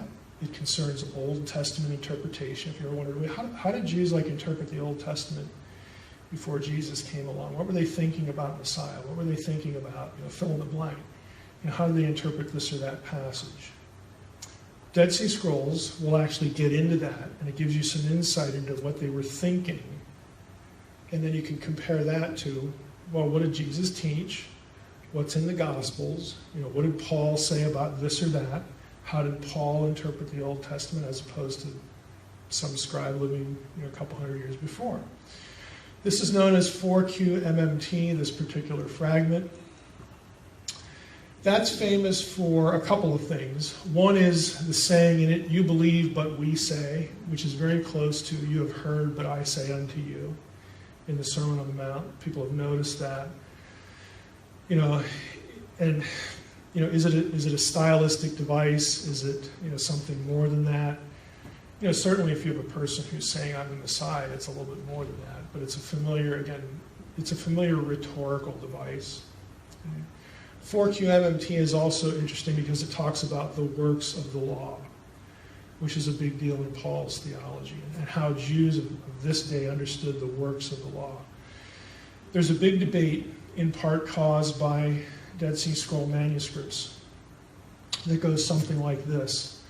Did Jews really believe? Could you really get this out of a Jew living in Jesus' day? Did they really believe that they could keep the law and go to heaven? Spend eternity with the Lord. In other words, did they really believe in works salvation? Because we're sort of reflexively taught that. That's the way Paul is read. But it's actually pretty hard to prove that case. And if you think about your Old Testament, salvation was by grace through faith in the Old Testament as well. It's just the particular things you had to embrace and believe were pre-cross. You had to believe Yahweh was the God of gods. You worshiped no other. He's the creator of all the others. You had to believe a certain small set of things, and then he had entered into a covenant relationship with you.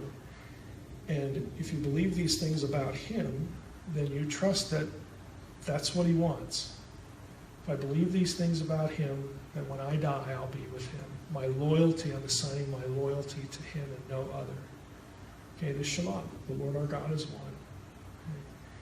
We worship no other. So that isn't works.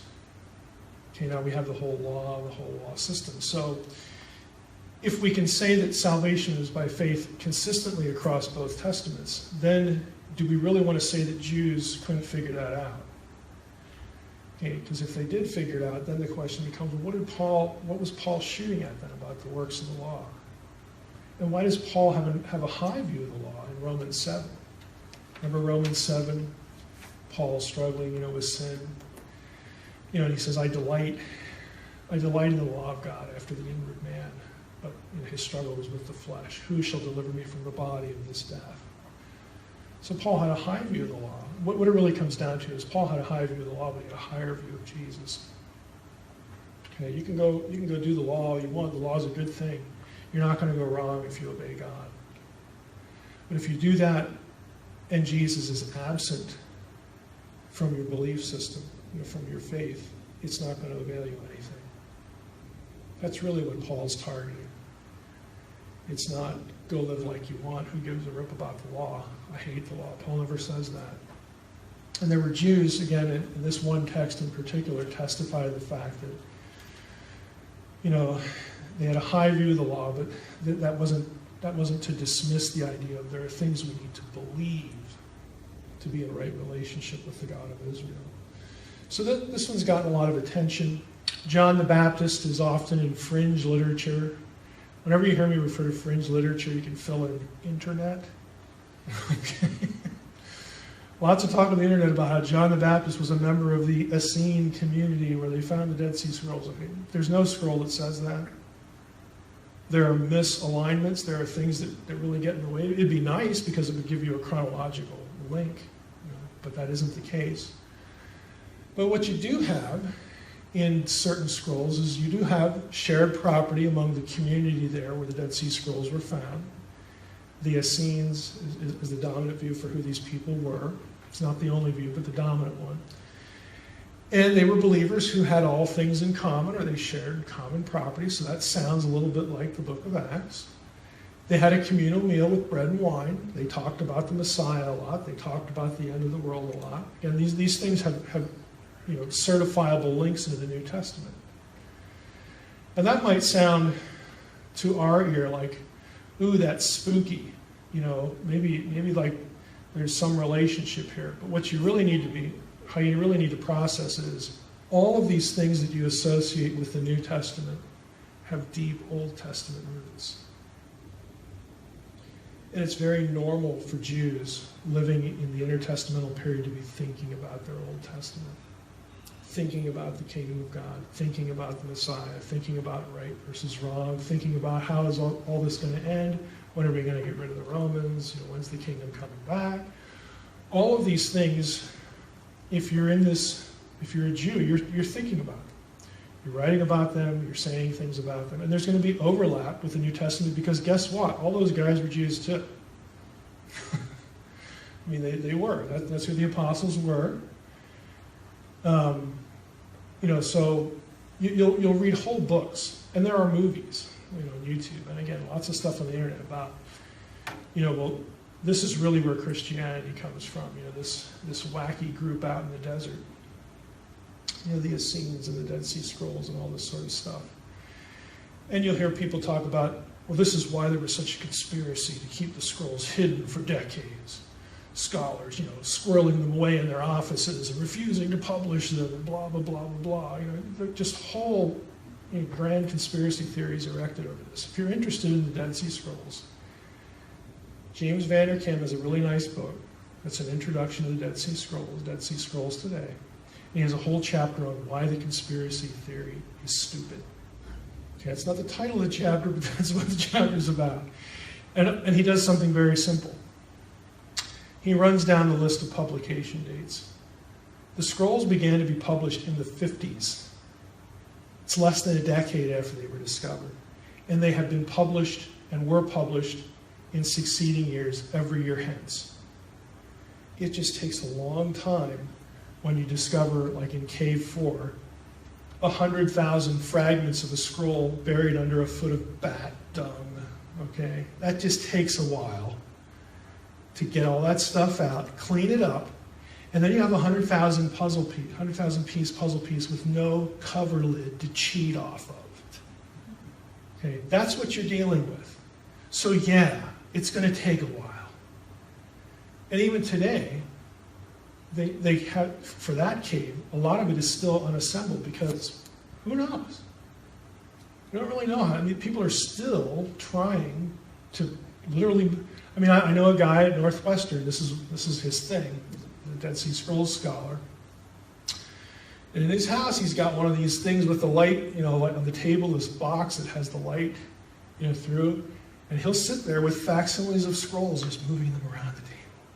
Hey, does this edge match this one? Does that make any sense? This is what he does. He loves it.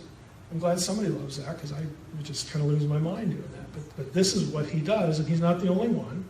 They're still at it. This is 70 years later. Now, other than Cave 4, most of it's been published. Most of it's been translated into English. Did Christianity die and disappears in the last 70 years? Is it still here? It's not a trick question. Yes, it's still here. In other words, there was nothing in the scrolls that upended anything.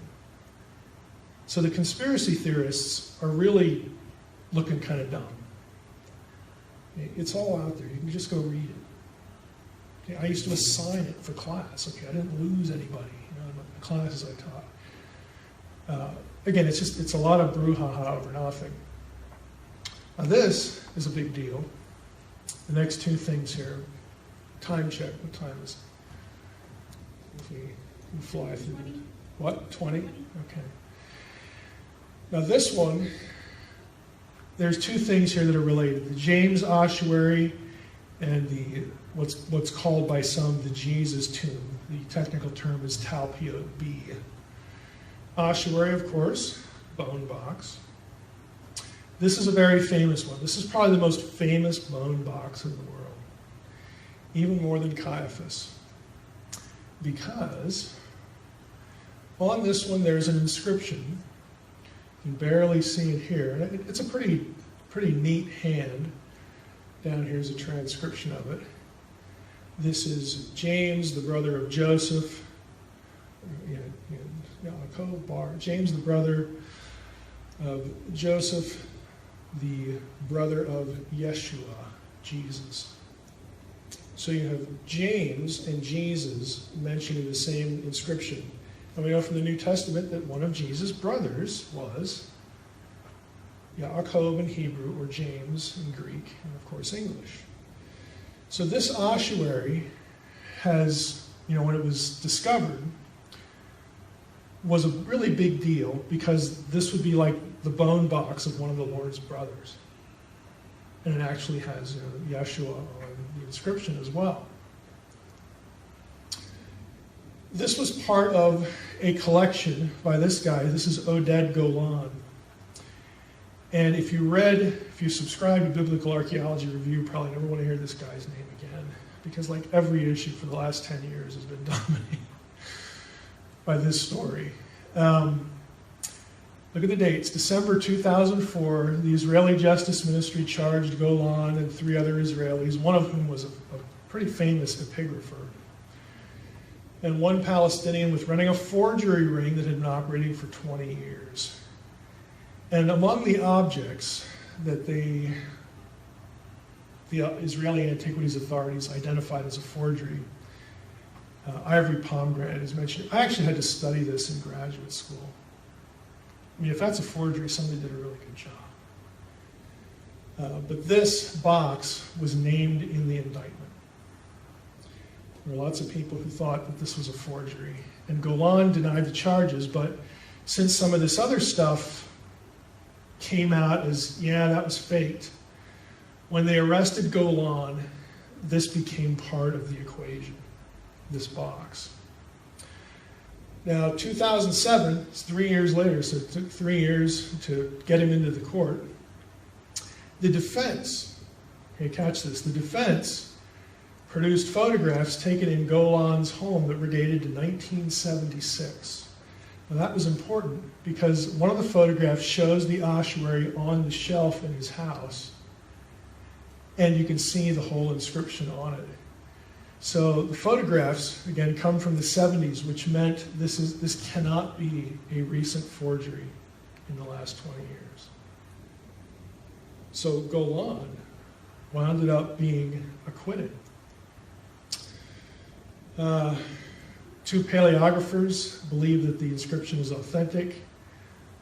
Lemaire, again, is a big name in epigraphy, and so is Yardeni. She does more scripts than anything, but no paleographer to date, no epigrapher to date has challenged their conclusions. So in 2012, he finally got off the hook after the whole appeal process that took 8 years for this guy to go through the court system. This was a huge case in Israel. And the judge said there's no evidence that any of the major artifacts were forged. The prosecution has failed to make their case. And Golan went free. So everybody was thrilled about that until this came along. Now, this is 2007, so it was right around after the sort of the first initial decisions of the Golan trial. Conference held at New York Public Library. Director James Cameron, yes, this is the guy from Titanic and Avatar. It's that James Cameron who hates Christianity, by the way. And Simcha Yakovovich to discuss their documentary, The Lost Tomb of Jesus, which discusses the 1980 findings of the Talpiot tomb, which they claim is in fact Jesus' family tomb. This is the outside of it. It was discovered in there was a site, an area being cleared for construction. They were going to build a parking lot or something. And this was discovered in 1980. Okay, think about that, 1980.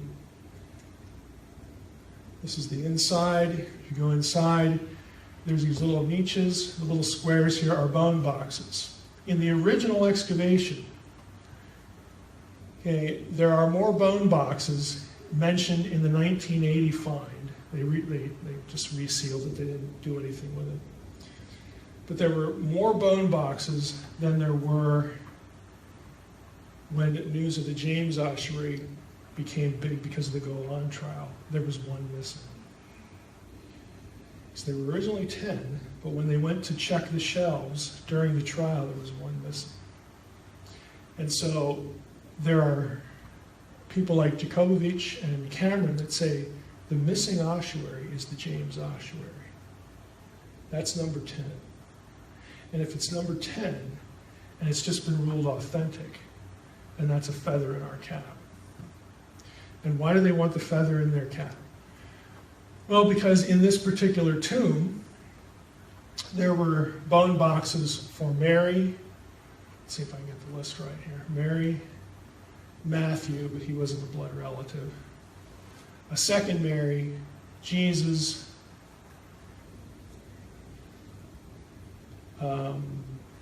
Yosef, James. Yosef is was it like a pet name for who was it? Mark. I mean, there are like 7 or 8 names associated in the gospel stories in this tomb. So when news of this broke, that was 2007. Now, I had actually done a paper on this thing about 3 or 4 years before this, so I knew what this was. I'd done a conference paper on it. And 2007, providentially, was the year that the ETS had its regional meeting in Oregon, which I attended, and Darrell Bach was there. I don't know if you've probably heard of Darrell Bach. You know, he's written a lot of stuff for the church. He teaches at Dallas Seminary. I was talking with him after his session. He goes, man, I got to get on a plane. I got to go to New York. And I got to go to this press conference. And they're having this thing about the Talpiot tomb, and I'm supposed to be the evangelical counterpoint. I said, really? I said, you mean this one? He's like, yeah, where did you hear about all this? It's like, this has been known since 1980. So I gave him a copy of my paper. Shot it to him in email. He reads it on the plane, and it helps him out at the press conference. Well, the big deal was, again, the collection of names. So this just was like, for Cameron, this is like, yes, this is it. I'm going to get rid of Christianity and all this kind of stuff. Okay, scholars from the atheistic corner all the way up to the evangelical corner went after this thing, as you can imagine. And there are lots of problems with it.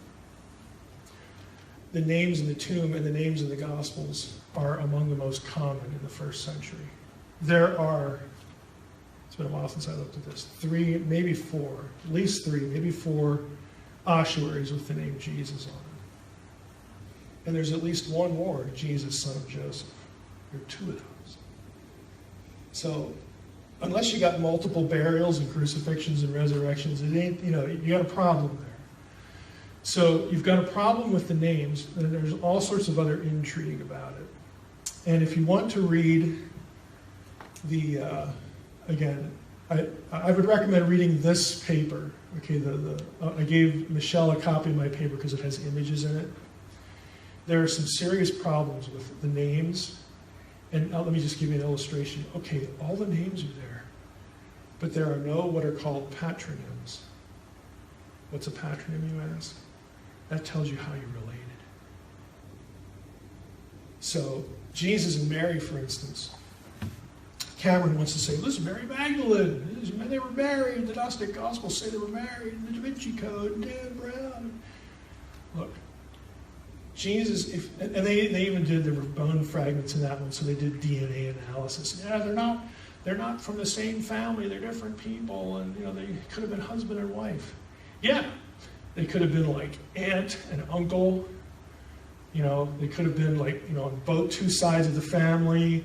They could have been, some other remote family relationship that doesn't fall within the DNA ring. I mean, there could have been 3 or 4 different combinations just for that one. And you do the same thing with all the others. Plus, there's another site in Israel that has like 5 of the apostolic names in it in the same tomb. And some of them overlap with this one. Okay, these are common names. And again, and that's just sort of the most transparent problem with it. So if you're interested in it, again, we're living in 2016. Okay, we're still here.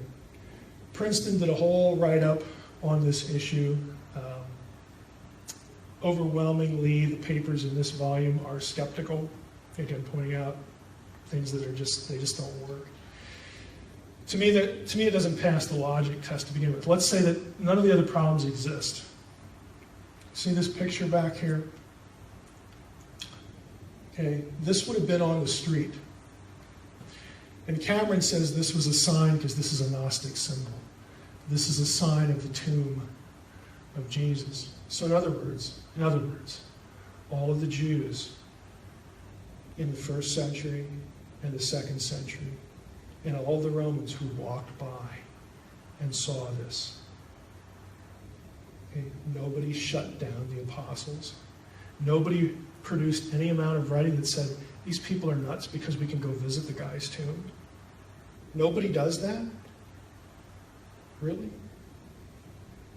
I mean, even in the Gospels they say, that there's this whole thing about producing the body. So for 300 years, people walked by this and nobody said boo. That just doesn't seem coherent. Somebody would have said something. And how, even if they never wrote anything down, how did the thing survive? How would you have people living in the 1st century believe what the apostles preached when they could just as well go down the street and see that they were wrong? The answer is because you couldn't just go down the street and see that they were wrong. So there's kind of a stink factor to the whole thing.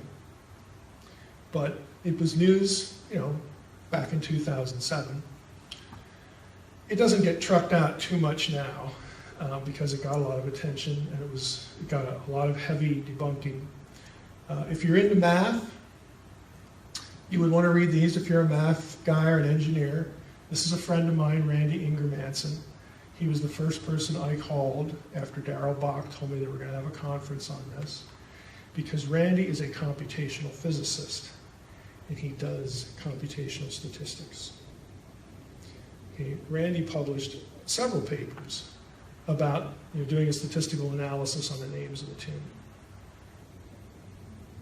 So this thing has been going backward and forward and whatever, but I picked it. I wanted to include it here because these are the sorts of things you will run into at the grocery stand, and on the internet. This is what you'll run into. You won't run into some of the dry and dusty stuff that academics do. You'll run into Gnostic Gospels. Okay, you'll run into Dead Sea Scrolls. You'll run into the Jesus tomb, Talpiot B. Okay, you'll run into stuff like that. And typically what you get is I hate to say it, but you often get only one side of the story, the one that sells the most or the one that is most hostile, to Judeo-Christianity. But even if they try to be fair, you'll only get just the surface level of what's going on. You have to know that there are resources out there where you can start drilling down into all these things. And people spend a lot of time on it. They really do. Whether they're evangelical or not, like Bart Ehrman, the famous atheist guy, New Testament scholar at NC State, he's not buying any of this. He got into a lot of trouble with the militant atheist community because he wrote a book in defense of the historicity of Jesus. Even though he doesn't believe anything about Jesus, but at least he's honest in that respect. He's not buying any of this.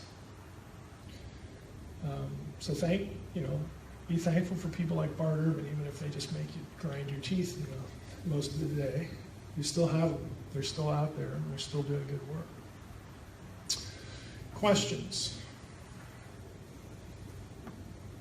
Go to the website. Michelle, I sent the paper and the links. If you want to, again, read some of the stuff, you can. But just so that you know it's out there. Right? Okay. Yes, sir. In the past, I've seen a lot of stuff on the what they call the Shroud of... Yeah. Shroud of Turin, yeah. Yes.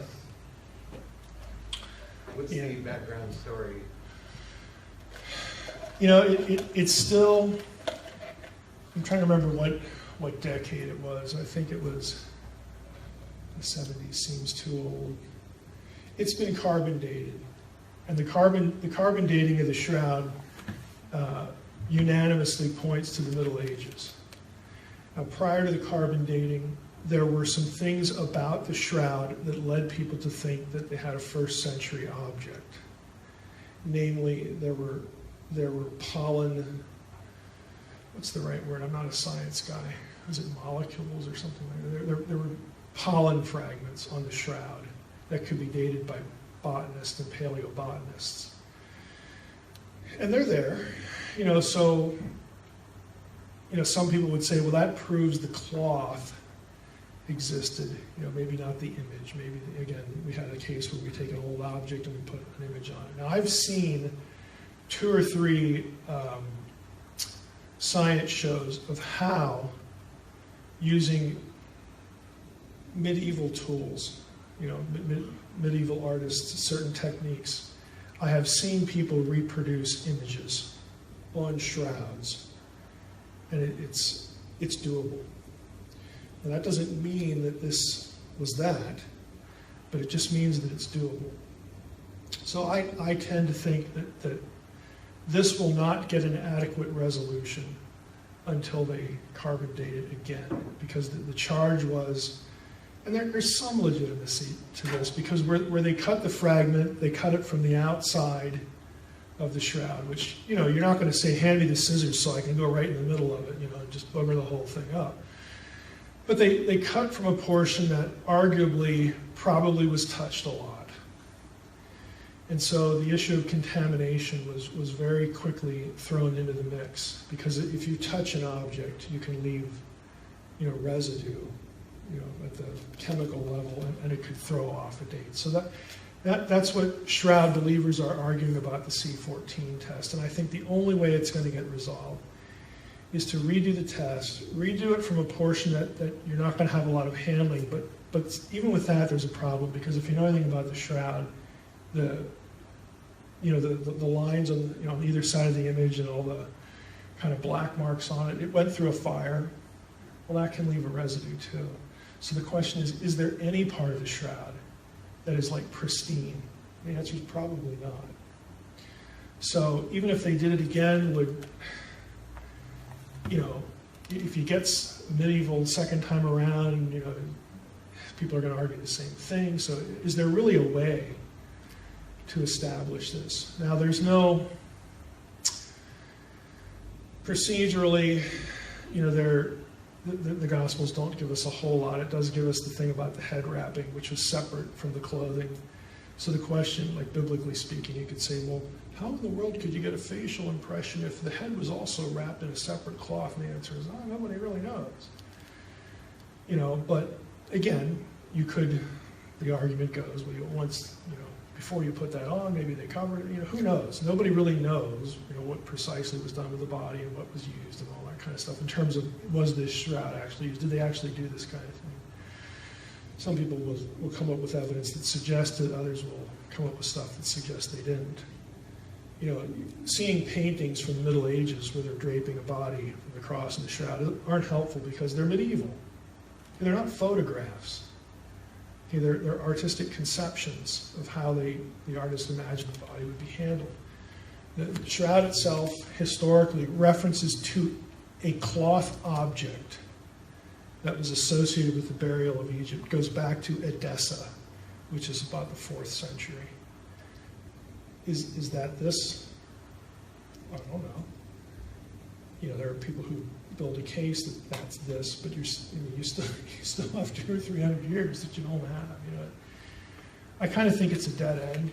I don't think the church, the Catholic Church, will ever give permission again to test the shroud, especially if people want to remove something from something that isn't the edges.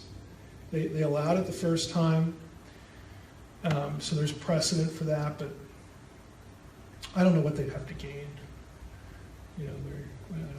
I'd be real surprised if they ever did it again. But it's interesting. I don't think it's conclusively, this can't be authentic. I'm on the side of it's probably not.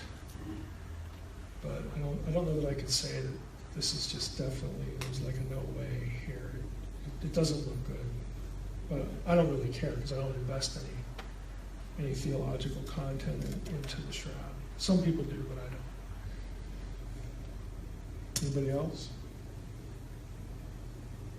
Okay, thank you for coming.